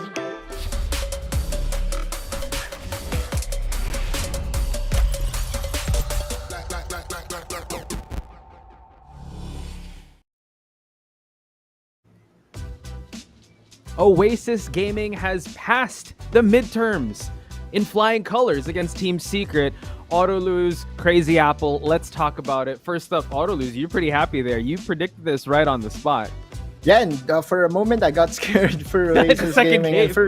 And for a good reason though. Again, I did predict Oasis Gaming over Team Secret mainly because I still believe in the team. They're still very solid when it comes to their drafting. It's fair to say that their drafting has been so good. It just so happened that when it comes to the late game decision making or even the early game, there are some mistakes that needs to be polished, and I think the staff knows that, the roster knows that. But one thing to note about Oasis Gaming is that they, so far in WCSPH, there has been no instance that they were able to win after a loss, and that's the reason why I was scared. On game number 1, we saw them winning Demon Kite on that Corki, getting almost 100% kill participation. Midway to the game, I feel that he was dealing a huge amount of damage, just carrying the team on his back, and the Meow Meow connection again this time. Oh my god, Yumi, I don't know what's happening, but apparently we are over advertising Yumi in week number 2. It is racking up some losses right now. But then again, on game number 2, I think that's one of the games that we have to highlight or focus on, Crazy. Yeah, game number 2, it was hard to say who was going to win until it really felt like Oasis had that momentum coming into some of these fights. But coming to game 2, we were kind of memeing about it in the watch party, but at the same time, it was really a key right there. The steal from Trevor, stealing that Baron to see in the replay, was the key moment right there to get into the comeback position for Team Secret. They were able to eventually even things out, a 1-1, winning that game 2. But come game 3, I really think it was, as you mentioned, Oasis Gaming has a hard time picking themselves back up after losing a game. But we saw here growth from this team. Resiliency has been shown. Yes, it was, I feel, also spearheaded by a substitution, kind of at least changing that mindset. But I just want to say that the growth from Oasis Gaming we did see here coming into day 1 of week 3. Yeah, what doesn't kill you makes you stronger, and I'm so excited because Oasis Gaming, we did say that they had all to win in this game, and they needed that win. So I'm Definitely. excited to talk to them. We are going to be interviewing the player highlight of Etaf. So let's head into it. He's on the other line. Let's head on over. There we go. Etaf, congratulations, sir. Hello. Thank you po. Oh, nag-pop off kayo. So, quick question I wanted to ask, because last week, it was a hard time for Oasis game. So, ano yung mindset ninyo, and what was your game plan, and did you guys execute that game plan coming into this match? Ang ginawa po naming adjustment ngayong week is sumabay na lang po kami sa PH meta. Binago na po namin yung playstyle namin. Hindi na po namin ginaya yung katulad nung sa last week na series. Hindi po talaga effective para sa amin eh. Sige, so Ayun adjust po. on the fly. Agad. Yeah, and it worked. Alright. Congratulations. Yes Crazy po. Apple, your turn. Okay. Etaf, yung question ko more of yung nangyayari kasi napapansin ko kayo isa sa team na talagang ni-utilize both junglers, you and Renzi. What goes to the mindset of the team kung when these substitutions happen, and will we expect more? Kasi nakikita may result eh. Like you guys finished this series. So what is the mindset of the team when you do these substitutions between junglers?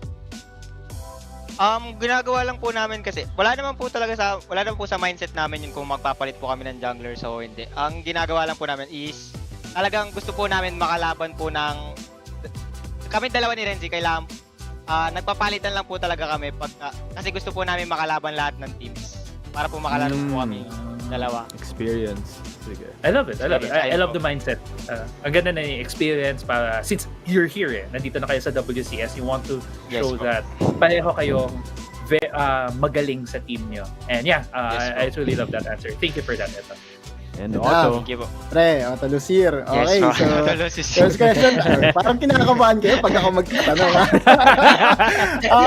Right, Otto Lusir. first question, pero it's more of you and Edaf kasi nakikita ko siya ngayon sa background. And this is the first time that you have met Rox, which is your previous teammate, pare. So, kwento mo, ano yung experience having to face, former Esports as well?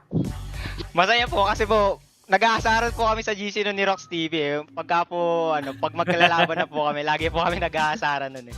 Ayun. Maganda naman po yung resulta ng laro. So may ano ka pa, kumbaga may alas ka pa, makakapang-alas ka pa, isa pa, di ba? But yeah, eto, I also have one more question, pare. Kasi I saw your shared video yesterday, yung Sunsparks. Fake ka pa nun, pare. Ngayon, etap ka na. Ano masasabi mo dun sa ginagawa sa Tagalog broadcast na si Timon kahit nagiging epic nomad, si Dragon nagiging no guard, para swak na swak daw sa team nyo? Branding. Kasalanan po talaga ni Edap to eh, kung bakit po kami nagpalit ng pangalan eh. Siya po yung may kasalanan dito, kaya binaliktad po kasi niya yung pangalan, yung IG niya, kaya gumaya na lang po kami. And si Esila yung original, kasi si Esila bago, di ba, Alice yan eh, before, tas ngayon, naging Esila na, exactly, pare. So, saktong-sakto. Anyway, pare, ano yun? Napilitan na rin po si Esila na magpalit ng IGN. Mag-Esila na rin po, dapat Alice po talaga siya. Alice para talaga. Para tatlong hito po kami. Saktong-sakto, the chemistry was really felt there, pare. Congratulations. I know that you needed this win. And pare, pinatunayan niyo, tatama ako sa prediction. Salamat. There we go. Etaf, thank you so much. Any shoutouts and final words for Oasis Gaming? Shoutout po sa aming manager na si Boss Aaron nanonood. Tsaka po sa lahat ng bumubuo ng Oasis Gaming. Ayun po. There we go. Boom. Can't wait to see you guys tomorrow and on Sunday. Ladies and gentlemen, Etaf of Oasis Gaming. Thank you so much. Thank you po.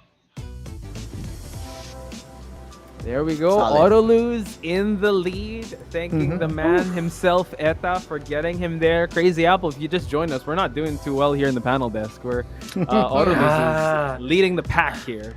So I mean, we didn't expect what happened. We saw Team Secret feeling like a bit hot. Yes. Right? Week 2, but Oasis Gaming, man, they just really showed up today. Yeah, and what I liked about it, like you pointed out, they faced adversity now. So once they have that boost of confidence, that can't go anywhere. That they cannot be unshaken. So can't wait to see what else they're going to offer us in this weekend. Since this is the last of the round robin, they will face the rematches again. So really excited to see how they're going to fare. But we got to move on to our next series of the day, which I think might be the main event. We got Fennel Adversity versus Team Underground Autolose. Talk to me about Fennel Adversity here. They're going up against I would say the honor roll students now, the Team Underground. I'm trying to look for the better analogy. Still pushing through with the theme that we have right now. But FLA still, for me, their playstyle is all about counter punches, right? If someone goes over aggressive, they would go for the hook. With the right timing. Check And again, right their hook, roster, Arise and Doming, Arise, Danny, and Rafi. Again, this is pretty much a very solid stack. Their experience is definitely there. And the highlight player for FLA, of course, is going to be the mid lane because he will be facing Mitsura on the other side. Now, Arise is, I would say, his playstyle has been varying from being able to tank for his team. As you can see, the champions that he has been using, we have the Garen, the Galio, and the Diana. And also, do not forget that he still has the Akali. They said, being able to reach the back line. I feel that Arise is really playing for the team right now. It's a perfect fit for them. The average KDA of 4.29 is just a testament to that. So that's FLA. Now, on the other side, Crazy Apple. Okay. Go for it, Team Crazy UDG. Apple. In terms of the analogy that you guys have been going for this whole paddle for the past day, I want to say right now, Team Underground is the running to be the valedictorian. Oh, there we go. They're about to get that perfect series streak. They have that, a bit of smudge right now with that 1 game loss, but still, Team Underground coming out strong, coming into this week 3, still undefeated in series, and I believe these two teams also have a bit of history.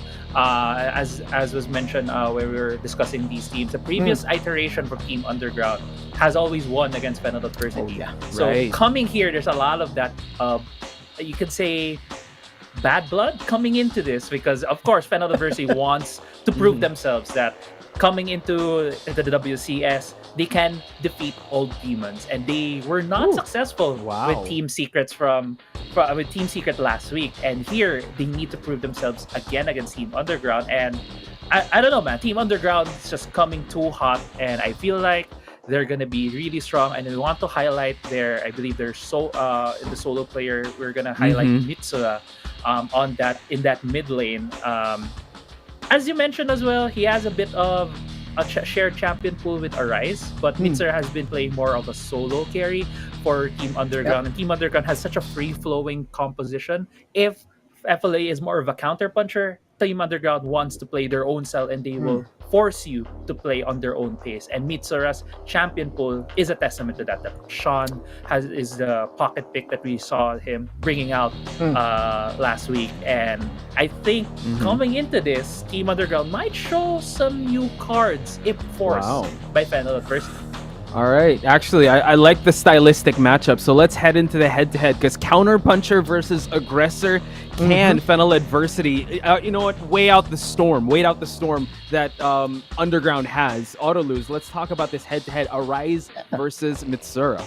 Starts in the mid lane, right? Then again, FLA will play for the team. We'll wait it out until the late game, and I've been discussing it with you guys. Who's the best team fighting team? There were 2 teams that really did come out, and that's Fennel Adversity and UDG. However, UDG, regardless of their composition, will go at it with you or against you in a team fight, and that's just a testament of how good they are. I feel that they are the better team fighting team. Arise and Mitsura will play a key role here, but I want Mitsura to go for the cheese peaks. Why not? Let's go. Yeah. Autolose, I just want to say that we also had a differing opinion when it came to that question, right?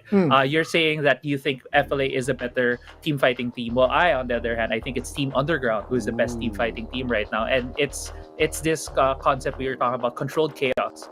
I feel like their communication, the way they handle team fights is, I think, frankly, the best because they can do these front-to-back team fights as well as scattered 1v1s and then form back again as a unit, and it seems so seamless when you watch them play that I really do think that they are slightly cut above in terms of team fights when faced against Fennel adversity. Okay, I like how you guys broke that down, because you know what? In the storm, there's the eye of the hurricane. They have to find that center, because if not, you're just get lost in the chaos that Team Underground will be bringing to the table. And we have seen a lot of teams crumble under the pressure of Team Underground. There was RRQ though that did shed a little bit of blood, but I wonder if Fennel adversity can be in the running to be valedictorian. Who knows? I'm trying to make more analogies, but we have come down to our predictions, boys. I don't know. I think we might be on the same page here. I'm gonna start. I think Underground might come into this round robin unscathed. They would probably come in undefeated. How about you guys? Let's start with Apple. What do you think? Just very quick, because I think I've already painted a good picture of Team Underground. It's gonna be 2-0 for Team Underground. Okay, just following it up. Make it 3. This is still going to be UDG over FLA. Again, the mental advantage that UDG has over FLA so far. FLA has shown cracks against those teams that has been beating them in the past, and UDG is no stranger to that. Yes, at the backstage we're having some discussion with Rico. I will let Rico explain her side later. I think she's gassing. Yeah, so we'll just have to wait for that. But guys, we're all in Underground. How are we gonna decide this? We're all 2-0s, or is Autolus gonna change it up to 2-1? No, it's a 2-0. I'm happy with, I'm in the lead. I don't wanna. Yeah, I know. You don't wanna risk it too much, right? You gotta hold on to that. Well, if we'd all get it wrong, I mean, you'd still be in the lead. But so how are we gonna decide this, boys? We got some panel consequences coming up. How are we gonna do this? Goal difference, time. What are we doing? Actually, Apple, you're the guest here. You're the rotating panel. You decide. How are we going to decide this one? I mean, the last panel is going to be Riku. So if she could say what she wants, could be gold or kills. I'm leaning right now to gold. She's checking. Oh, God. She's typing real fast. She's typing. Let's see. But I think I want it for gold because, well, I feel if Team Underground will win this, they'll win this with a big gold lead. Okay, Really? so added gold. So like accumulated gold. That's a little tough. All right. Do you have a number in mind, Crazy Apple? Since this is, I think Rico is okay with that. She's not saying anything. So. Yep. Yeah. I think accumulated. I did say big, but I am not as big as what we've seen before. But I'm thinking maybe if Rico could also agree with this, 15,000 accumulated. Okay. All right. I will go with 10. Oh, there. 10, she says it agrees. Oh, she agrees. So, yeah. Right. Okay. Auto 15K lose? then. Are you going to go for a gut 12.5. shot? 12.5. He's going 12.5. with a gut shot, ladies and gentlemen. Right So down the that's- middle. If I could still tie with the two of you. True. He could. Smart. He could tie. Oh, man. Autolu is just showing us why he's the professor. I know. God. Everything is according to Keikaku. Let's go. All right. So there you have it, ladies and gentlemen. We believe it might be Underground that's going to take this 2-0, but we got to go with goal differences. Again, we want to hear your voices, so please use the hashtag on Twitter, the hashtag WCS and hashtag WCSPH and hashtag Wildrift Championship C.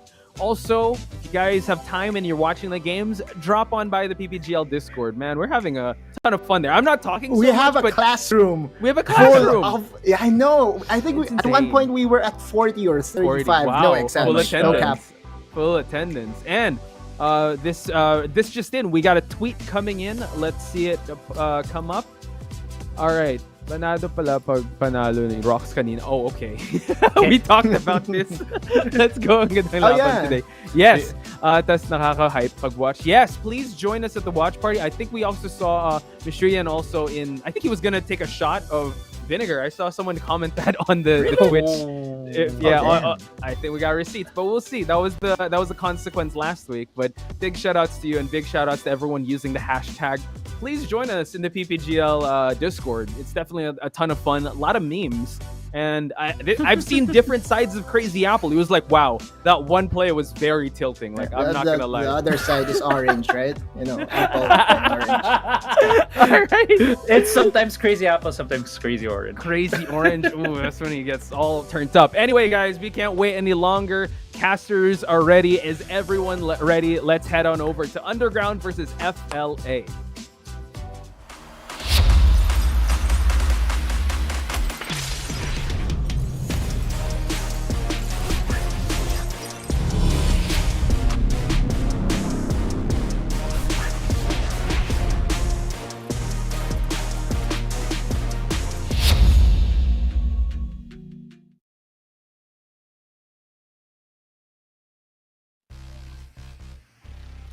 All right, I think the recess is over, and now the top students are going to go for the final test. And welcome once again, ladies and gentlemen, to the WCS group stages, the last week of our first round robin, for the matter. Of course, my name is Dadai. Together with me is Miss Riku, and I'm very excited for this yet another intense match between the top teams. Yeah, for sure. I mean, Team Underground still undefeated series-wise, but Fennel Adversity are already slowly ramping up, finding their momentum, finding their rhythm already, as they have been sticking to their guns with what the panel has mentioned, the late game 5v5 team fights, relying heavily on Danny to get the win on these scaling compositions. So basically, we are going to watch out for the big clashes because, yeah, the panelists mentioned both teams have their own style in doing those plays. And let's see, because the start of our first game will now commence. First ban, it's going to be the Garen Respect ban for sure, coming in from FLA, and the Yumi as well here for the side of UDG. Yeah, I love this coming from Fennel Adversity because look at this. The Garen in the set means that this is going to be a big chance of a Vayne pick because we've seen Garen being a big answer against Vayne because you can easily just walk up to the Vayne, spin around, and deal Demacian Justice, big burst. And we've seen that in the late game team fights as well, being able to remove that one single threat on these compositions. So I like this ban coming from FLA. That's true, and we have also to give credit for Don's playstyle on this champions here. He's very effective on the Garen, on the set, making some plays. And while taking down those comfort champions against Don, you're gonna know that UDG other players is gonna be either Mitsura or Sayonara stepping up here. And the flexibility when it comes to the draft, UDG has the better advantage of it against FLA, but FLA as a team, I've said it a while ago before the cast, they know how to work, they know how to create the team fights needed here for their execution. And I guess the Galio will now serve as a great initiator here for the side of FLA. Yeah, when the Galio is being picked, that means they need to pair it with something. Are they going for the Diana route, the Jarvan 4 route, something that then can deliver the hero's entrance into the team fights? And I love the deny with the Camille because if FLA is going for a single threat composition or a scaling composition where it's going to be the Vayne or the Kaisa, Camille is an amazing answer to remove that threat. And we could possibly see another Wombo combo with the Orianna later on, but that's still but we're still currently early into the draft. I love the Lulu pick as well because, again, this is so perfect with Orthros, and if ever Larawan will also go for the scaling AD route. And great synergy as well for the Lulu Camille here. And denying those for FLA, we've seen the Lulu Vayne combo is just very, very good for FLA. They have executed very good. And with this deny picks coming in from UDG, they are still dictating here. In the first phase of our drafts, to be honest, Miss Riku, they are dictating the tempo here. FLA is going to adjust. Well, the Kazakhs will now be locked in.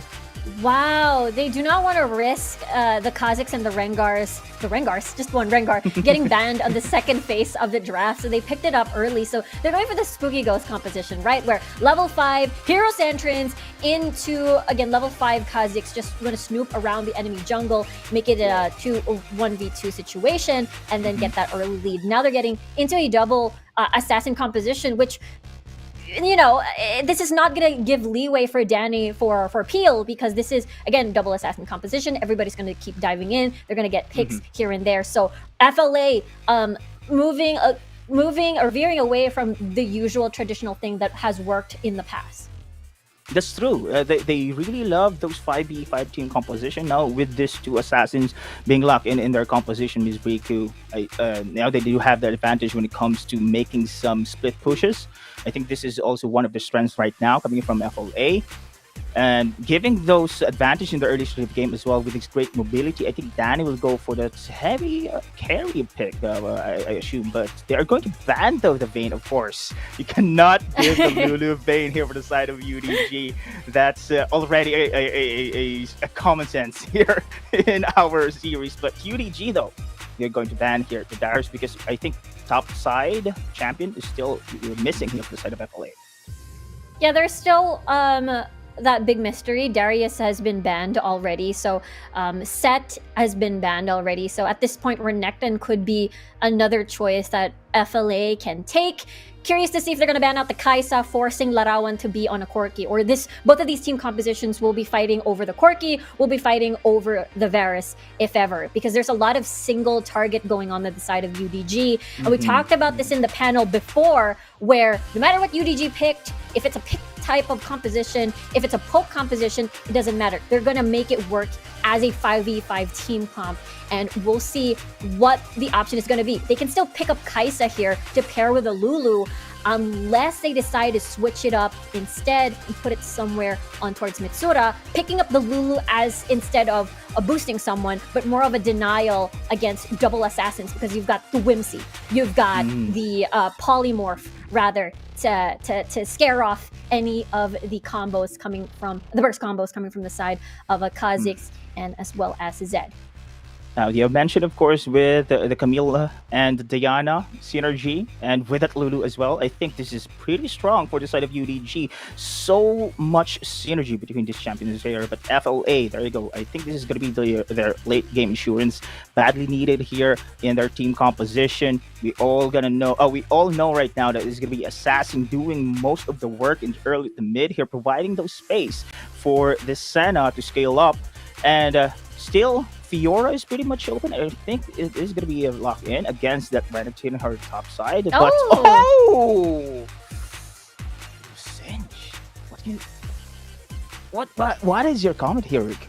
It's going to be, I thought at first it's going to be a Senna Cinch. It's been a while, but it's going to be the Cinch Galio into Cinch top, into, again, Arai is going to be on the Zed and Doming on the Kha'Zix, and the Caitlyn, the first ever Caitlyn we're going to be seeing ever in the WCS, and we never saw Caitlyn even last year, but it's only because the patch timings was a little bit awkward. We wouldn't see Caitlyn because Jason and Caitlyn were disabled at that time. But what? Whoa, okay, whenever you see a Senna lane, right? Senna lane into a Galio, pretty non-interactive, pretty safe. But because of the Caitlyn is incredibly great with lane dominance and as well as sieging potential, because you basically outrange everyone. There's a lot of safety as well with the net coming through, and you have that finisher with your ult as well. So I really like what I'm seeing from the side of UDG. Again, they've picked so many first ever champions in the WCS. You got the Master Yi, you've got my Master Yi. I'm just too excited about the Caitlyn pick that I can't think properly. Feels like, UDG is like a student who has their own formula when it comes to math problems here, but still very effective, nice to use here. And yeah, the Caitlyn is here. What I love about the Caitlyn pick as well, there's the Lulu there for that sustainability as well, because two assassins gonna aim for the backlines here against UDG. With this additional sustain, at least they can protect Caitlyn here. Caitlyn, however, when it comes to laning, yeah, you have mentioned Miss Riku is pretty strong with the lane dominance here, but in the early game, I think the power spike is not yet there. So I think they need to provide itemizations very well for Larawan's Caitlyn. And here we go, Miss Riku, the start of our third series. The test is here, FLA versus UDG, game 1. So excited about this Caitlyn pick. I mean, we're there's a lot of range going on because, well, you got a lot of you outrange most of everyone from FLA to begin with. So the fact that you have a lot of safety as well. So for Doming and Arise, while you think that Larawan is going to be a vulnerable target, heal. Oop. Or Frost. Yeah. Continue, Miss Riku. I think Lara won here. But hold the thought. This is going to be an action here in the mid. No. Oh, almost mixed around. And that was a pretty good duel here. We are somehow we are seeing in the mid side. And as expected, I think these two will try to create opportunities for their respective teams here in the early game.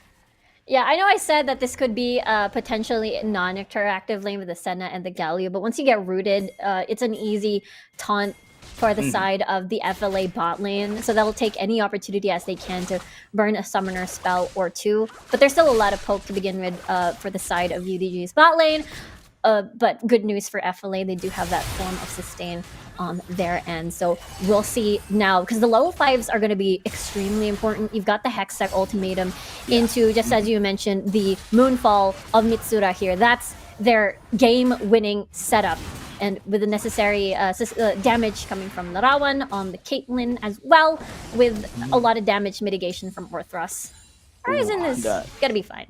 Yeah, but that was a summoner spell being burned down, and now they have thought of it. The Caitlyn is a pretty good pick as well to go for the poke potential against the last pick of FLB. That is going to be the Singe.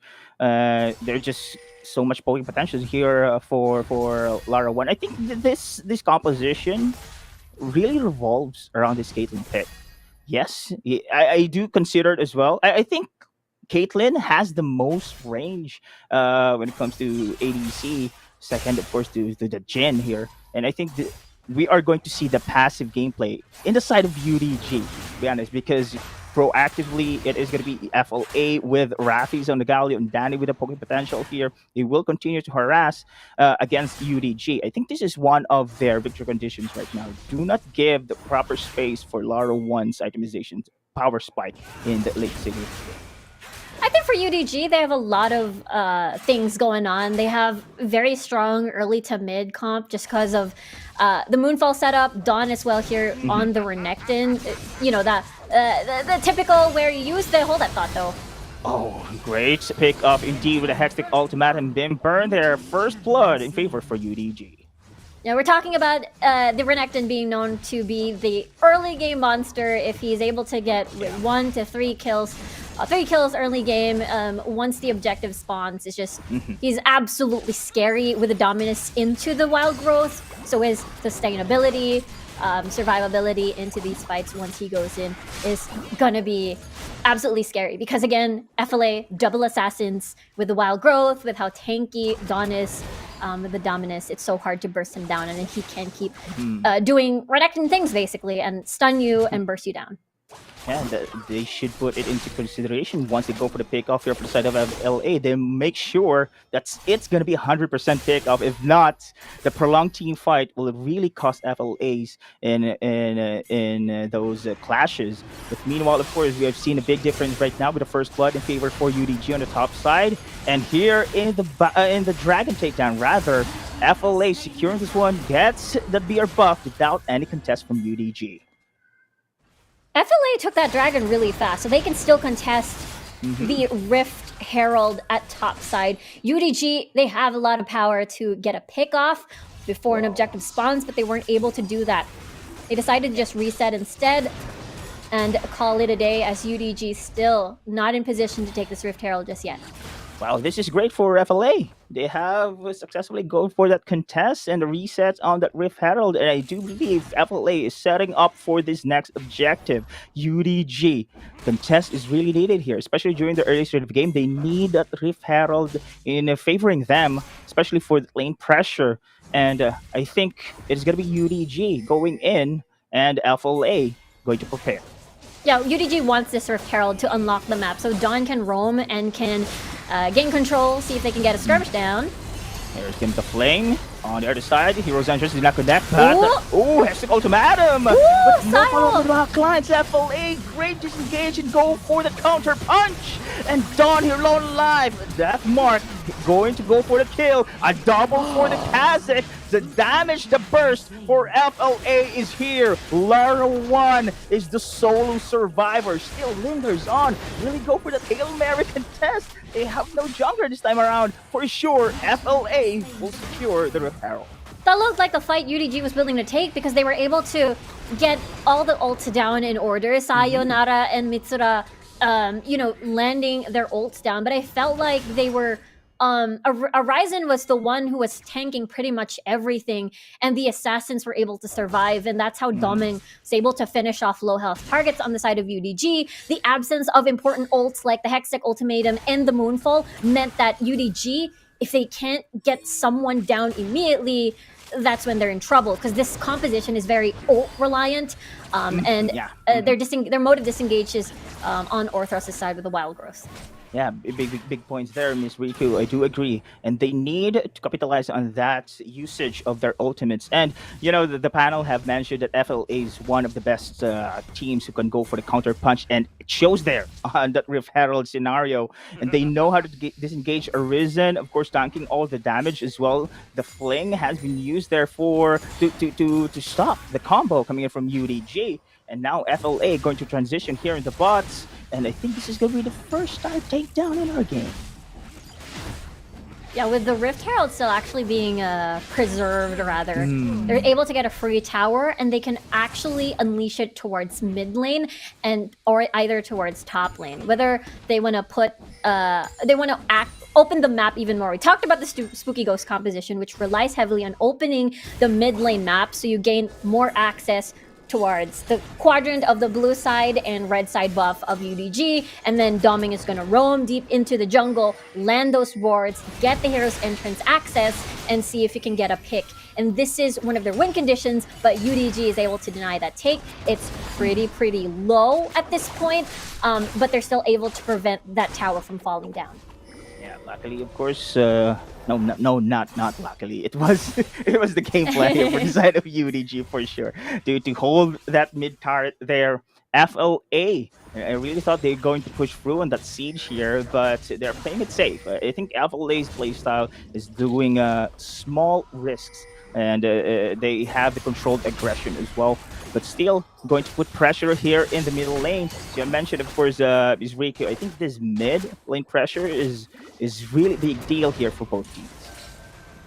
If they want to get a hold of the Air Drake here, getting that Cloud Drake rather with the movement speed, so important for FLA for the roams that we're talking about. But UDG has control over this dragon.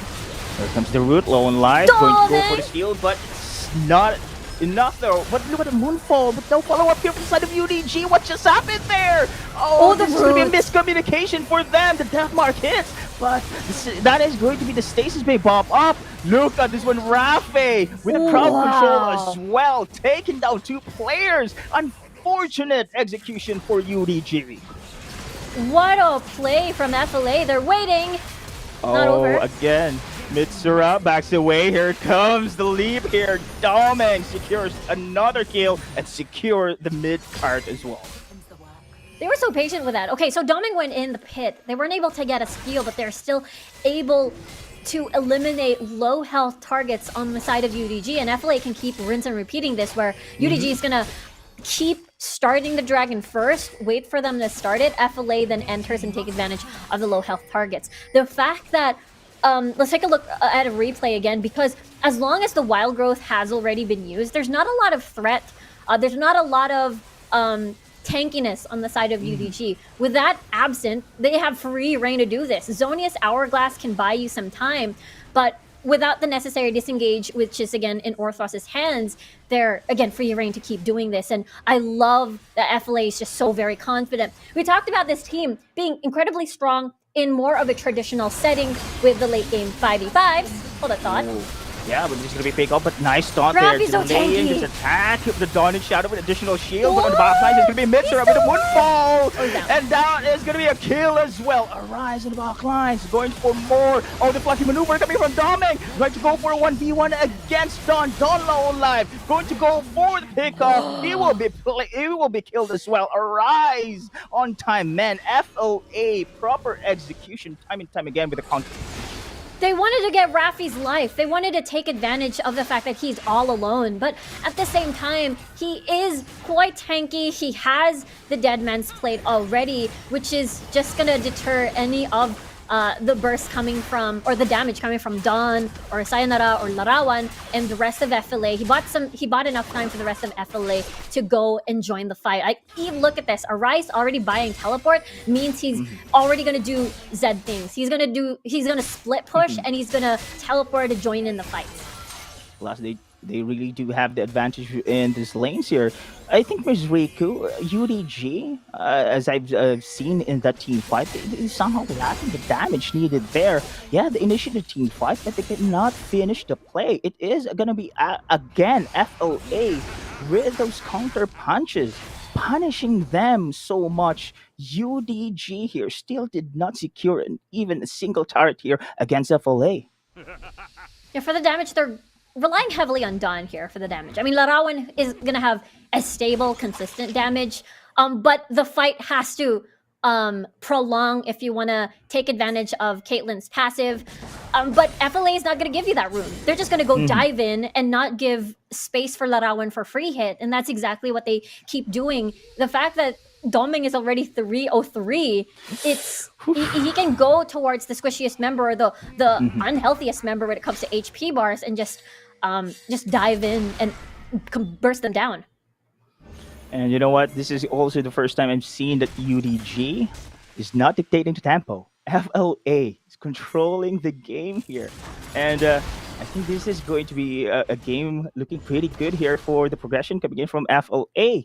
They really know how to position themselves despite being initiated first in those big clashes here. And I think this is what makes them very scary here in this match against UDG. And I think UDG is making some plays on the top side.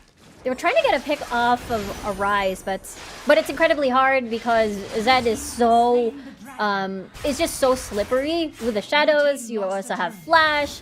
And he knows that UDG is going to come for his head because he's the one already forcing the split push.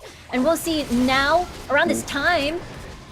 Oh, Rafe trying to go for the taunt, but it misses there. Still, it is going to be FLA going to go for the pickoff. Oh my goodness, here comes the shadows here. Oh, they're going to find that Crocodile. Dawn backs away, disengage. Same thing for FLA here. That was so far not a successful gank there, and I do love how they disengage very quickly in that scenario. Yeah, Dawn is able to dodge out the Justice Punch coming from Rafi, so they're all good. But it doesn't change the fact that FLA is now ahead in gold and as well as, dragon stacks. So there's the big problem of Doming as well, just being able to eliminate any of the squishies. I love the patience from FLA in these team fights where, okay, use all your ults first, and that's the time we come in. Because this, for FLA, they have so many ways to get in and out of the fight. Doming and Arise are just incredibly mobile. Danny can just stay in the back line, assisting with the heals, assisting with the roots, assisting with a lot of these utility to make sure that these assassins are alive. Rafi and Arise are going to be doing the same as they're both incredibly tanky. We can see that Rafi has just a lot of armor on the board and health as well up against UDG. So they're in a very comfy spot to take in fights. And here we go on the top side though, another team fight broke. Teleport. Here comes the taunt teleporting in, and the hero's entrance trying to go for additional crowd control. The damage of the backlines. Danny with a double. Oh, so much protection here. They cannot go into the backlines against FLA. UDG being picked off once again. Beautifully done by FLA. Again, that's a Rise with a split push. Teleports in, make it into a 4v5. Dawn. That's the thing, right? When you're up against double assassins, you're going to be forced to itemize defensively. Whenever there's a Zed on the team, you always want to get the Zonia's Hourglass. But because of this, Dawn cannot buy teleport. Even if he wants to buy teleport, he's going to sacrifice survivability, and that's why he's sticking with the Zonias. Let's take a look at the replay again. This is a 4v5 situation into a 5v5. This is them pouring all their damage, locking people down on the side of UDG. Everyone is just so squishy, and I love this from FLA. Their confidence against we're looking at UDG. UDG is the undefeated team series-wise for the entirety of mostly the first round robin, and seeing this now FLA dismantling from early game up until now with a 10k gold lead, 11k gold lead if you will, with a dragon lead. This is looking to be such a clean game so far from FLA. FLA showing us that God's gonna indeed bleed here. Great dictating of this early game tempo against UDG, going for that first inhibitor turret siege in the middle lane. UDG holding their ground. Here comes Arisen trying to go for the tank. And on the Killing Poco, on the spree. bot, Doming is there as well. First inhibitor turret down. Oh, Sayonara going in forward. And Justice Punch and the taunt combo, but no follow-up in the back lines. Look at this Renekton running for his life. Another inhibitor turret being secured on the bot side. I think this is going to be a GG push coming in from FLA. They want to seal the deal. They want to take the game one. Last hurrah for this defense. The taunt connects. Don't shadow the back lines as well. Too much more power for FLA. And this is going to be the game. FLA secures the first game against UDG. This is a different Fennel adversity that we've seen constantly from week 2 to week 1. The traditional hyperscaling carry on towards Danny, yes, there is scaling in the form of the Senna, but with a double assassin comp, Danny was more of a utility for the squad, and Doming and a rise to shine on this double assassin Zed and Kha'Zix. It was such a beautiful thing to watch. They were so patient. They were waiting for ults to be used on the side of UDG, and that's the time that they roll. That's the time that they go in and get these objectives, get the kills, and get the win. And yeah, you mentioned it, Ms. Riku. Those big ults from UDG being expanded, and how quick FLA goes for the counter punch. I think that we have seen it more than many skirmishes there, especially during the early to mid stages of the game. I think that was really costing the UDG's progression in that game. Yes, Lara 1 was the key for that additional damage, but as you mentioned, too much burst already, too much firepower coming from FLA. Now the item progression from UDG going to transition into that defensive items here, and we have seen that Diana as well going for that reflector, going for that Radovatos. We haven't seen the first damage on that AP department, and I think this game was really flawless for FLA. They prepared it. You can really tell that they really prepared this game against the valedictorians. I love what you said, Deadeye. Flawless, as in FLA. Flawless. Flawless. Nice, Miss Riku. It was right there. 1 point. It was right there.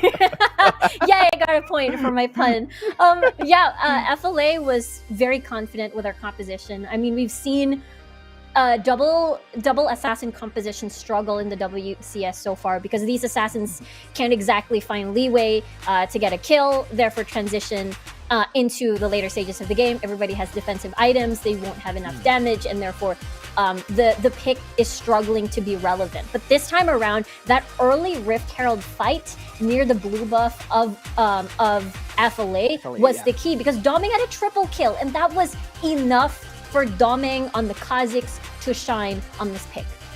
Yeah, they really waited for the big ult, that Hextech ultimatum there. He was waiting for that, and the disengage coming in from FLA was perfect as well. And Doming just going to go for the cleanup party after that initial skills being expanded there coming in from UDG. This one, UDG. As UDG plays, dictating the tempo in the early stages of the game. But look at this one. This is the scenario you have mentioned, of course, Ms. Riku. This is just insane. Coming in from FLA, going to go for the disengage. Now the counter punch, faster, of course, than the 1 second punch of Bruce Lee is here as well. Yeah, the counter punch, the re-engage from the side of FLA is just really strong in their composition. After waiting for UDG to bait all their ults, all their important and key ults, they can just re-engage and dive in back into the game. They've got roots, they've got movement speed from the Senna, they've got the jumps and mobility all in the world for them. And you can tell that UDG wanted to get something off of the map before the objective spawn, or at least something. And they aimed, unfortunately, for Raffi, because Raffi is just so tanky, and this gave room for FLA to join in and cash in more of the kills. And I love how FLA played this. We talked about, I wanted to talk about how FLA hyperscaling 5v5 front to back, that's their game. The first week and second week of WCS, it has been working, but this is a completely different FLA. You know, they've opted for more of this double assassins, getting Doming ahead on this Kha'Zix. They were able to make it work. Danny more on this utility as that Senna. They're able to win this game very 10k gold lead. Usually when you see when you see series up against UDG, it's the result of who's gonna win is usually around team fights at Baron and Elder Drake. This time it didn't happen. Early game, we got to see Doming basically get early kills, but player of the game, we got Danny. We talked about the utility he was able to provide with the shields, with the heal, with the roots. And as you can see, even the Solari being picked up for that additional shielding whenever Mitsura comes in with a Moonfall. This guy, very consistent no matter what he picks. Hyperscaling AD carry or as the Senna on utility. Man, the flexibility of this player. And again, Danny, as a player here in WCS so far, has been considered as having the most MVPs. Here in UDG, that's again additional MVP in his title here, and very consistent. Ms. Riku, whatever champions he will use, may it be a heavy hard carry, may it be a utility, of course, a side, he still delivers in this game. But man, oh man, that was an insane performance from FLA. I know they prepared for this one. You have mentioned this is a new strategy for that double comp assassin.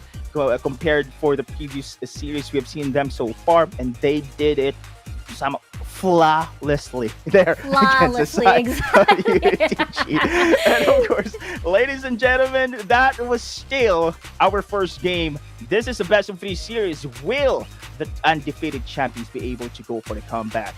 We'll see that later after a short minute break.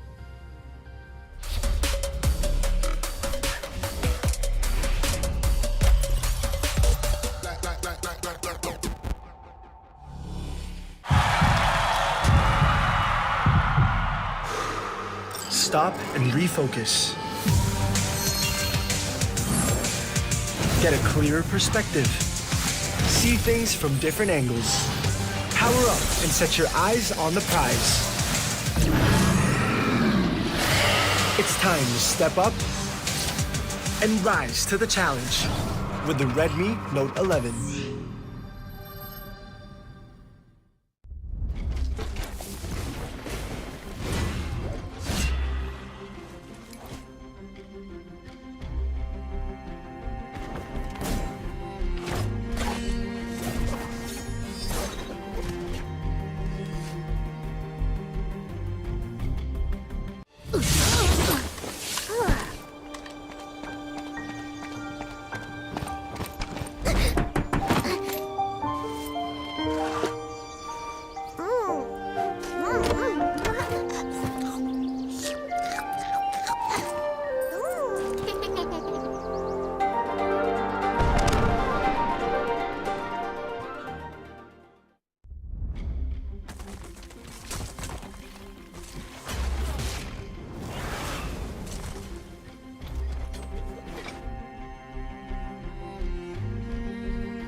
Welcome back, ladies and gents, and the test is not yet over for our top students here in WCSPH because the game 2 will now commence later in a while, of course, between Team UDG and FLA. Of course, my name is Dada. Together with me is Miss Riku, and that cinch pick we have seen on the game 1. What do you think about that, Miss Riku? Yeah, I think the Cinch pick was a really nice pick up against the Renekton pick because you basically just neutralize and you just farm. You're just a tanky person, just in the lane, chilling. And if you die, that's okay because Cinch doesn't exactly need a lot of resources to be effective in these fights, in these skirmishes. So Renekton wanting resources, wanting to get ahead in the lane, you basically neutralize that. And the fact that FLA and UDG have been banning a lot of these important top lane picks, like the Set, the Garen, and the Darius. What else is there left? Of course, the Renekton and the Cinch was there for being that tanky member of the team. So I really like this from FLA. It's a new side of FLA. Last week, the question was, will FLA adjust with the AP carry compositions at the bot lane? Where are they still able to absorb that as their identity to evolve into a different team and have a lot of these faces as Fennel adversity, because they're known to be front to back 5v5 late game. And now that they've shown a different side with the double assassins and making it work and making it into a 10k gold lead, by the way, up against the undefeated UDG. Yes. And I failed to mention this earlier on. I mean, looking back at the Icon series, Fennel Adversity has never won a series against Amihan back then. While this is Team Underground, the core members are still there, at least in the Icon series. So this could be very, very huge in a way what we've never seen UDG lose so far in the first round robin, and FLA could be incredibly close to getting that. And this will, again, just stabilize and have that foundation that FLA is a very strong team. History in the making here, Ms. Riku. And I'm really excited for that one. And what's great about having this big reset after weeks of the run, because I've seen surprises, especially in the day 1, the start of the week. And yeah, packet picks here. The Singes pop up. New strategy being formulated here for FLA from a heavy 5v5 team comp. Now we've seen a double assassin composition with a target pick on the Singe. And this time around, I think UDG felt that FLA really did prepare, really did their homework here in this series. Now, I'm expecting, to be honest, that UDG have their own packet picks here, have their own secret formulas to win this series. And UDG now going to go for that first ban on the Lulu, and still FLA going to respect ban Dawn's comfort champions. Yeah, and speaking of top lane, we're seeing Calm right now being subbed in, with Ryzen being subbed out. So we're going to be seeing Calm for the second time, I believe, in the WCS at least. UDG now starting off with the Lulu ban. I love this because you basically remove any of the pairs that can be paired with Danny on either the Kaisa or the Vayne. Exactly. And of course, we have seen Domings listen comfort the place, and he did a lot of flashy plays. The Doming birthday cake, remember this one? And that was insane. And this is the beauty of FLA right now, because we have seen at the game 1 different play style, and UDG still going to ban that comfort picks, that the champions that they used to see FLA using on their previous series. And FLA knows about the comfort champions as well of UDG, going to ban that Yumi and Garen, the unstoppable duo here, the unkillable, the mash and combo. And I think this bans right now we're about to see here, Miss Riku, are going to be targeting the comfort picks. Yeah, UDG banning out the Gragas, meaning they might go for an all-in composition. The only disengage left in the pool would be Janna, but Raffi has been shining on these engaged supports. So I love this ban coming from UDG. Set now, that's most likely towards Dawn. Still could be towards support Set on Orthros, but we've seen Dawn being shining on picks, on techie picks at the top lane, being able to initiate for the team. That's true, but Dawn's, I think, with the comparison here with the rest of the players for the side of UDG, Dawn for me is the underrated player here. I think he did a lot of flashy initiations here, especially on that set pick. And now I'm pretty excited here in the second series just because it shows that champion here for UDG. On the other side, though, again, here comes the Black Shield, trying to negate, of course, the initiations coming in from Dawn, and the Camille as well. Oh my goodness, will we be able to see again an epic combo wombo here? Oh no, the Galio has been bad. Sorry, my bad. But still, pretty good picks for FLA. Yeah, a lot of single targets so far for FLA. So we'll see. The fact that there is no, again, disengage so far. Orthros rather, has been one of the best enchanter supports in the WCS. So right now, he's going to up more of the engage support with taking out one of the key picks that Raffi has been very popular with. I mean, Morgana can still be towards Arise, can still be towards Raffi. That this makes things a bit more clearer. Now that the Zed has been locked in, there's a lot of single target damage on the board. With no disengage on the side of UDG, they can most likely still get away with what they did in the earlier match as well. Yeah, again, mobility is the key here for FLA, but UDG probably going to go for the front to back composition here. And Lara 1 on the Corki dealing massive damage on the backlines. They just need to have the proper protection here in order to fully utilize, of course, the Corki heavy damage later on. But again, will we be able to see pick off composition? Yeah, the Zed is there, the Camille is there. I think they only need that scaling potential as well. That is going to be the missing key here for the side of FLA composition right now. But the VAR is pretty much open, but I don't know if they are going to lock it in for Danny. Either are they going to double down on an AD composition, knowing that FLA banned out the Akshan?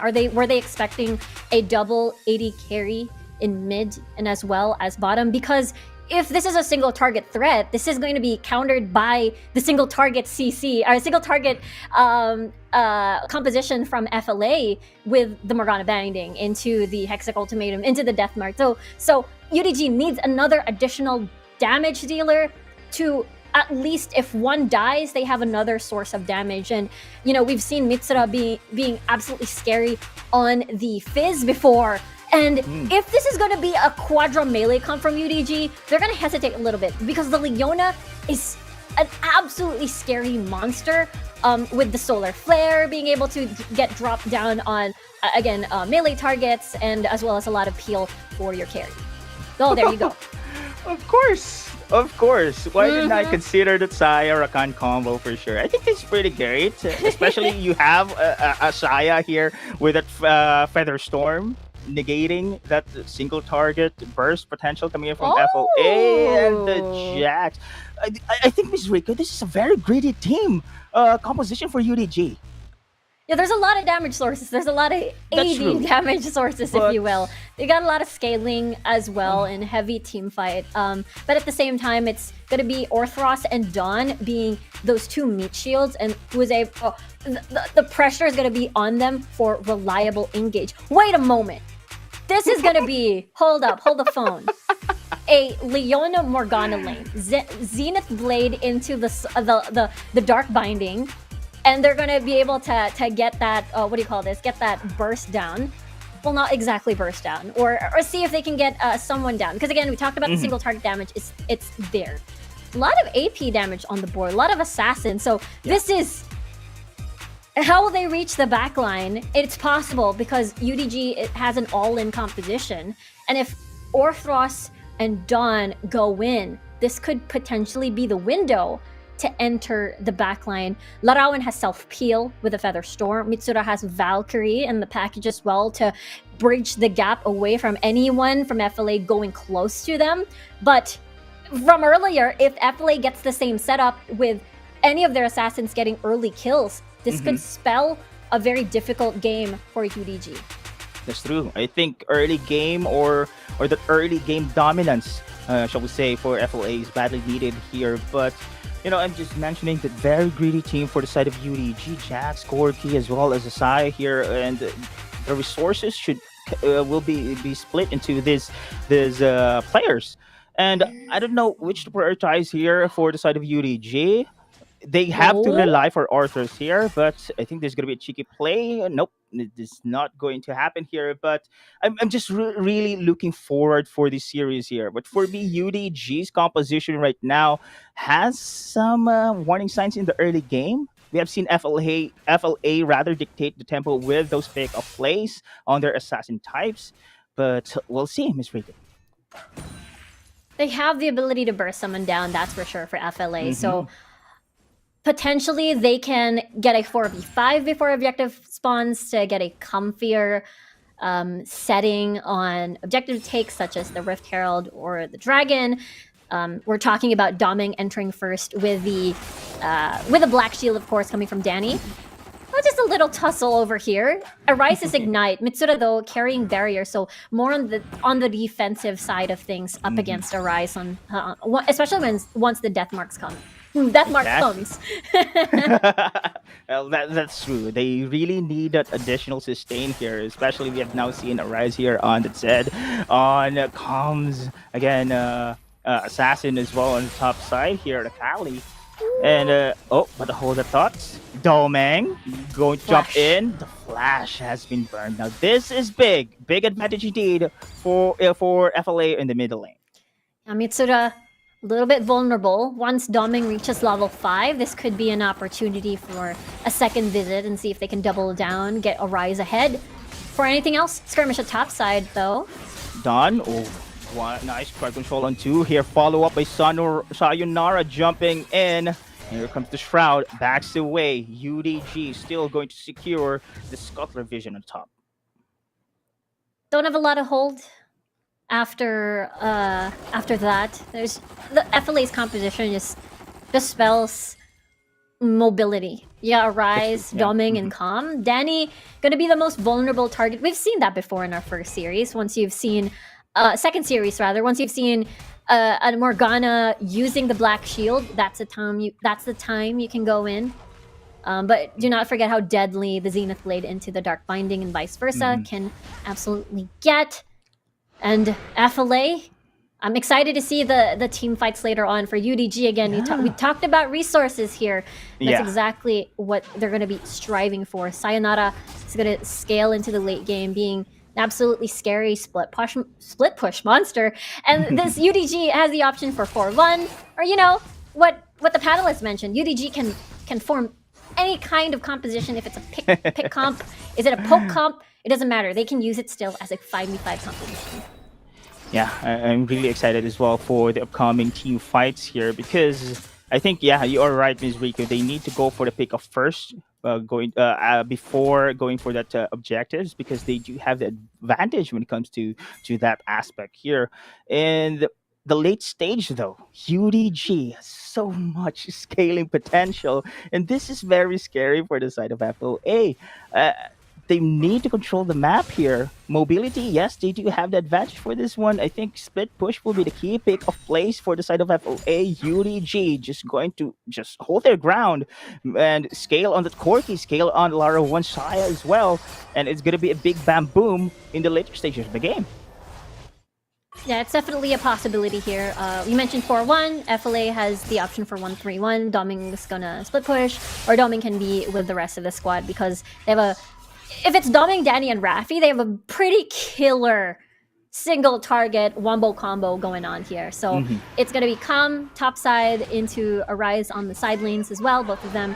And they can create a 1-3-1 in the later stages of the game, which, UDG wants the team fights, especially once they scale later on with Mitsura and Larawan. FLA can happily avoid that in case they are behind in the game later on. And here we go. The moment we have been waiting for, the first objective spawning in the Rift here. UDG. Oh, that is going to be a root here with the follow-up of the Hexen Ultimatum. The burst is real. The epic combo wombo. FLA secures instantly 2 kills against UDG. We talked about the single target power of FLA, and that is Exhibit A so far. They killed Dawn, they killed Sayonara, no jungle, package going in. Oh, that's going to be a slow, but look at the disengage coming in from FLA. Calm here, going to go for the kill. And however, the Dragon already been secured by FLA. And look at them going to retreat happily after that engagement. love the discipline from FLA there. They know that they already have the objective. They don't need to commit. They don't need to fight. They've already won that as they got 2 picks into the dragon, the first dragon of the game. Now UDG though has free reign for this. I don't think Fennel can make it. Yeah, I guess so. But still, they're Fighting? going to push through and no ultimates for FLA, but still the damage connects. Ooh, FLA going to go for the pursuit, taking down Sayonara. Dawn backs out. The flash has been used. Oh my goodness, FLA is in somehow hunger mode. They want this series against UDG. They hungry, 1k gold lead, but the confidence is very apparent in this series so far. Game number 1, 10k gold lead, they got Doming ahead. Game number 2, Calm gets, we talked about Assassins getting the early lead for them to be able to transition, be able to get, be incredibly relevant. And we talked about the lack of disengage from the side of UDG. So they have to pull the trigger first for them to burst someone down, to kill someone on the side of FLA. But the lack of disengage, if they hesitant, if they dilly-dally, FLA is gonna go in and deal all the single target damage in the world, single target CC as well, and burst you down.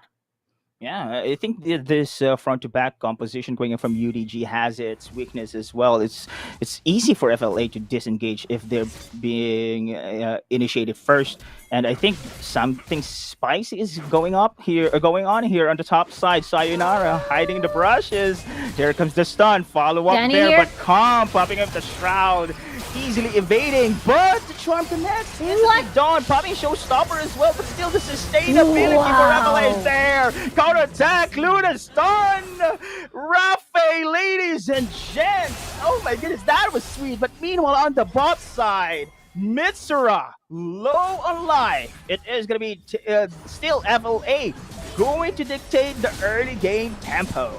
Love the read coming from UDG, or rather FLA, as they knew that that UDG wanted to utilize the Rift Herald towards topside. A potential pick might happen, so they were already gathering and going towards topside. A really nice response. The fact that Calm is able to buy some time because of the Shroud and then the Black Shield for Danny to save the day as well. With the Zonius Hourglass being bought early, even without the Black Shield, is able to buy time by going stasis, and boom, FLA again wins another skirmish.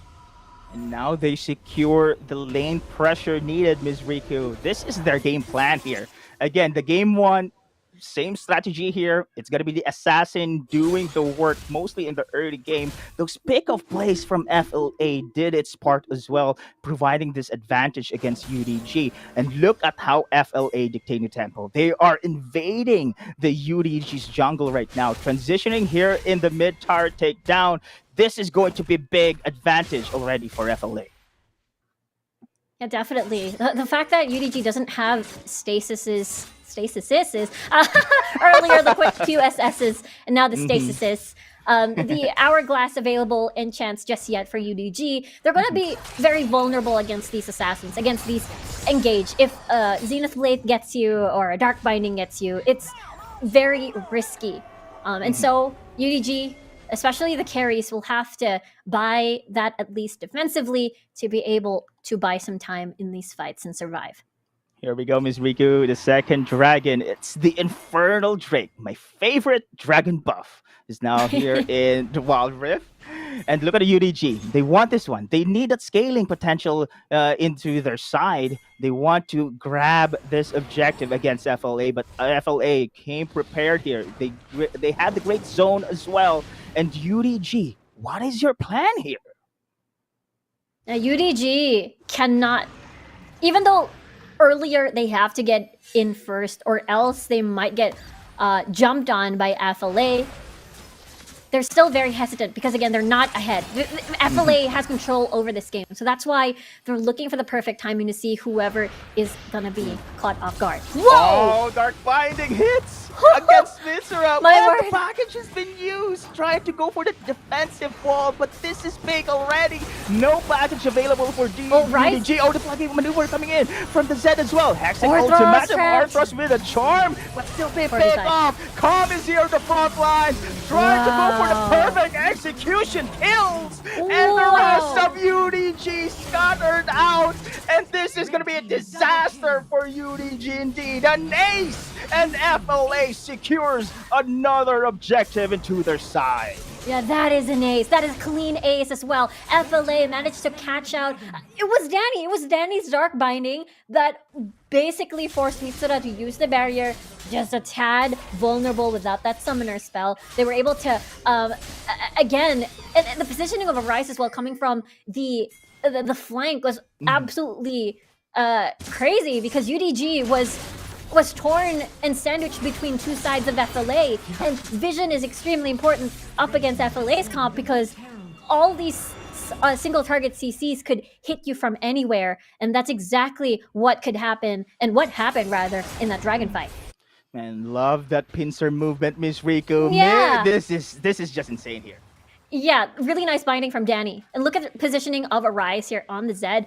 He's able to distract and sandwich everyone from the side of UDG. Orthros was forced to use his ult to engage right away because they know that if they don't engage, then they're just going to be sitting ducks on their current positioning. So really nicely done by Doming as well to lock him down, unable to get near anyone, anywhere near with the rest of the FLA members. Wow. Here, 12-minute mark. Yeah. Flawless Crazy. FLA. 9 kills against none here. And take note, direct takedown still going to be an advantage here for the side of FLA. They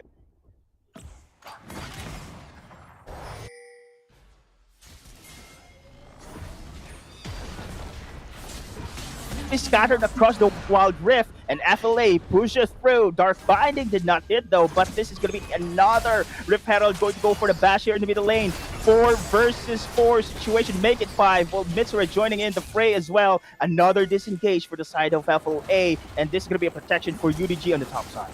Amazing value from FLA there. The Rift Herald gets a second charge, and they're almost taking 2 tier towers down. It's already half HP, and they can go back to it again. And that means they have more space to again, set up these party brushes, set up these death brushes, because a Leona hiding in the brush, a Morgana hiding in the brush is just it's just really scary for UDG, and vision is going to be extremely important in this matchup, just because no brush is safe against this composition that FLA has assembled.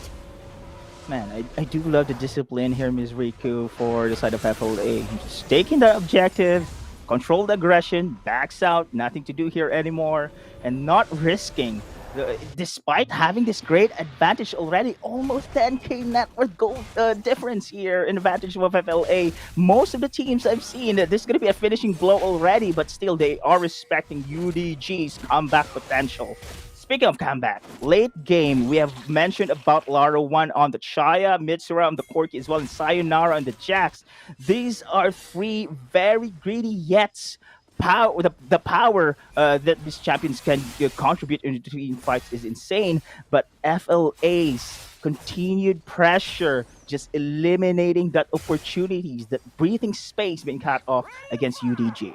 Yeah, there's still a chance for UDG for sure. Even though on paper it's a 10k gold lead in favor of FLA, UDG already starting to buy these defensive items we talked about a few minutes ago, which is the stasis, which buys some time for them to to set up a counter attack, if you will, in these 5v5 team fights. Larawan's going to scale, Sayonara's going to scale. As long as Orthros and Dawn is able to create a perfect setup, a perfect team fight setup for UDG, there is still a big chance for UDG to take this game back for themselves. But the way FLA is playing, though, we talked about the 1-3-1. They're slowly whittling down the defenses of UDG, creating more space for objective takes, which could lead to Baron, which could lead to the Elder Drake later on. Yeah. And having a disadvantage in mobility aspect as well, it's difficult for UDG to respond on their lanes. So it will create as well a big space here for FLA to do those big objectives you have mentioned, of course, Ms. Rico. I think this game right now is going through the rhythm here of FLA. They're just doing this. I don't know. This is UDG. This is Yeah. Team UDG. This is the first time I've seen somehow one-sided game here. But the combat potential. We have seen big clashes from UDG making some miracle plays, and I do believe they need this now. They need this moment because this is the match point game, game 2. FLA though have a different thing in mind. Oh, nice hook shot dodge. But yeah, this is a UDG we haven't exactly seen before. They look crazy good, like above the pack team. I mean, in the standings, they're definitely above the rest because they were undefeated series-wise. Oh my god, Mitsura. I mean, you got the sweep, but that was absolutely scary. I mean, yeah, this is UDG undefeated in the series, and slowly, are they gonna get 2-0'd by FLA? It's a possibility with how FLA is playing.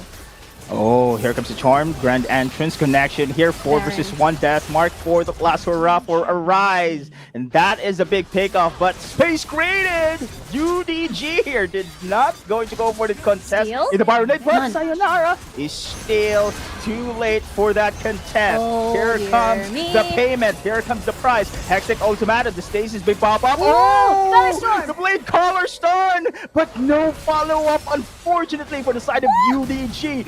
Dawn is still there, lingers on, try to go for attack, go for forward, while going to go for Mitsura's backline power as well, but the first Calm is here with a double kill, and there's gonna be another win for FLA. Big team fight. Oh my goodness, the gods can bleed. FLA come prepared.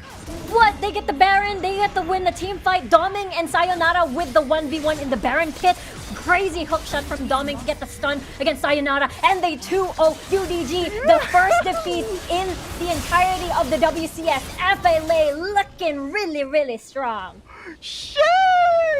FLA, ladies and gentlemen, just toppled down the valedictorians, the top team in our first round robin power rankings. And this is a statement, Ms. Riku, that FLA here is the new kings in our competition.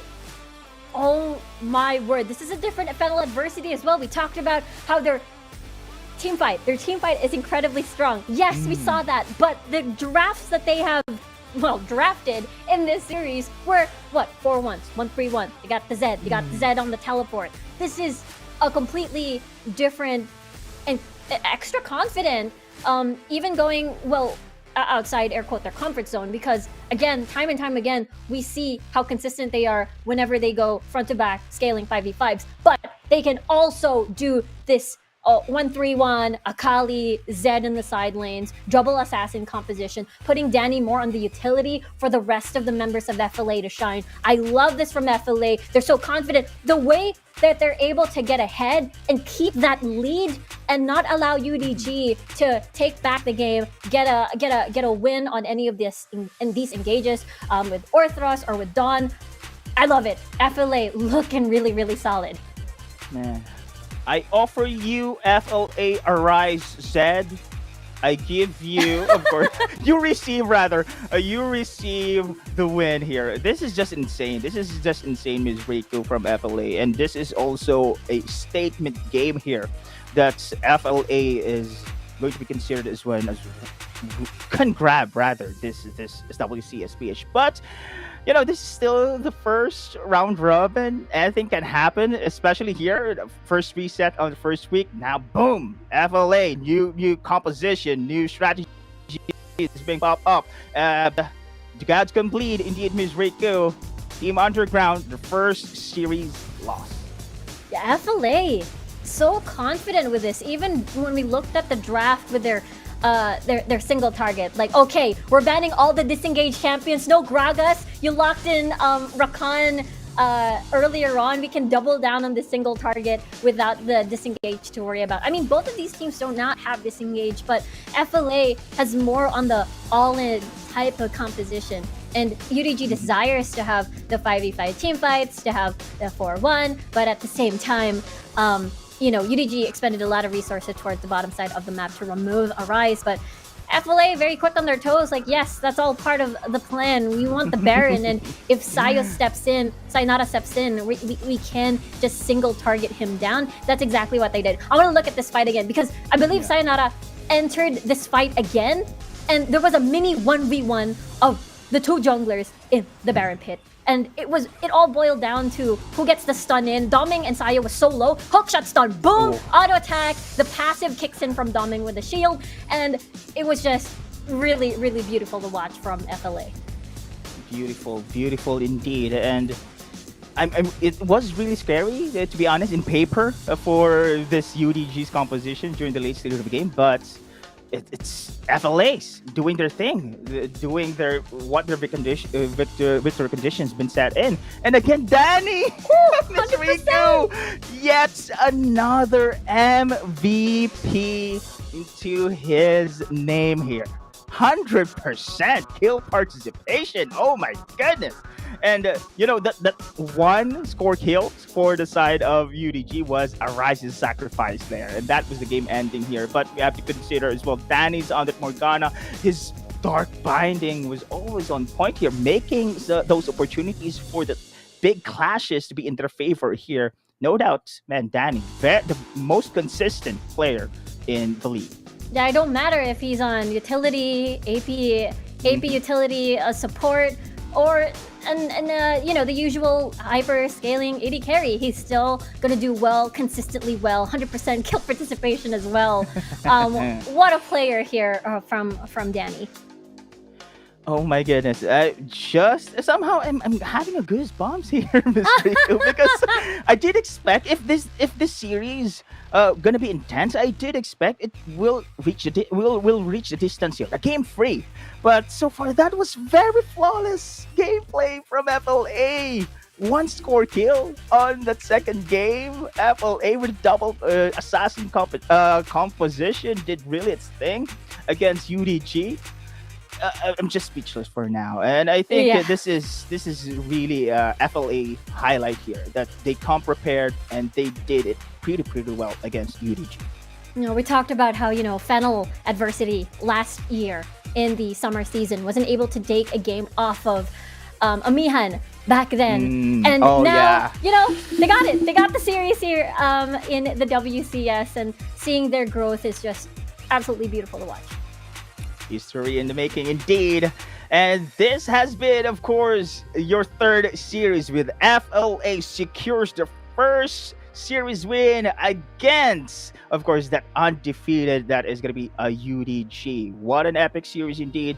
And this is still the third series. We are going to witness, of course, another one, the last series here in the day one. So we are going to take a short break. So look after that, ladies and gents. It is me, Deadeye, together with Ms. Riku. See you around.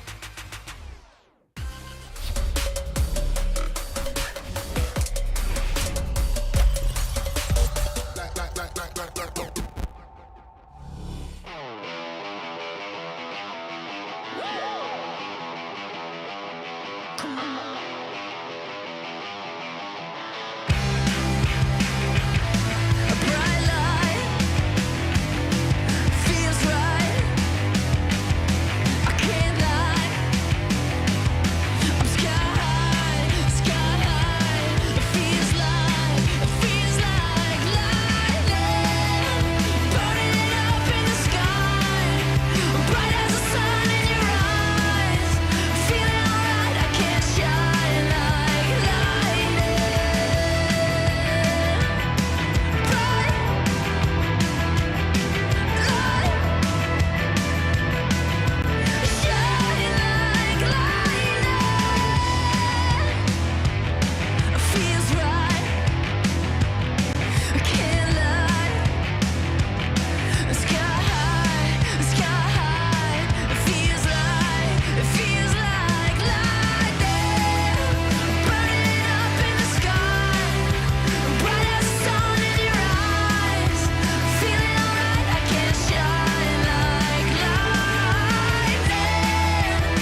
Running wild, out of my mind. Hold my breath.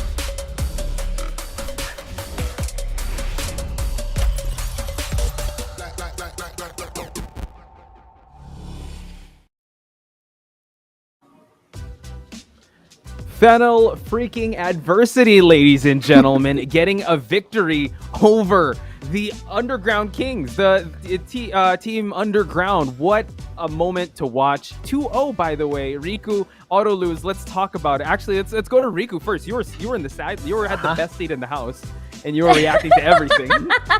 Mind blown because UDG looked super solid. It looked like no one is gonna topple them during the first round robin, because any type of composition they played, they can play it in any style that they so desire. It's gonna work in the end. But for FLA, we've been hyping that this team is a very scary team fight.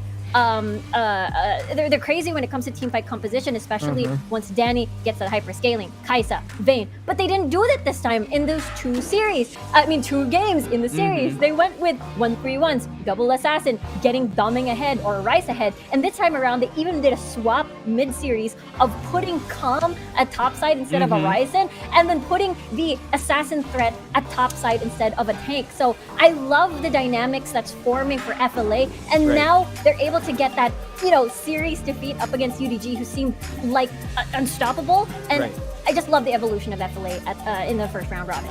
Holy smokes, right? Just the way you said everything there. I love how you summarized everything. Yeah, spewing fire. Yeah. But I do want to bring it back to what Autolus said, right? The counter puncher versus the aggressor. Was this definitely. something, was this the win condition you saw FLA winning in this type of fashion? If there This was is actually a very good highlight. Like, look at this. This is UDG going over aggressive in FLA, ready with a counter punch, right? And again, UDG, just going back to our theme, the back to school thingy. If you like the UDG, again, the first semester, everyone's in a very high spirits, and all the classmates were expecting them to get the highest scores. But at the end of the day, it turns out that the second best student will be getting the better score come finals, and that's actually pretty nice if we think about it. I would love to break it down, but I feel that we already have the interview ready, so maybe later I could give out please do. And if not, definitely on your channel, I'd definitely love to see those breakdowns happen. But we do have a Rise on the other line from Fennel Adversity, so let's talk to him and congratulate the team, because what a performance to just cap off the midterms, I would say. So here he is, Arise and Fennel Adversity. Yay, there he is. Congratulations, first off, guys. A round of applause for you. Arise, so kamusta kayo? Like, what was the game plan coming in, and did you guys execute it? Did you guys see it go this way? Pinagplanuhan po talaga namin sila. Tapos parang gumana po yung mga pinagplanuhan po namin sa akin. Ayun po. Perfect. Okay, Riku, I know you got a lot of questions to ask them, so go for it. Yeah, congratulations again with your win against UDG. I know yung win streak, UDG seemed unstoppable nung week 1 and week 2. Ano yung expectations nyo coming into this matchup? Did you expect na ma-2-0 nyo, 10k gold lead, or hindi? Para po sa akin, kaya naman po lahat siguro ng team. Parang yung kalaban lang po talaga namin ngayon is yung sarili lang po namin na parang dapat, feeling ko parang dapat chill lang talaga pagka laban na. Yes. Parang ganun po. Love that. Kasi parang hirap kapag pressured ka. So dapat chill lang talaga, parang ganun. So kaya naman po talaga lahat. Yes. That's awesome. Perfect. All right. Me? Otto, what about you? Yes. All right. Well, okay. First off, I would like to throw you a challenge to be 3-0 or to have a 3-0 weekend. So just so I can brag about the PPGL cooldown buffs. Remember, it's you that I was able to interview, Calm, to be precise. So 3-0 natin yan, brad. Okay. All right. For my question for you guys, this is actually a homage to your analyst in JLC. Game number 1, we saw itong si Arisen on that Singed. And I just remembered that you have one of the most famous Sinch player that we have here in the Philippines. And ayun nga, si Kuya JLC. Tapos game number 2, si Calm. Siya naman yung nag-akali. And I thought na parang, grabe, ano ko yung di ba? Parang yung akali, ang pinakakilala na player na gumagamit ng akali is Arisen. Pero the dynamics that you have in the Baron lane, parang kahit sino sa inyo na nakakatakot on the champion. So talk me about the Baron lane changes that you have arise dito sa team. And syempre, yun na, paging shoutout kay Kuya JLC. Yan na napapansin ko po kasi parang doon po sa dalawang Baron laner po natin. Nagtutulungan po silang dalawa na kunyari po parang yung isa hindi niya gamay yung hero na to. Tapos yung isa naman gamay niya yung hero na to. Parang nagtuturuan po sila para mas ma-improve pa po sila yung isa't isa nila. Parang ngayon po, nung parang sa Akali, na si Miguel nga po talaga yung parang kilala dun sa hero na yan. Parang, ayun po, tinuturuan po ni Miguel si Carl minsan, tapos si Carl na rin po naman, tinuturuan din si Miguel. Kaya parang ganun po. Turuan. Nice. Study buddy, diba? Look at this, Posh Buddy, yeah. We're still on the team. And yeah, congratulations, man, Fennel University. Such wows. JLC, I see you. Kumusta? So, Arise, thank you so much for this interview. Now is the time to give any shoutouts or messages to the people watching. Shoutout po sa mga Fennel, kay Arisen, kay Carl, kay Dome, kay Rafi, kay Ivy, kay Coach, at saka kay Danny na tapos sa staff po si Sir Reggie, tapos si Sir Max, at Sir Endo. Tapos shoutout din po kay Coach Mel, tapos kay Coach Patrick, at kay Coach Ed. Tapos shoutout sa family ko na rin, and lastly sa Hello! Hey! There we go. Inspired. Yes. Let's go. Very inspired. Arise, thank you so much. Fennel Adversity, congratulations once again. Hopefully 3-0. Let's see it happen this weekend. So thank you guys so much. Thank you guys. Ooh. Wow, great bunch of guys. And wow, what a day we have so far. The main event, it concluded with Fennel Adversity getting one over Underground. And also I have to say that Professor Autoluz is still in the lead here in our panel consequences Riku. Unfortunately, we're gonna get summer classes, I think. Yeah, gotta. Just love the dynamics, right? Having some friend helping you with your notes and with your buddy system. Exactly. Yeah, that's what we do also here in the panel desk and also for the casters. So I think, the theme of having midterms is definitely very in tune. But last but not least, guys, this is the last series we're going to have. It's going to be Sunspark versus Cerebrum Esports, the last series of the day. These two teams in the 7th and 8th spot. So, you know what? This is looking like a really intense match. So, Autoluz, let's talk about Sunsparks. I know that we already have given our predictions, and I think this... Are you prepared to talk about Sunsparks right now, Riku? Because I will be giving you the floor. Yes. Yeah, I mean, Sunsparks, they're also carrying the momentum after 2-0ing Secret last weekend. I mean, we're talking about these two teams being at the bottom of the two, like 7th to 8th place at the moment. So this is going to be an incredibly important match, and I really believe in the power of the carries of Consi on being that late game insurance, and Hayes being on a scary assassin pick like the Akali. Maybe we get to see him on the Zed if it's open. So if they're able to get Hayes ahead in the game, this is going to be an incredibly scary game for Suns, or rather for Cerebrum. And now exactly. I just go for it. Go ahead, Butch. Oh, I just wanted to highlight Ace. I know Riku's not done yet with her point, but I know you're going to interject something because our player highlight is Ace. But was there anything you wanted to say first, Autoluz? I think Ace has been very one-dimensional when it comes to the champion choices that we have so far. He's really going for the utility, the tank junglers. We saw Gragas, we saw Jarvan, Nunu, and Willem. I feel that Ace is the only player to bring it up, and that is because that fits their composition. They want to help the mid laner and Consi to be ahead of the curve, and in the small chance that he will go for the damage dealing champions, I feel that Sunsparks isn't fit with it yet, or isn't I would say, is it practice?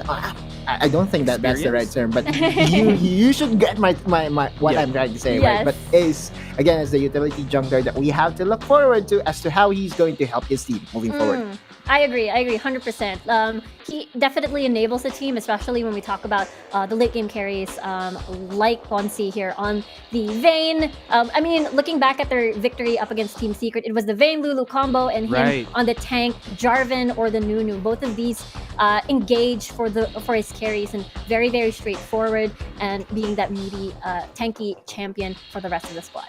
And now we're going to shift our sights to Cerebrum Esports. So this is also a team that has seen one success, but it was a really big win for them.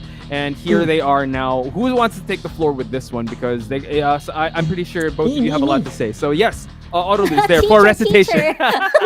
Pick me.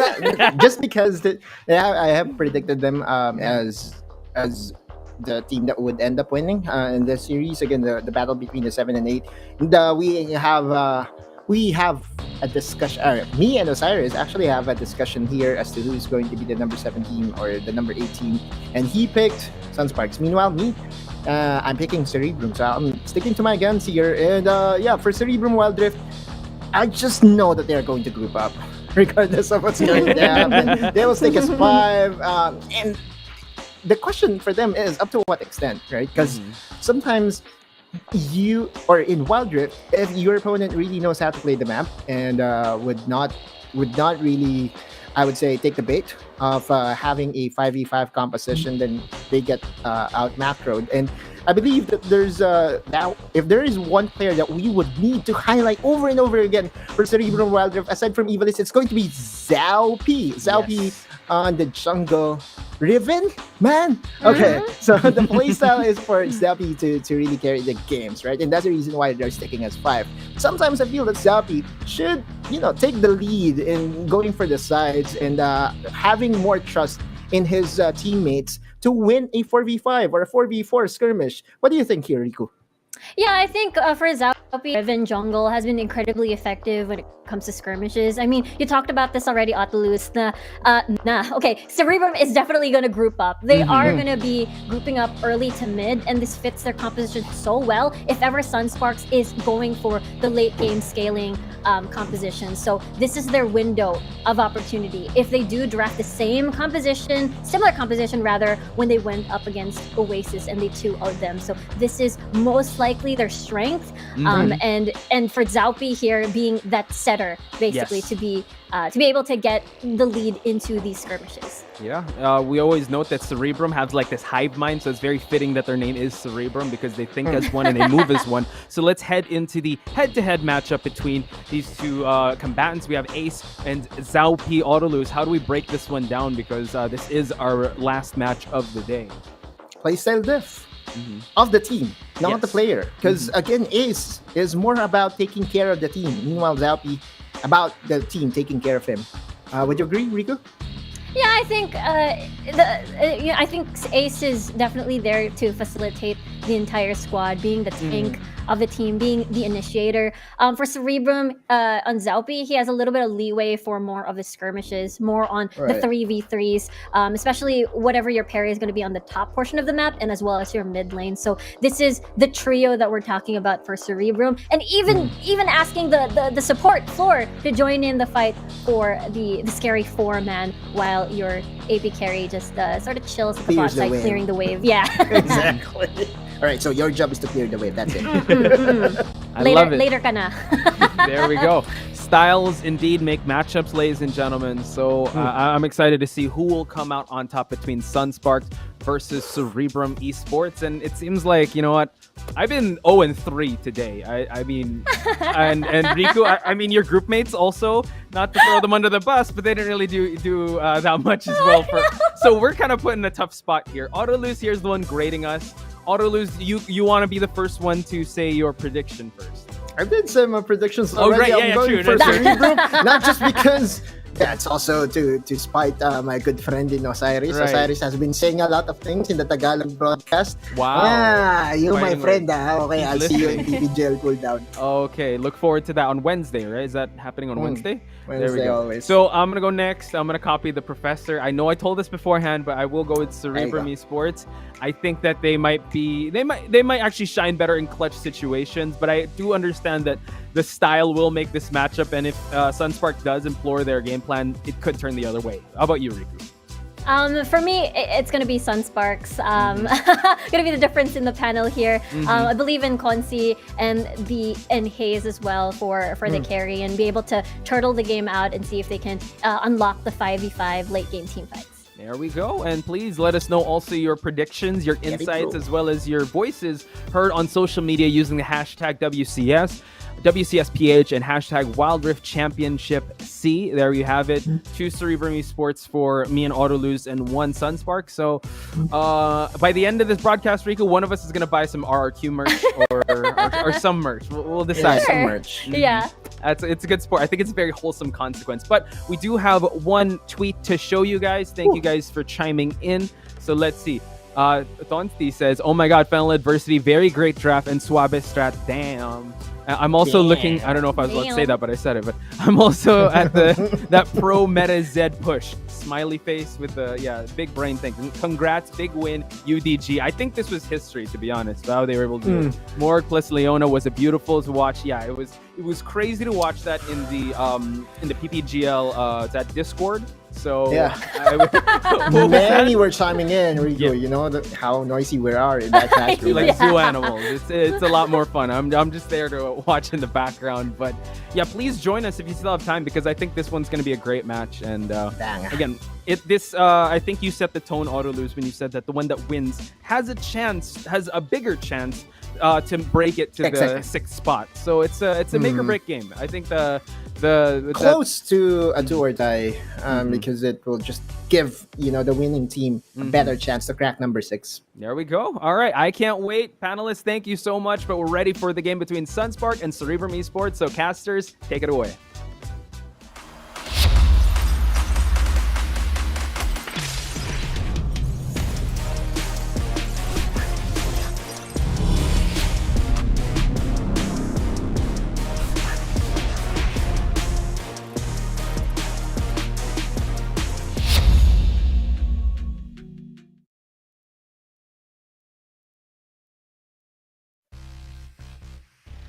And welcome back, everyone, to the 3rd game, or rather the 4th game of the week 3 day 1 game. And this is going to be between Sunsparks versus CE. This is going to be a bit of a change here. We're going to be seeing Crazy Apple, because this is going to be one long match that they want to know who's better than the other. They are at the bottom of the pack, but that doesn't mean that they're weak as a team. They're very strong.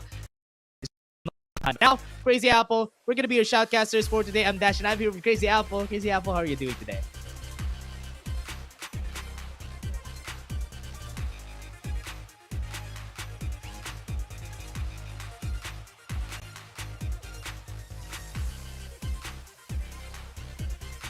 Currently. Yeah, and again, everyone, and as Crazy Apple was saying a while ago, it's gonna be quite different for today, because Sunsparks versus Cerebrum Wildrift might be a bit of a change, a bit of a difference with how they're gonna be playing this right now. Crazy Apple is still up and ready for us right now, and we're hoping that we're gonna be seeing something for them. They need to pull off something different. Cerebrum Wildrift has been pulling off a Lux, and maybe Evalis would have a chance to get the Nasus again. I was actually excited for them to get this on this game. Yeah, I mean, I love how you mentioned both of the champions that we've been seeing a lot from Cerebrum. Right. The Lux and the Nasus. Man, earlier we were, I believe, when we were at the PPG as well, we were rooting for Nas to pick with each other Renekton, and this might just be what we see today. But also to set a bit of the stage for both of these two teams, as the panel has mentioned, this is gonna be a team. Whoever wins this series will position themselves slightly better towards reaching that playoffs, because for all our viewers out there, if you were watching the first parts of our panel, the earlier part of the broadcast, you would see that the top 6 teams are the teams that will be going for the playoffs. And Sunsparks and Cerebrum right now are at the 7th, 8th spot. They are tied in that position, so they really need to get this win, and it's also the last match of our first round of round robin. We do have a double round robin format, so tomorrow onwards it's going to be teams going for rematches. So it's exciting. It is still, even though it is between the two teams that are at the bottom of the standings, it's so crucial for both of these teams to get this win. Yeah, this might be the miracle run that we're looking for. Whoever wins this in a 2-0 or a 2-1, this might be the start of their miracle run going forward. And I wish that they would be able to ride that momentum and use that onto the next, or rather the incoming weeks that's going to happen. Yes, as Crazy Apple said, it is going to be the next set of round robins, and everything is at stake, especially for the teams at the bottom of the pack. Yes, they're at the bottom, but they're not weak. They're good teams still on the side of Sunspark and CE. Yeah, Dash. As we often talk about here in the caster desk, even the panel desk, these are the top 8 teams in the country at this point. None of them are weak. It's just, sometimes you gotta have your good day. And it's a battle of inches for a lot of these teams as we get into the very, very important pick and ban phase for the last series of the day, the last series of the first half of the round robin. And we are seeing a couple of bans being thrown right now for both of these teams. And yeah, as I was saying, I was expecting the Nasus to come out though, but Crazy Apple, we've been denied by Sunsparks. They banned the Nasus right here. But looking at how Cerebrum is banning also, this is also respect bans for the members of Sunsparks. Now, they have a lot of champions open. They have the Set, they have the Camille, they have the Fiora. A lot of champions right now are open, so it's kind of scary on what is going to get pulled out. Also, remember, Floor still has the Thresh, so that could also come out in this game. Yeah, Dash. It's a lot of these champions, as you mentioned, are respect bans. Specifically for Cerebrum, it's Nunu, Vayne, and Akali. I think it's kind of overkill to take away both the Vayne and the Nunu for the side of Sunsparks, because usually those two champions are a combo to also allow the Vayne to get a lot more buffs alongside a Lulu. But I do like the first pick from Sunsparks, since it's a stronger champion. One of the more meta picks we've been seeing, and can also be flex into the top lane, into the Baron lane, which is that Jace. We are waiting for the answer from CE, because there are also a lot of champions being left out in the open, which is the Set and the Ziggs. To also put into perspective now where we are at the pick and ban phase, a lot of strong champions, a lot of meta picks are being left out in the open. So we might see a lot of these picks being played later on. But let's see here what is going to be the next pick coming from Sunsparks. Yeah, like during the past weeks, right, Crazy Apple, we have seen a lot of this meta picks from all of this teams, and now it's all gonna come out here on this game, because most of this are respect bans onto the bans right now. We went for the Gragas. They still have a lot of options to work with. They can play around, to be honest, and they can deny. At this point, they can still deny a lot of those picks, or maybe they could just double down on the meta picks that we're going to be seeing onto the next rotation of the band. So that's what I'm scared of. Ace, getting the Lee Sin. This is what's good about this for the side of Sunsparks. Ace, again, just helping out the team, making it work. And Zalpi, very different playstyles, as the panel said. So at first, I think they need to secure also Cerebrum's jungle on their side. And Cerebrum, as you mentioned, they're going to secure the jungler. It's going to be that Kha'Zix. One pick that I was looking at that's still out in the open is Zed.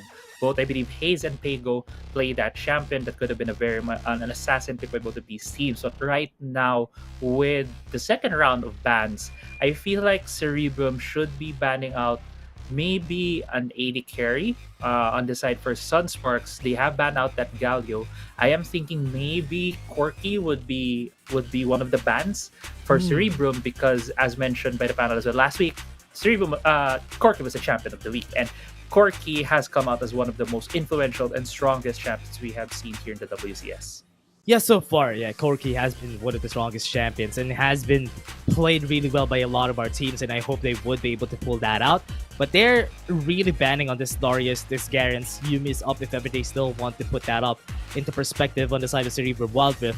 But so far, I think it's easier to make sure that they have the champions that they're comfortable with. They're going to be banning the Garen, they're going to be banning... Oh, they banned the Ashe though. I was surprised by that. Sin. So, yeah, having that, they don't want the potential to have a easier time for both of our sides. Remember how Inconsi plays a lot of those AP champions in the bot side, so most likely we're going to be seeing a Morgana and Lux, which are not banned.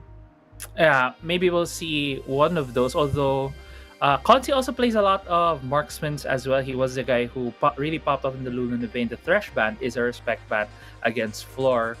First pick is going to come to the side of Cerebrum. They have what it looks like already, a bot laner for how they could still go for the Lux, which how has been playing a lot very often on their side. This set could also be flex into the support position for Floor. So a lot of open picks right now for Cerebrum. They have locked in that Lucian, and I think this is gonna go to the mid lane to Tego. And I like the Lucian pick because it could have very well been picked by Consi for the side of Sunsparks. Yeah, getting that was really important, and that could have actually got in the try black cleaver that they could go for on the side of Sunsparks if ever the Lucian would be able to come out. But remember, they still had the core key for Consi if ever they want to go down. Yeah, as I was saying, there you go. There's the core key coming out, and they have late game potential already. And this is what I like about this. If they double down on the AD damage on their side, could be good for the side of Sunsparks, because that is where Corki shines the most.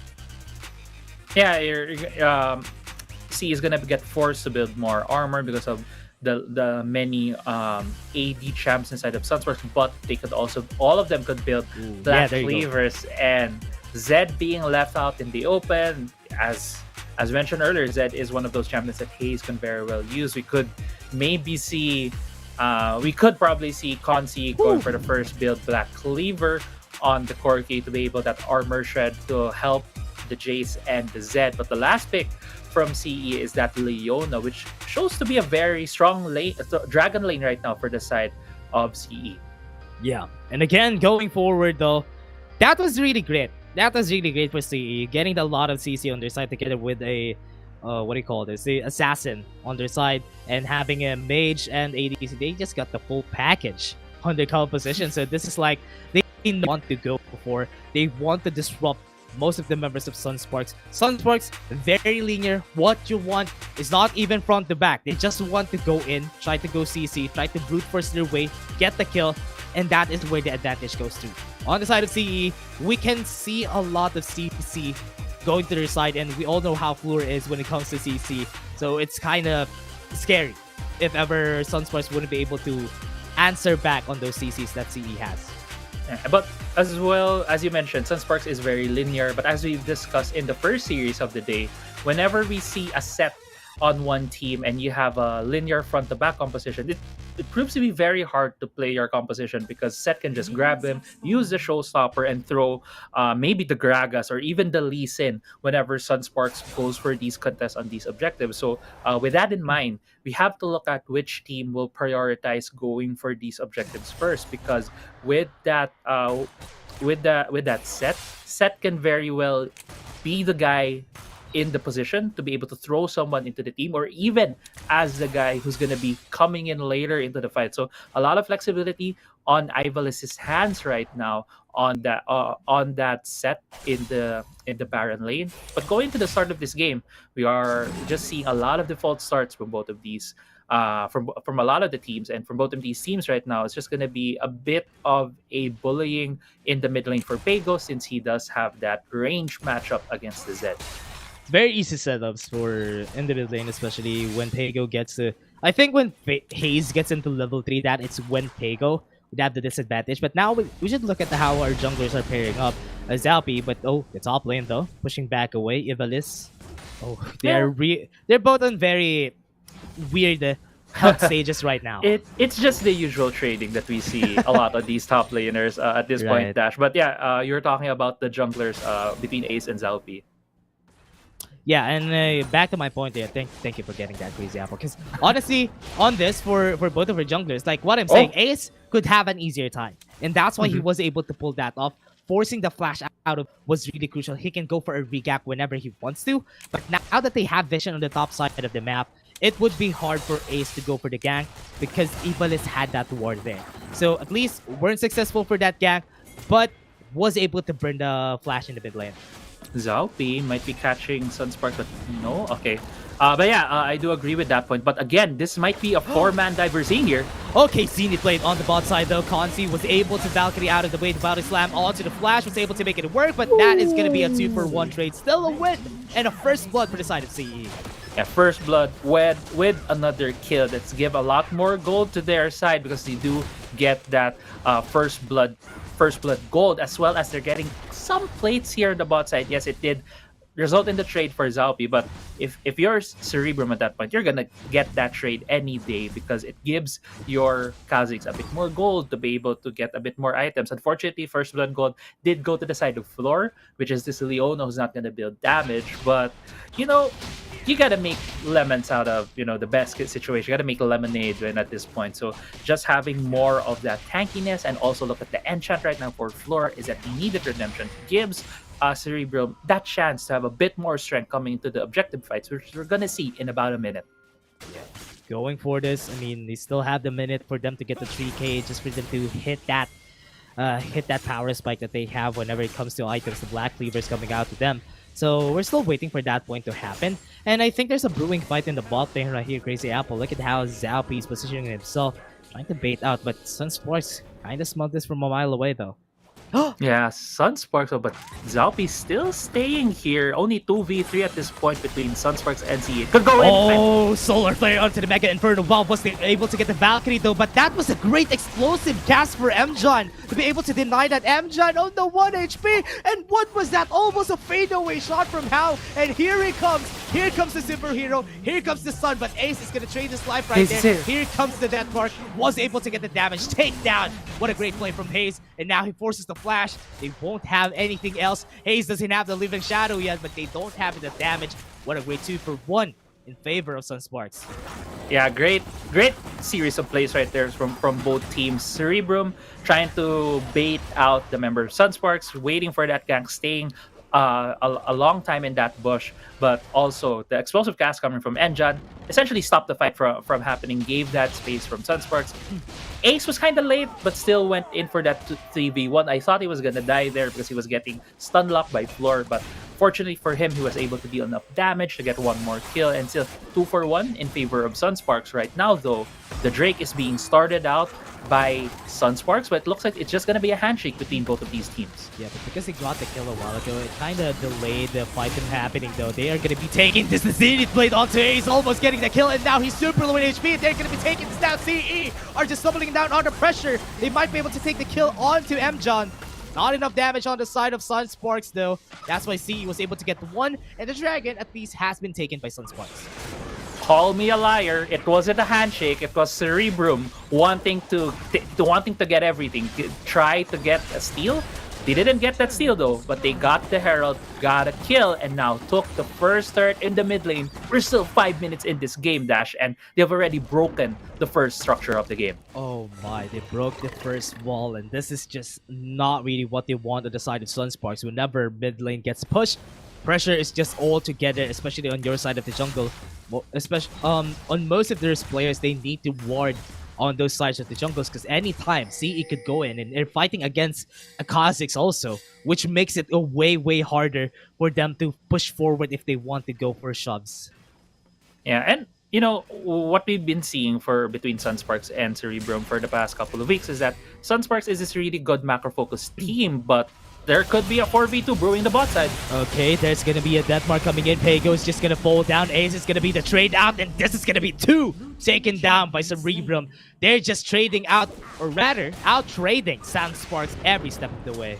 Yeah, Cerebrum has been with the man advantage most of the time, especially in this dragon lane. It looks like it's going to be the defense right now from Sunsparks. 3 members trying to defend this turret. MJon going in. Yeah, they have the body slam. At least they have the stun onto Floor. Was able to get the explosive cast. How? wasn't expecting that to happen, and now Flora is going to be the next target. This is going to be the trade. Sunsparks are now answering back against the Cerebrum. Flora is just going to fall down. What a great way to play it on the side of Sunsparks. Yeah, and Ace is not yet done here. Yeah, wants to get onto Evilist, and it's a very, very tanky boy. He has the Haymaker. Not going to be able to get that. They don't have the death mark still, so Evilist is just going to run around. I wasn't able to check at that, but I thought there was a Dragon Rage there, but there's Mm-hmm. still a bit of a skirmish here. Zalpi very low, but looks like Sunspark is gonna back away. Content with what they got, content with a bit of damage on that tower. But going back to what happened, let's take stock. Right now, we are at approaching 7 minutes into the game. The kills are very even at 6-6. It's a 2,000 gold lead for Sunsparks. For Cerebrum because of that tower and also the first blood gold that they got earlier. But going back to my point as well, before that though, Floor is going in. Yeah, they have the stuns, they have the solar flare. If ever they want to go, Redemption has been popped already. They have the stun onto Emjon. Oh wow, what a great Gargoyle Stoneblade, even mitigating a lot of damage, but the Mega Inferno Bomb gets the kill, and Pega once more to the skies, won't be able to get the kill, and he's been taking a lot of this tower shots though, and that might be the kill. Stasis on the right time, and Kansi, oh no, he wasn't able to get the stun. Floor needs to run away. Kansi is very healthy right now, but the Satchel is going to pull him back. I have the Valkyrie though. That's why Kansi is playing around. That might be it. The phosphorus bumps end his life. But the 2 kills on the top side for 1. Still a great win for Cerebrum. Yeah, it was still overall a win from Cerebrum across the map. Plays also gets the tower on the top side of the map. So overall, it was a Cerebrum victory with that series of events. And I was just about to say both teams, especially Sunsparks, playing a lot more macro style team, but it seems like they're all going for fights today. Dash Cerebrum forcing the issue on Sunsparks right now, catching them in often a lot of these places. But as we approach the next couple of objectives, 20 seconds on that Herald, 10 seconds on that Drake, we are going to go into a replay right here into that dive in the bot side of the map where the first kill did go to the side of Cerebrum. We also saw off map the top side kill. But look at Consi right here. He's going to have a bit of fancy feet, goes for the Valkyrie, and even gets the kill on the Zig. So yeah, the replay right there just shows the place in the bot side of the map. Drake though being started right now by Sunsparks. Packet on Consi. They're not handshaking. 5 people on the side of the Sunsparks wants to take this out. Zalpi won't be able to get that though. Not in a really great position. They had the package to work with. Floor is stopped on his track. He can't even go forward though. So this is going to be good for CE. A lot of low HP members from the side of Sunsparks, but they still have the tower to work with though. Deathmark comes in, and that might be the kill. Stasis on top of that. How survives to the silver apparel. Here comes the showstopper onto the back line. Not able to get the kill with the Haymaker. A lot of damage, but not enough to execute anymore from both sides. This is just CE and Sunsparks just taking on each other. Yeah, Emjan almost falling down right there, but no kills for both teams and so many red health bars as you mentioned.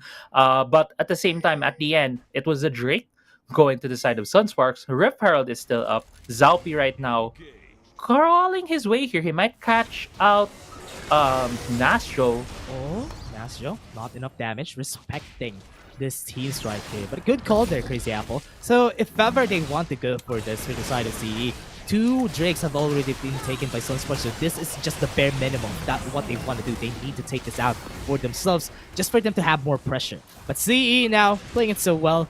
They have 3 tower pressure down. Sunsparks hasn't even able to take any towers, and this is the reason why. Because they don't have any towers, it's super hard for them to contest on these objectives. It's just that they had the position a while ago, but on these certain situations, it's hard. Like what they did to the Herald right there, and they're going for a fight. Fleur stunning, but still running away. Yeah, I thought Fleur was going to get into a bad situation right there, but Rift Herald is summoned here in the bot side of the map. 1,450 HP on that tower, so not enough damage yet inflicted on it, so you could get that satchel charge, which is going to be this tool that How could use to very well take the siege immediately on this surge. But Dash right now at this point, let's take stock of the items. Wow. We are 10 minutes in the game. There has been a lot of action, so I hadn't really had a lot of time to talk about it. But I want to focus as well on Ivalis's build right now. He has a Sunfire, he has an Advanced Blade. He is heavily investing into armor. He really wants to be this tank for his team. And we've seen the couple of plays that CE did earlier. It's always Ivalis having his eyes, trying to get into the fight, trying to deal as much damage as he can using that showstopper and face breaker, and really trying to give space for his team. It really shows that the item build Ace though might be getting a catch here. Oh no, there's the Dragon's Rage onto the backside, but Stasis would be able to buy some time. Oh, the Mega Inferno Bomb gets the kill. Not enough for them to get the kill there. Explosive cast to the barrier. That's why Pego was able to survive. I think they want to get the Resonating Strike, but not enough. Look at where That's Zalpi gonna be is. the kill 2 for 1. And here comes Zalpi. Want to go for the kill on Ace. He doesn't have the Dragon's Rage, but you know, they're not going to continue that. They have the package also onto Consi. But this might be the tower into the bottom side. Oh no, Zalpi also got that with a smite Oh my onto God. red buff. Whew, that's just dirty at that point. Even grabbing that red buff, getting the happy meal alongside the value Right. meal right there, and yeah, great series of plays from again Cerebrum, Wildrift. They have just been playing their game. Ivaliso might be getting the jump on Haze. Yeah, going on to Haze, and that's gonna be the damage. What was that? And the Showstopper was able to get a reaction at least for the side of Ivalis. The 1-for-1, which is great, but not so much because that is Pego being killed right there in the mid lane.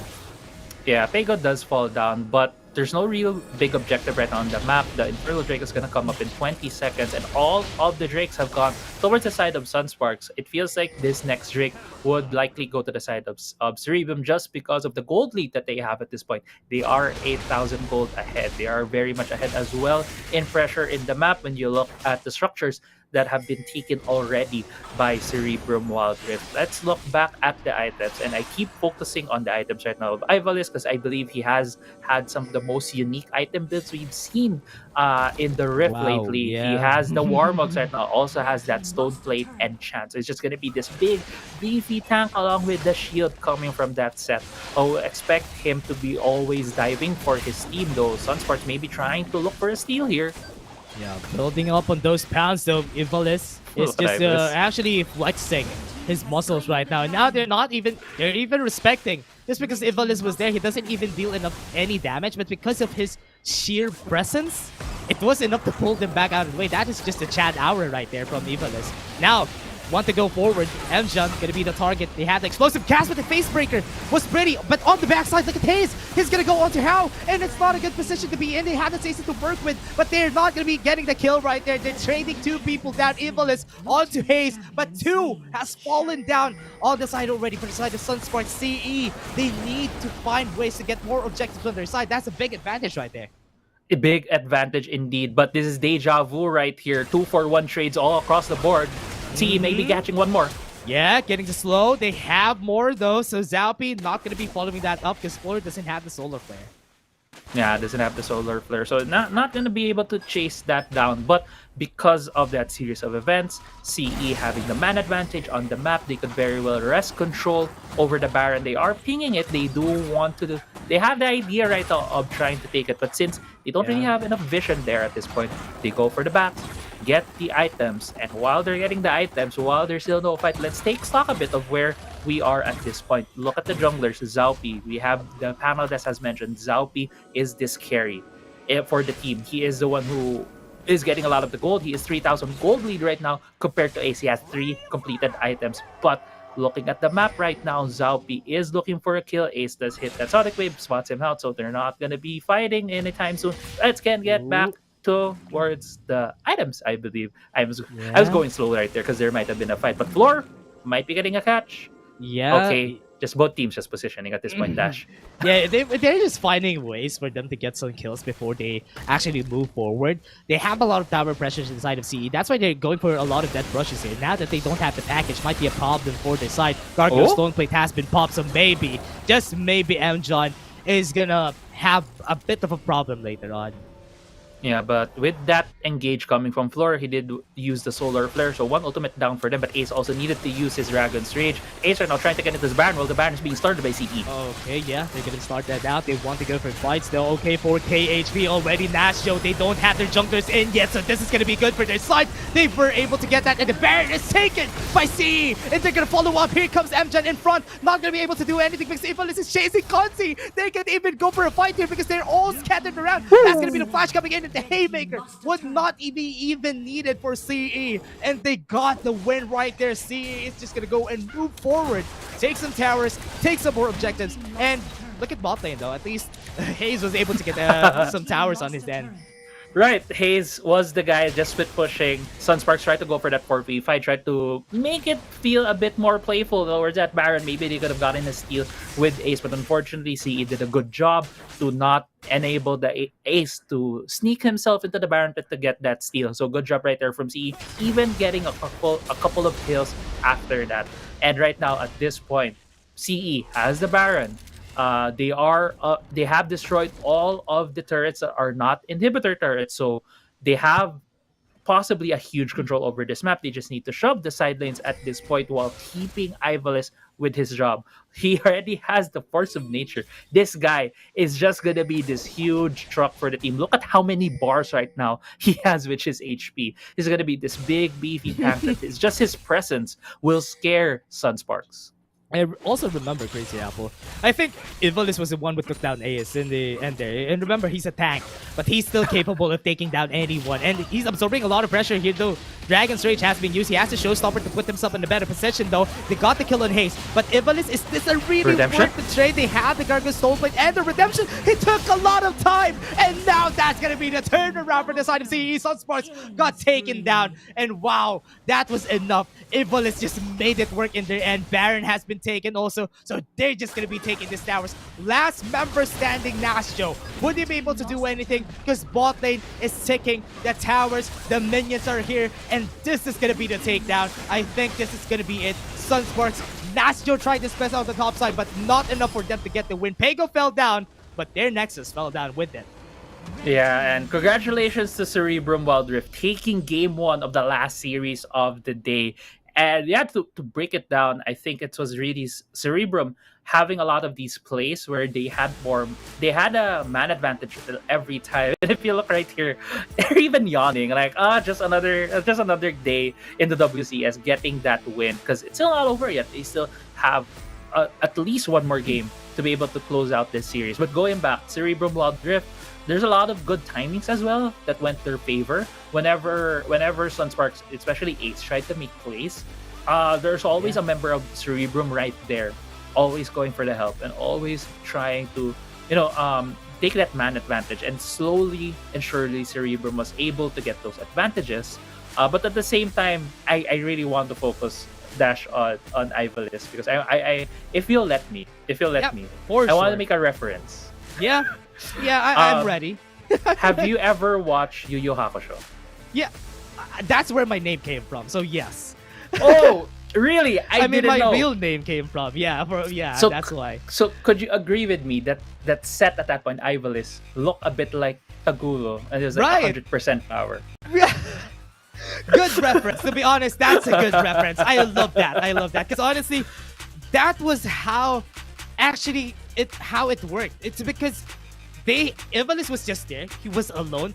Everybody fought him, and he's at his 100%. Especially when he gets that haymaker bar onto yellow. That is when the 100% comes in, and he just throws that down and basically takes down the whole arena, like what the Guru did on Yu Yu Hakusho, right? Yeah. If the broadcast will let me, 100% Eugene. For all our English viewers out there, for all our international viewers, that means 100% Eugene, because a lot of complexity with Ghost Fighter, Yu Yu Hakusho, a lot of localization happened. We can talk about that in a different day. But I know we might have the replay or the highlights coming up soon between both of these teams. So let's break it down a bit to see between Cerebrum and Sunsparks. Although this is going to be these two teams, we painted it as this very crucial game for them, crucial series, because they are both at the bottom of the standings. And it's really, I feel it's hard to say which of them we're going to win before we got into this game. But Cerebrum was just really able to slowly get those advantages. And as they said in this interview, they played their game. And it really showed here that they just played their style all throughout game 1 of this series. Yeah, I think that what they want to say there, all I can say for Ivalice is that when he goes in for those fights. You can say this isn't even my final form. Like, honestly, I haven't even seen his final form yet. That was because it's a 1v3. I was expecting a full-on 5v5 fight that I think Ivalice could shine more on those fights. Yeah, that's why I can say that it's not even his final form. And he has already took down at least 3 members. He took a lot of time for them to get the kill. That Hao was able to get there. Zaupi was able to answer back. And that's why they were able to get the win there. I think Sunsparks, they have a good idea of what they want to do on their composition.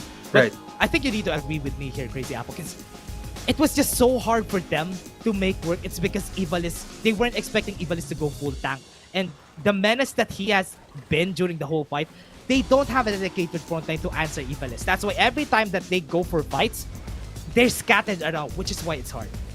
Yeah, Dash, and also as you pointed out before, it kind of amplifies as well the difficulty of Sunsparks' composition when going against the set, because set does have enables a team to have a hard time when they're a linear composition, a front to back composition like Sunsparks. And even when they're scattered, like look here, he's gonna show his 100% potential 3v1 and he doesn't even flinch, even gets the redemption from floor, and they were able to just win the fight outright from there. And yeah, if at the end of the highlights, I want to see player of the game to be Ivalice. Yeah, I mean, when he popped the Gargoyle Stone Blade, you know what's up. There you go. That's what you're saying, Crazy Apple. Yeah, it was honestly very well deserved for Ivalice. He absorbed a lot of the pressure coming in from Sunsparks, and that's why it was super hard for Sunsparks to do even anything, especially on the side lanes in where Ivalice almost always is. And it's because it's also the items that he has right now. So far, Ivalice has been playing a lot of these champions differently, like how he does with the Nasus, how he does with the set. He went full tank. He's making sure that he's enabling his team. And that's what I like about the most when Ivalice plays most of these boosters or Juggernaut on his side. Yeah, and as we mentioned as well, Cerebrum just really loves to play their own game. Like other teams would feel like, hey, they're playing meta, they're playing protect the AD carry, like Sunsparks protects, we protect Consi. Fennel Adversity is like this wall, protect Danny, which he didn't really do earlier, but still that is like their go-to compositions, go-to play style. And Cerebrum did not do that here, and did not do like the set meta plays. They just play their own style, as we mentioned. And I really love seeing this team, how they're growing right now here in the WCS, and just looking forward to more games with them. And we are gonna get towards that because there's still at least one more game in this series. Yeah, one more game, or make that 2 if ever Sunsparks would be able to turn things around. But before we head on to game 2, everyone, we're just going to be taking a short break. We have been your casters for today. I'm Dash, and I was here with Crazy Apple. See you guys in just a bit for more Wildrift action.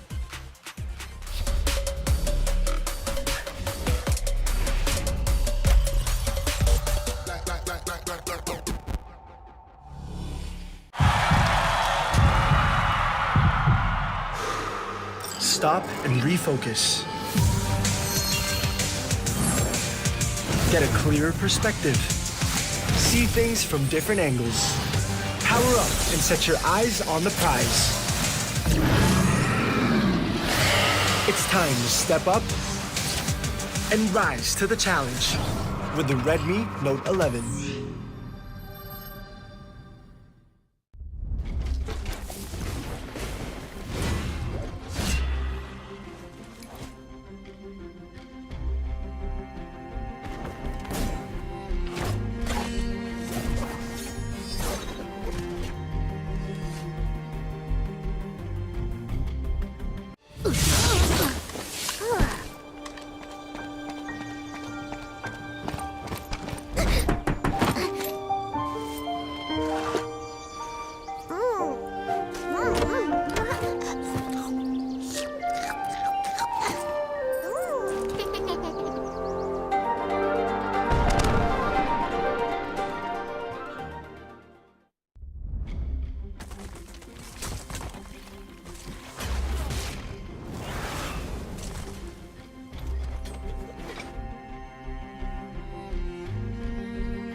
Welcome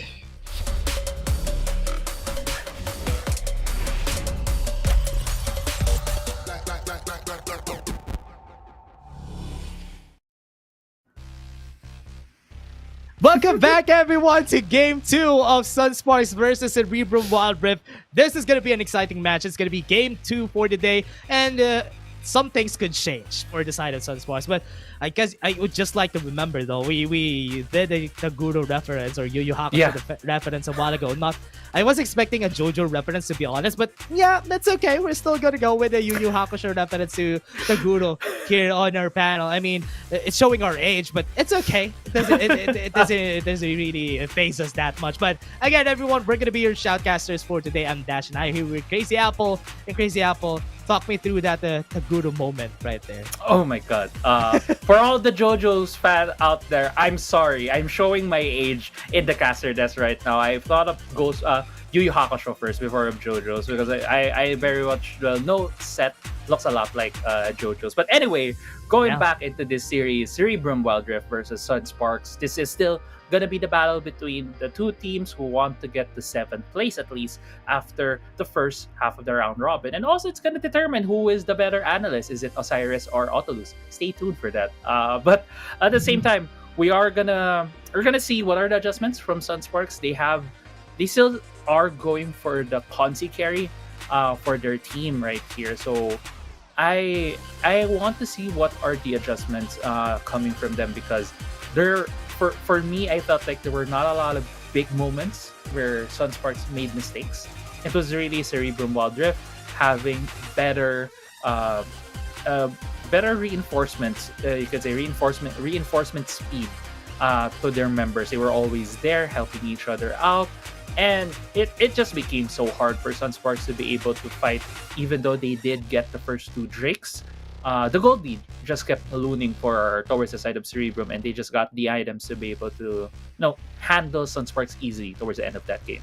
Yeah, I mean, that was honestly, you broke it down really effectively right there, Crazy Apple. Exactly that's exactly what happened. So I'm kind of expecting different adjustments for the side of his Sunsparks right here on this next game. I've seen some light for Sunsparks during the past weeks when they won 1 game. But still, that one was really great for the side of Sunsparks. I was almost able to go through the hype train, the Sunsparks hype train, just because of that one win that they had during that week. But still, this is a different week, different format. Everybody tried some research for the past 2 weeks, so it's gonna be quite different right now. Cerebrum Wildrift just got the read against Sunsparks right now. There's a lot of open champions a while ago, so they need to look at that later on. Yeah, and as you mentioned, there's a lot of open champions earlier on in our game 1, and right now we're going to the pick and ban phase, and let's see what will be the adjustments, because there's one, I think, crucial adjustment for the side of CE, and that is they weren't defaulted into the Lux because Ziggs was open, so they were able to pick that up. There's still that kind of complexity into this pick and ban phase where Sunsparks could very much take out the Ziggs, so that How would be more pigeonholed into some of these picks. But at the same time, we still haven't seen How really playing these traditional marksmen, so we'll see if he will be forced into playing something like that. But CE looking to be having the same bans from the previous game. Yeah, and again, they're really banning the same champions, like what you said. It's the same champions that they banned during the past game. CE is just going for it, but they banned the set on the side of Ivalice because they know that Nastya could very much take it because it was a threat during that last game. So Sunsparks answers with the Darius. So we're just going to be having a Juggernaut of our own and let you take the Camille, if ever. Right, Camille is open, Zed's also open, Kha'Zix is also open. So a lot of open picks right now for the side of CE. But I do agree, Camille could very much well be the first pick for the side of Cerebrum because it could also still be a flex. Lulu, though, immediately taken by Cerebrum. So kind of weird to see where these two are gonna go. Lux has been taken priority over the Ziggs.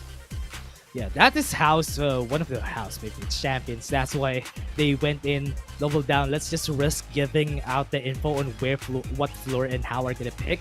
But it's okay, because at least now Pego, How, and Ivalice could very much play against it. But Sunsparks. They went in for the Meow Meow connection, everybody. So yes, I'm excited to see how this is gonna go. Yeah, and this is very much a huge change for Ace. Ace has been this player who is playing more of a support role for his team, and now he's gonna have his hands on the Rengar with the Yuumi, and we've seen this combination in week 1 of the WCS played to very great effect by Team Underground. Although we have seen the past 2 weeks, Yuumi, I believe we haven't checked the stats yet, but I believe she doesn't have a positive win rate at this point. She is at below 50%. And it's because a lot of teams have been using her, a lot of teams have been experimenting with her and to mix results. So we'll see what could be the usage right here from Sunsparks, because it's definitely could be the Meow Meow connection. Same with the Team Secret game earlier. We're just not sure yet if it's going to be successful in their hands. Yeah, we haven't seen a lot of wins yet from the Meow Meow connection during this week. So, I mean, during this day at least, because it has come out 2 times already for this day. So I hope Sunsparks would be able to up the win rate for the Yuumi right now during this game, especially for the Rengar also, which is having a hard time even getting some wins for himself. So going forward with this, with the Zalpi having the Jax, it could go really greatly if they're really wanting to make Jax the hyper carry for the team. They just need a bit of CC if they want to go forward with this. They don't have a lot of options to work with, especially that there's a lot of bans from there, but they're still going for Pago, going for the Lucian in the mid lane. Yeah, they still want to have that marksman in the mid lane to enable the push. If they can plan this out effectively, what they could do is have bot side control with that Lux and the Lulu along the Lucian and the mid lane for enable Pago to be able to get the scuttle, to get double scuttle so that he could deny the gold for the Rengar. So a lot of those things right now could go on this side of CE. On this other side for Sunsparks, we do see a Kaisa for Consi. So one of these traditional marksmen we're gonna see for Sunsparks. Okay, what my gripe is about this. Okay, so at least now it's kind of clear on what they're gonna go for this. Because if ever they're gonna go with this composition, they have Floor on the Leonite, they have the Lulu. So most likely this Lulu is gonna be in the mid lane, and Lucian would be on the top side against the Darius. So at least Darius wouldn't snowball the way out of a lot of these bruisers. But what's great about this is they have a lot of single target CC. They have the Lucian to at least help out with the Black Cleaver in order to enable Zalpi later on. So this is a very smart pickup for this side, but I'm kind of liking Sunsparks more because it's more traditional. It's kind of much more workable compared to what CE has right now. Yeah, I agree. In terms of composition-wise, Sunsparks looks like to have a composition easier to play because the cat now has a lot of options to attach to. Can go on the Kaisa, can go on the Diana, could go on the Rengar for that Meow Meow connection. But I think the complexity that we're gonna see with the CE composition is Ivalice on that Lulu. As well, to just point that out, is that there's a lot of, as you mentioned, single target CC for the side of Cerebrum. So I do imagine that the team fight is gonna play out for Sunsparks is they're gonna go in with the invisible Yuumi, with the Rengar, and the Diana will try to follow up with the Moonfall. The thing is, with the amount of crowd control that Cerebrum has, they could very well stop the Moonfall from fully channeling. They could stop the Rengar from going in. They could even stop the Darius from trying to get those resets. So there is a lot of crowd control on the side of Cerebrum for them to be able to take advantage of, I feel like, a very telegraphed engage coming from Sunsparks. I really love this. The way that they played around this for the side of Cerebrum Wildrift, having Pago in the mid lane against Hayes would be great just because the Lucian, as always, we say that against melee champions, that is where Lucian shines. And having Ivalice on the top side, it's still a ranged champion. He's still going to be the support that he needs for the team. But what's great here is that Nastio couldn't cheese a Lulu. It's going to be hard, for sure. Yeah, he very well can't cheese the Lulu, but at the same time, Lucian is a guy right now shoving the mid lane. Even got a couple of good harass on Haze. Haze does start out with that Ruby Crystal, so gives him a bit more durability, staying power there. Wow. But as we were predicting earlier, though, Ace still going for the engage. Oh no, Pago does have the flash. Ignite Chem sticking, and the barrier is Red going to buff. come out, and that is going to be good. That red buff was just slowing down Pago, overstepping his bounce in the mid lane. Yeah, he was indeed. As I love how you pointed out that he was very much deep into the lane, which enabled Ace to just jump him while he got out of the bush, and has given the Rift Herald control now. I mean, the Rift Scuttle control to Ace, and looks like Ace is also looking at this blue buff steal. Yeah, they want to go for the blue buff. They saw Ace taking that down, and now that's floor. just going to take down a lot of time, though. They were able to get this floor. It's very tanky, but not enough to survive 3 members at this stage of the game. They were able to jump down, and the counter-strike was able to get them on the kill. M-John can't jump in. He has been CC'd, and that was great. Another turn around by CE. They lost 1, but they take 2 in the end. They might take 3, and this is going to be the stun coming out to their side. Haze is going to be the next target. Floor flashes in, but no damage. Not enough for the side of CE. Unfortunate timing right there on the second ability for the Leona. She tried to get that get the explosion. Maybe could have gotten the kill on Haze. But at the same time, yeah, good heads up play from Cerebrum Wildrift. This has been the story since the first game. And yeah, it's just what?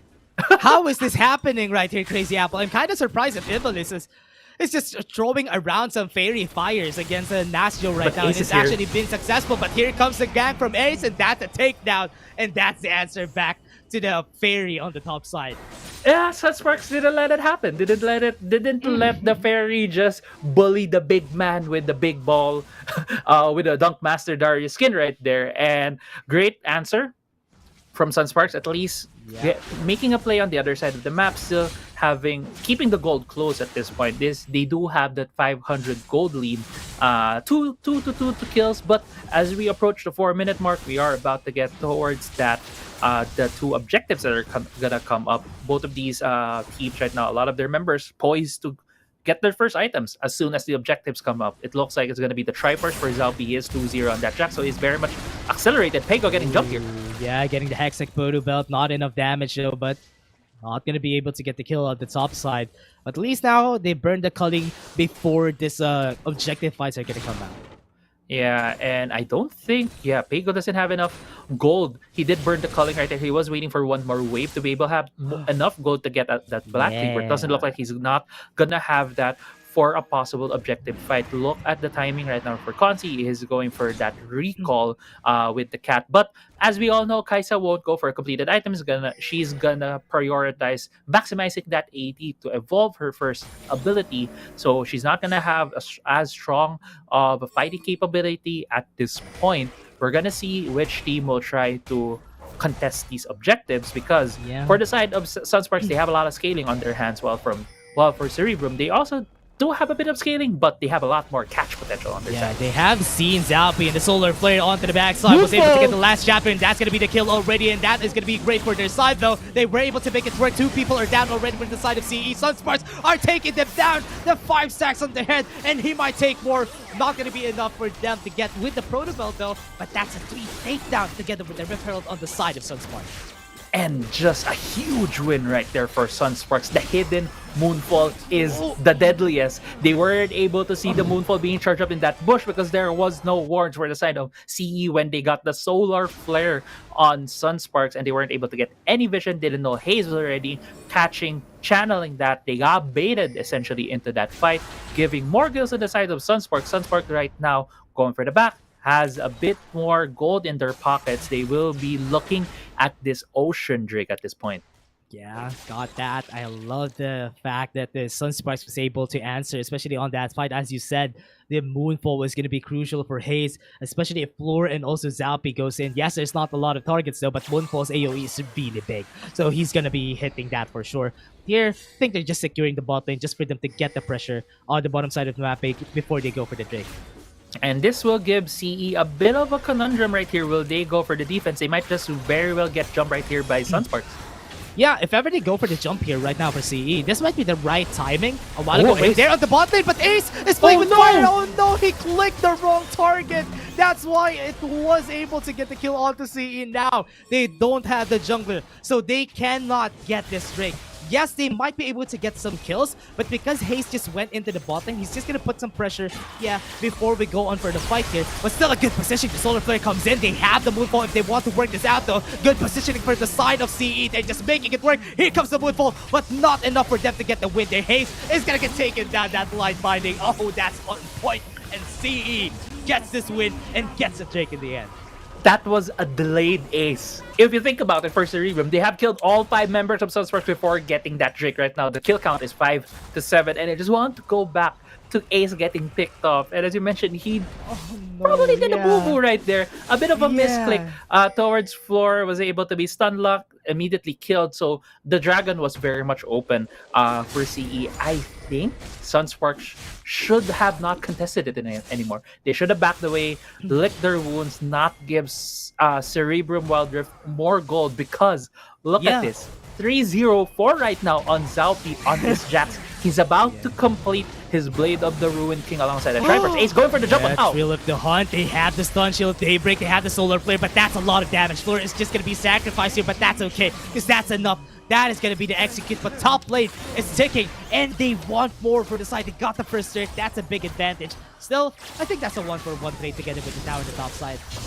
Yeah, that's a fine trade right there. Even the defense right here in the mid lane, which is all good sides right now for Cerebrum Wildrift. They have given up their support floor for the kill, but giving that gold right now on Zaupi, accelerating the pace of this Jax is just going to be all good for the side of CE, because they have essentially 2 supports on their team. They have the Lulu and the Leona, so they really need their damage leaders to get to that point, because if Sunsparks get tons of damage, this Jax is also gonna have a hard time, because he's gonna have a lot of targets, a lot of people are just gonna hit him. So at the same time, they really need to accelerate the pace of the game right now for Cerebrum Wildrift. But at this, if you look at another layer of complexity for Sunsparks, is they also need to get to the late game because of Consi. Consi is 2-1-2 at this point, still has no big ticket items, still maximizing getting those AD. But Ace spotted out floor here.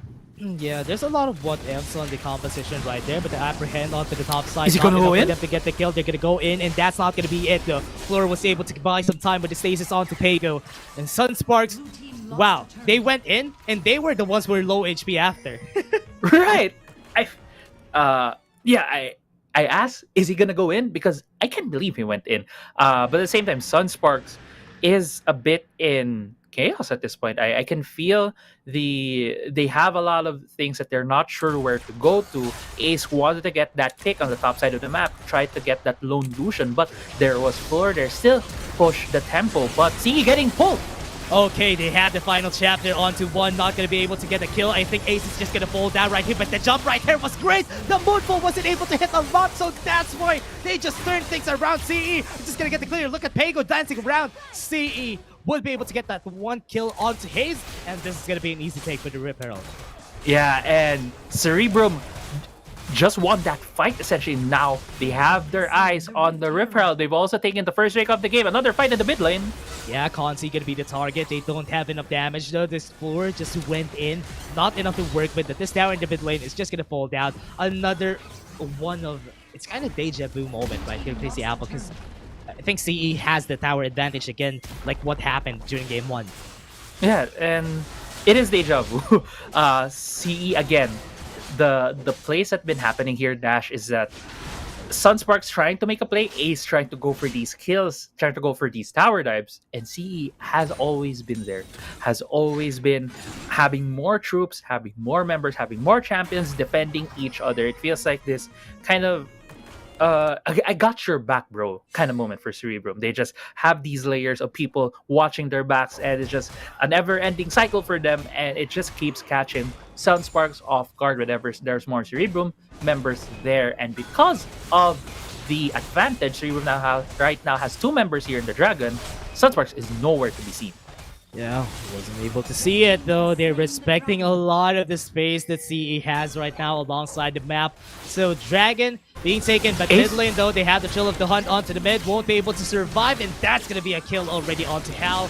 And they're just going for it in the mid lane of 4v5. They use all their ultimate, so Zalpi is gonna go in. That's gonna be the collapse for the team. Solar Flare was able to hit on the two. The Bullfire doesn't deal enough damage though. And oh no, MJ was left below. The cat doesn't have anyone to latch onto. CE just got the win there with a 2-for-1. Hal falls down, but 2 is gonna take it again in answer.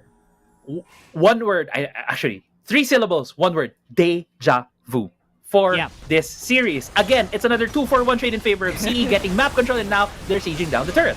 Yeah, want to take down this. They don't have enough damage, so Ace might go for this though. They will go and take down Ace. That's going to be good, but they don't have enough for to work with Lure. It's just going to run around, and that's going to be taken down. And as you said, they were able to get the trade, but now Sunsparks is answering back. Yeah, at least this is slightly different, I would say, from game one. Sunsparks is getting a bit more control after Cerebrum makes plays across the map. They're still going for these trades, but at the end of the day, Cerebrum is still getting a bit of those advantages. If you look at the gold right now, it is 2.4k gold for the side of Cerebrum, and at 12 minutes in the game, it's not a lot, but it's gonna all come down to when Consi is gonna complete his items. He's getting gunned down here. Yeah, the calling, and here comes Ace. He doesn't have the catch locked onto him, though. He's an alone cat, and he's gonna get taken down.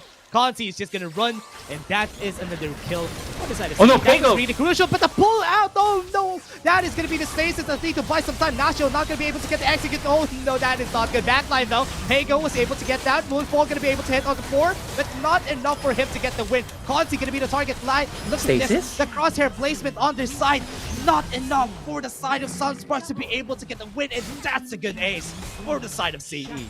The culling was used by Pago, burning down the health bar of Conti early into that fight, and Conti was the last guy who fell as well for the side of Sunsparks. But with the timely reinforcements coming from Cerebrum, the way they were able to pull off that win right there, and it looks like it's gonna be the Baron for the side of Cerebrum Wildrift. As we get into this replay right here, we're gonna see Nastro. Wow. Yeah, he was able to pull Pago because he was spotted on the ward, but look at where Conti is gonna go towards. So he did jump to the back line, he did jump towards Ivalice, but I believe one of the turning points of this fight is Ivalice using his stasis, not giving up his life right there. You waiting for Conti to burn one more ability, so Conti wasn't able to reset, wasn't able to get one more kill to be able to feel that he can reposition himself. It does that. It's those small things when you're playing the game. When you can't finish a kill, you have this moment when you're thinking, should I stay here or not? And that was very much, the timing that CE needed to take down Consi. Just that small details right there costed Consi his life. And right now, Cerebrum has the Baron buff.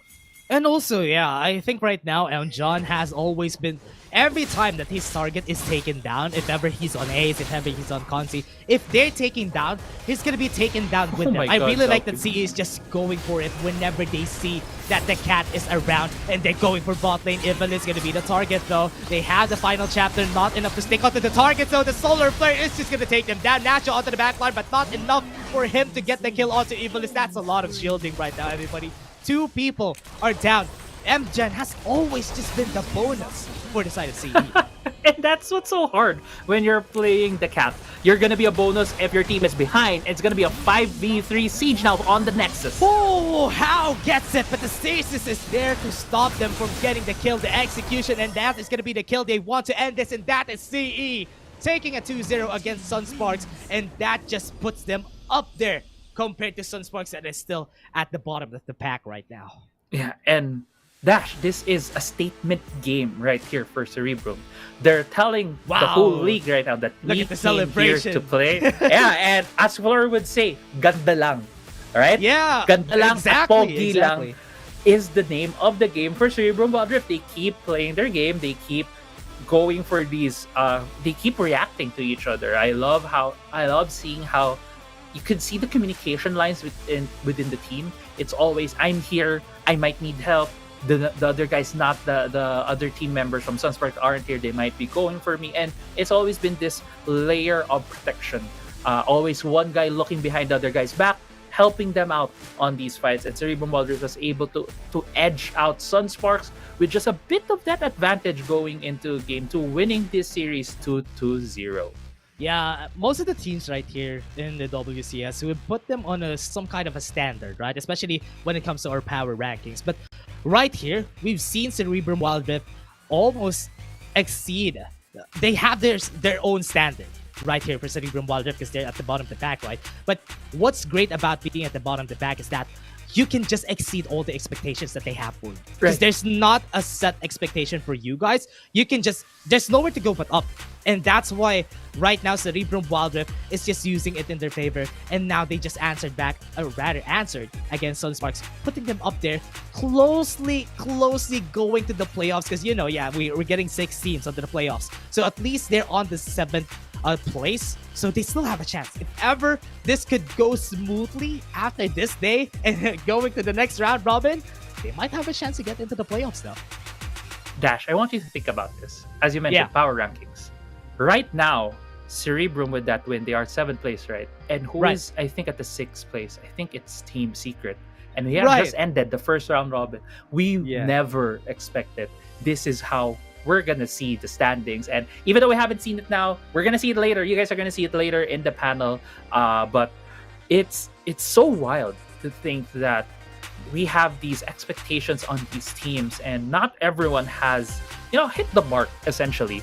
And after the first round robin, I think we are seeing the signs of where we're gonna see these teams later on in the next 2 to 3 weeks. Because to take stock as well, Team Underground also suffered their first loss, series loss today. So just a lot of things to think about. But before we get into that, it's just something that I wanted to open up on where we are in terms of standings. We are going to head into the highlights of Game 2 of this series. And we're going to start out with Ace. Yeah, he did get that first kill, but Ace Ace take it away from CE. Ace give it away because he also died in that Baron and that Dragon fight before his team could ever position themselves. And there were a couple of good fights from Sunsparks, but it's just CE across this game out fighting Sunsparks. Yeah, what I can say also, what I'd like to, a very tinsy detail for the side of CE right now. Most of the time, it's really great to have a Leona against a Yuumi because it's the easiest champion to use if you want to cancel the Yuumi from getting in, getting out, getting the passive up, getting the shield, right? That's usually what they do with the Yuumi. And it has happened like 3 to 4 times during the whole game. They canceled Mjon. Mjon was left alone, not sticking to anyone. And that's why most of the time, I think at this point, Yuumi has been more of a liability than an asset just because Yuumi has been the bonus. Every time that they get a kill on someone, Yuumi has always been just the bonus. It didn't reach that point in where Yuumi could be a big threat for the side of CE. And that's why CE just worked that out. They didn't even went into the late game in where Consi and Mjon could potentially be a threat. That's just very smart for CE right there. It also shows how, the devs, they know this cat is not in the strongest state. They've seen it in the data. And I think it's just something that we kind of got caught off guard coming into the start of the competitive season in the WCS, seeing the success of Team Underground using the Yuumi. And it could also be attributed to it being a new champion. Teams are not still used to it, still not used to how to catch her out. But yeah, I do agree. I love how you pointed out that it's the Leona that would really be a good champion to catch out the cat, the Yuumi. But yeah, we Look are this man's Zaupi, player of the game on this tracks. Dash, would you care to talk about Zaupi? He's just so strong. Yeah, okay, so let's talk about Zaupi. Zaupi, it has been said by the panel a while ago, Zaupi has always been the star, has always goes to be the star for the team. And that's why this Jax pick was what we expected. Yes, you picked the Yuumi, but we have the Lulu on our hands. And that is going to help out Zaupi deal a lot of damage. And together with that, it was Ivalice who was using the Lulu. And that's why Zaupi was just enabled during that whole time. He was just on the right timing. And because he's fed, he had 2 items at one point in where he always has the bigger item advantage, that was enough for him to just ride the momentum, just to ride this item advantage that I have, and we're just gonna make it work. And that's why it was so great for Zalpi to get that advantage. 16 KDA, that's just big. That's, I would say disgusting. The KDA was 16 KDA for that Jax, and really Zalpi has shown that he can carry his team. Everyone's playing their role.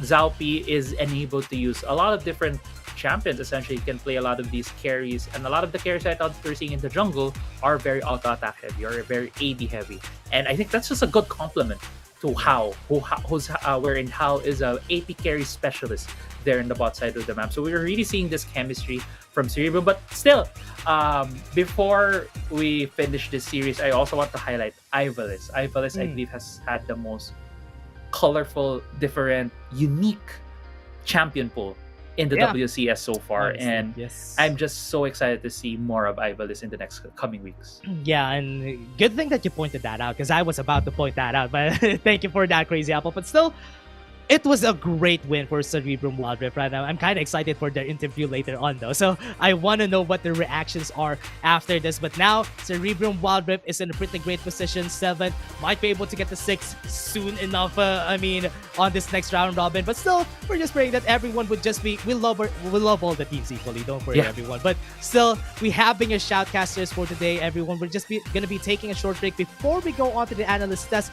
I'm Dash, and I was here with Crazy Apple. See you guys in just a bit.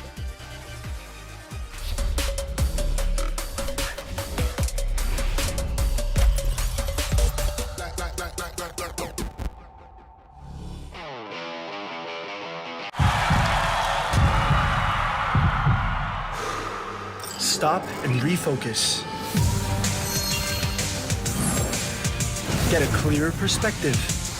See things from different angles. Power up and set your eyes on the prize. It's time to step up and rise to the challenge with the Redmi Note 11.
stop and refocus. Get a clearer perspective. See things from different angles. Power up and set your eyes on the prize. It's time to step up and rise to the challenge with the Redmi Note 11.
Cerebrum Esports takes it 2-0 against Sunspark in an emphatic fashion, putting themselves in the 7th place spot, making Autoluse's prediction, pretty up there. So I think Osiris has to eat some of those words. Riku, anything you want to chime in with this intense match that we witnessed between the two teams? Yeah, I love how Cerebrum stuck with their guns, played all of these like heavy brawl style, heavy skirmish compositions, and they took control of the game from game 1 to game 2, and it's a very, very fun 2-0 from them. Yeah, I saw your tweet. Like, who is on that set? Yeah, just filling it up with all the armor. Ivalice. Yeah, Ivalice. So we'll be talking to them in just a bit. But how about you, Autoluse? Let's get your thoughts on this matchup that we just saw. It's a good thing that we did highlight the jungle matchup. Yes. And we did say, or we did point out that Ace is known more on the utility champion, just enabling Consi and the rest of the gang to really pop off. But on game number 1, he was more of a playmaker / early game, director, because that Lee Sin is basically, if you're not influencing the map as expected, the other jungler will just have a field day, and that's what happened. Zalpi had a field day on that because I on the second game it's the same thing, right? Right. We saw Ace on the Rengar. It was quite expected by CE that they would go for the Meow Meow connection because just on the second rotation of the draft picks, they went and showed their cards. So the other side, they picked Jax. Jax on week number 2 did not net a win. Yes. But CE just proved that, hey, you know what? This is still doable. Just play the Lulu plus the Jax composition. With Leona, I think one of the bright light that we have for today. And I think this is going to continue as a trend moving forward with week number 3.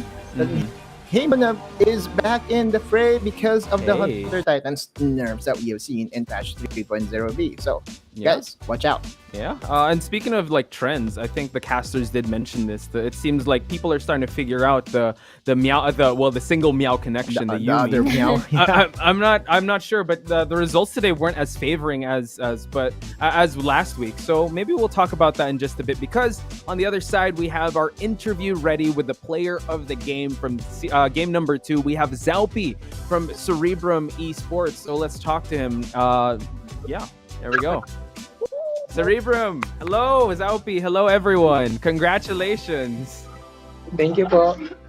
Okay, so there's Fleur. Okay, I see him. Okay, so first question. So natapos na yung first round robin. So we'll start the rematches tomorrow. So what can the people watching and your fans expect from Cerebrum Wildrift come second round robin? Po? Ano ba? Oh. What? No, I think, Susunod na laro mo bukas. oo, yes. Ano yung expect natin sa laro niyo bukas? Wala na po, siguro po mas expect niyo po na mas malinis po siguro yung laro na. Dahil last week po, ano po kasi, di ba po kami, medyo sobrang kabado po kami nun eh. Hindi po kami nakapag-isip ng maayos last week dahil po under pressure po kami dahil ano. First big tournament po namin to. Yan po. Okay, sige. Alright, thank you. Riku, go for it. Yeah, congratulations again on this win against Sunsparks. Ang tanong ko ay, kamusta yung comms nyo in-game sa series na yon? Is it like, chill, o kaya intense, like, go, tararara? Ano po, chill lang po. Kasi pinatry po namin na kung ano po yung comms namin sa scrims, apply po namin sa kapag nag-scrims po kami, chill lang naman po kami mag-comms. So, yan po kanina. Si Flor po yung nag-bubuhat po ng laro namin. Let's go! Gusto niya pa libre. Libre mo naman. Okay, Autolose, go for it. Oh, Zappy, 2 questions, pare. Alright, so yung first na question ko sa'yo, feels like na itong Cerebrum, pare, is more talagang all-in kayo to have you carry the games. Kumbaga, carry jungler talaga yung binibigay sa'yo. Pressured ba, pare, o okay lang? Kaya Chill naman? lang. Hindi naman po, okay lang po. Kaya naman po sumambay sa mga jungle process. Yes. Nice. Okay. And syempre, second question ko, pare, since it's the first time me interviewing you, can you explain saan galing yung IGN na Zaupi? Kasi it's very unique. Unique, I would say. Ano po, yung may crush po kasi ako nung high school. Ay! Yan po, nung high school. Mag-uusap po kami doon. Talaga ba? Parang kahit yung mga mates mo na bigla. Dati rin po kasi nila alam kung maganda galing yung Zaupi. Tagal na po itong tinatanong siya. Yan po. Ano po kasi happy dito na po yung dati. Tapos ano po kasi yun, parang nag-iisip siya daw ng fitness. Ito yung corner ko. Tapos nag-iisip daw po siya ng cute nickname daw po sa akin. Tapos yun, Zaupi daw po. Tapos naging ko na po, tumatak na po sa akin yung Zaupi. Oh. Wow. Wow. Yeah. Take it away, man. Put a kill in the jungle. By the way. Yeah, congratulations, Zaupi. Thank you for sharing your origin story. So, Zaupi, any shoutouts, any message? Please go for it. Shoutout po pala, boss. BL kasi walang sakang sa Cerebrum. Tsaka sa magulang ko na nanonood, man, nakakuha na kami ng pangalawang panalo. Yes. Boom. Okay, guys, thank you so much. Cerebrum Wildrift. Looking forward to your games tomorrow. And yeah, thank you so much for the interview. Okay po. There you have it. Zaupi giving us his, I would say, superhero origin story there. he kind of gave a low-key shout-out to that girl, too. Hopefully she's watching. I think we have to drop the bomb here. High school, that was, for me, that was like, how many years ago? Maybe 15? Wait, don't reveal anything. Posting our ages over here. I can't remember. I just think it's beautiful that, we went with the whole, the theme for today of grading, and now it circles back to first crush in high school. That's a beautiful thing. So, guys, today was a lot of ups, a lot of downs. I would say that we weren't really on the sharpest point when it comes to panel predictions. But, while Riku is here, I actually wanted to ask you, you're part of the panel desk. You got to give a grade. How would you rate this day as we look at the results? Let's look at the results first, and I want to get your grade on how teams did perform. So, let's transition to see the results of the amazing, end to the round robin series. Super funny. I don't remember the grading scheme of college days. But I do remember high school, so I'm just gonna go with that. There we go. I think it's gonna be a 98 for me today with how the teams performed. Nice. There are a lot of teams that exceeded expectations, that are creating this really, really, really huge hype coming into the second round robin, where the upsets appears to continue, and I'm looking forward for more. Yeah, and here we have it on the screen now. RRQ getting 2-0 against Grindsky. Oasis taking it to the only 2-1 against Team Secret.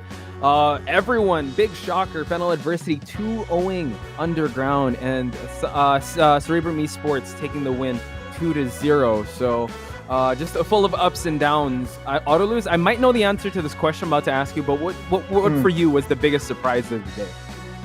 Definitely versus UDG, of course.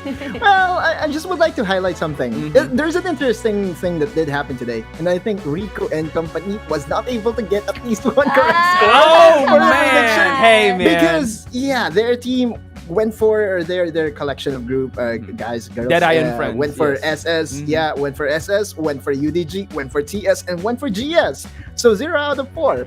Our panel number 3. He's the professor that rubs it in, man. Oh, The gang. Yeah, the guest panel gang. Don't worry.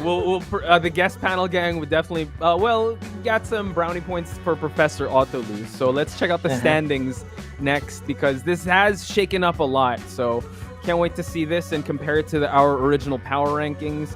Team Underground is still at the top, but with one loss on the record, courtesy of Fennel Adversity. And I'm also looking at the lower part. Team Secret still at that blast zone, tied with Oasis, and Cerebrum Wildrift already secured themselves that 7th spot. Riku, is it how's your power rankings looking? Is it starting to take shape to how you initially thought in week 1? The trend from last year is usually you get to see the top teams being separated, like the bottom 2 or the bottom 3. But this is incredibly, this is seriously different, right? You can actually count it like 1, 2, 3, 4, 5, 6. They're on series away from each other. The gap isn't apparent, especially after today. Team Underground, Fennel Adversity actually winning against UDG. So now it's just so close. The competition is crazy close.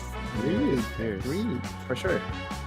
Yeah, and Autolose, I don't know how we can we advertise these matches, right? But honestly, anyone and everyone could win anything. So I'm excited for round robin number 2, because there are more storylines to build, and we're only getting started, man.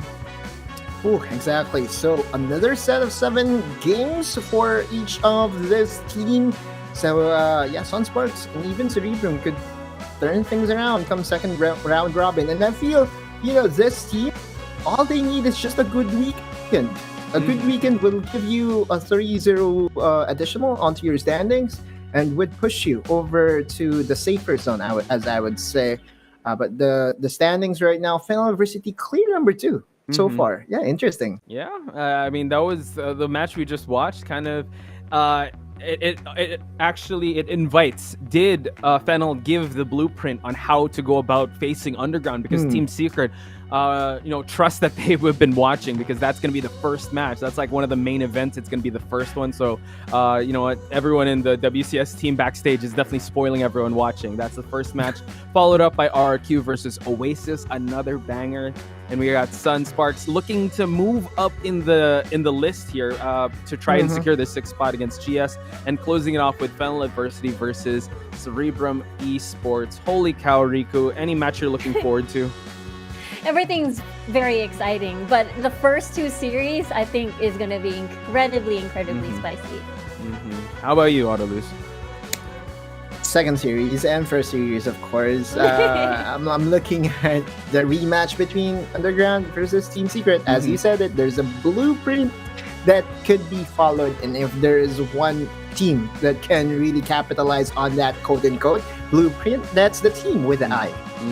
And you also have to admit that all these teams are technically version 2.0, since the first matches were really good, but the rematch, it gets a lot more views and a lot more interest. So I'm excited to see all these rematches happen. And I'm also looking forward to RRQ versus Oasis. Oasis, we did, they did pass a big test today, because they didn't really face that much. This is the first time they faced really tough adversity, and now they're going to try to continue that wave of momentum, while RRQ is still riding on that momentum.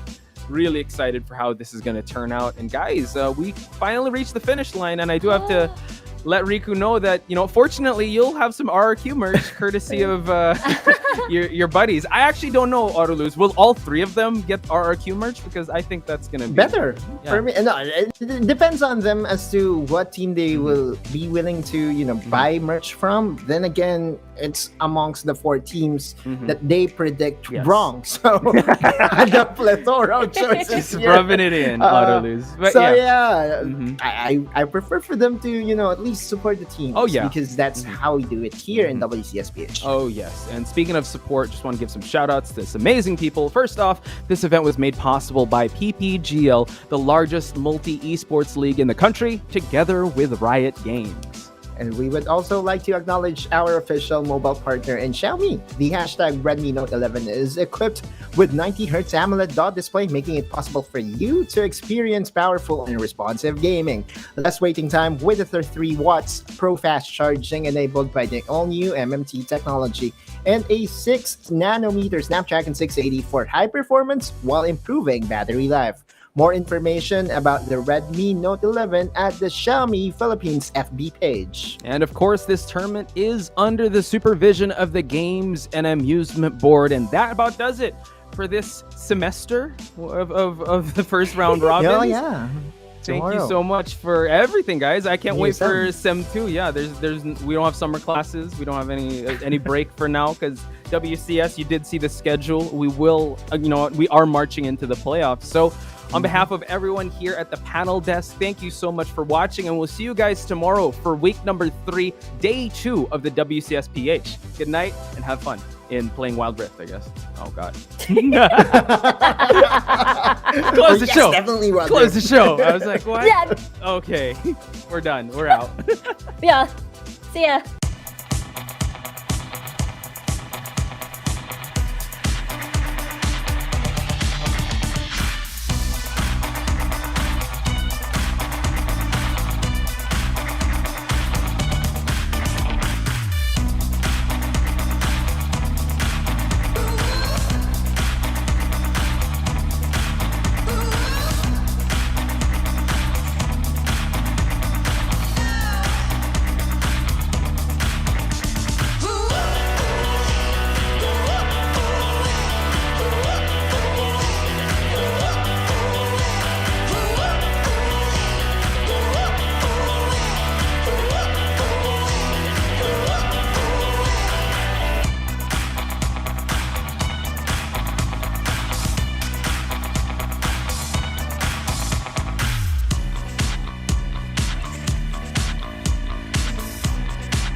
sun went down.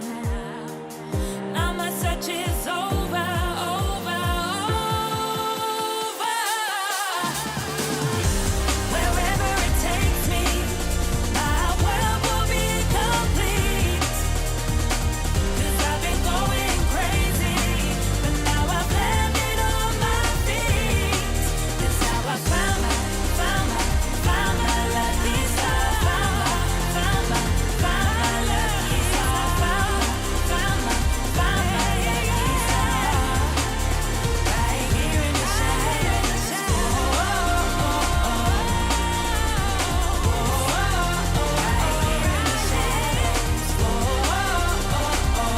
In the shadows.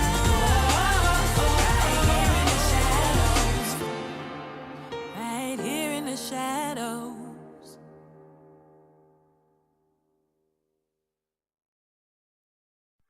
Running wild out of my mind. Hold my breath, 'cause I'm ready to make a move. Got nothing to lose. Watch me shake out the ground. Have you seen a phoenix rise? Rising up above the deep blue open skies. Knowing that the way is right. Guided by the secrets of an undiscovered light.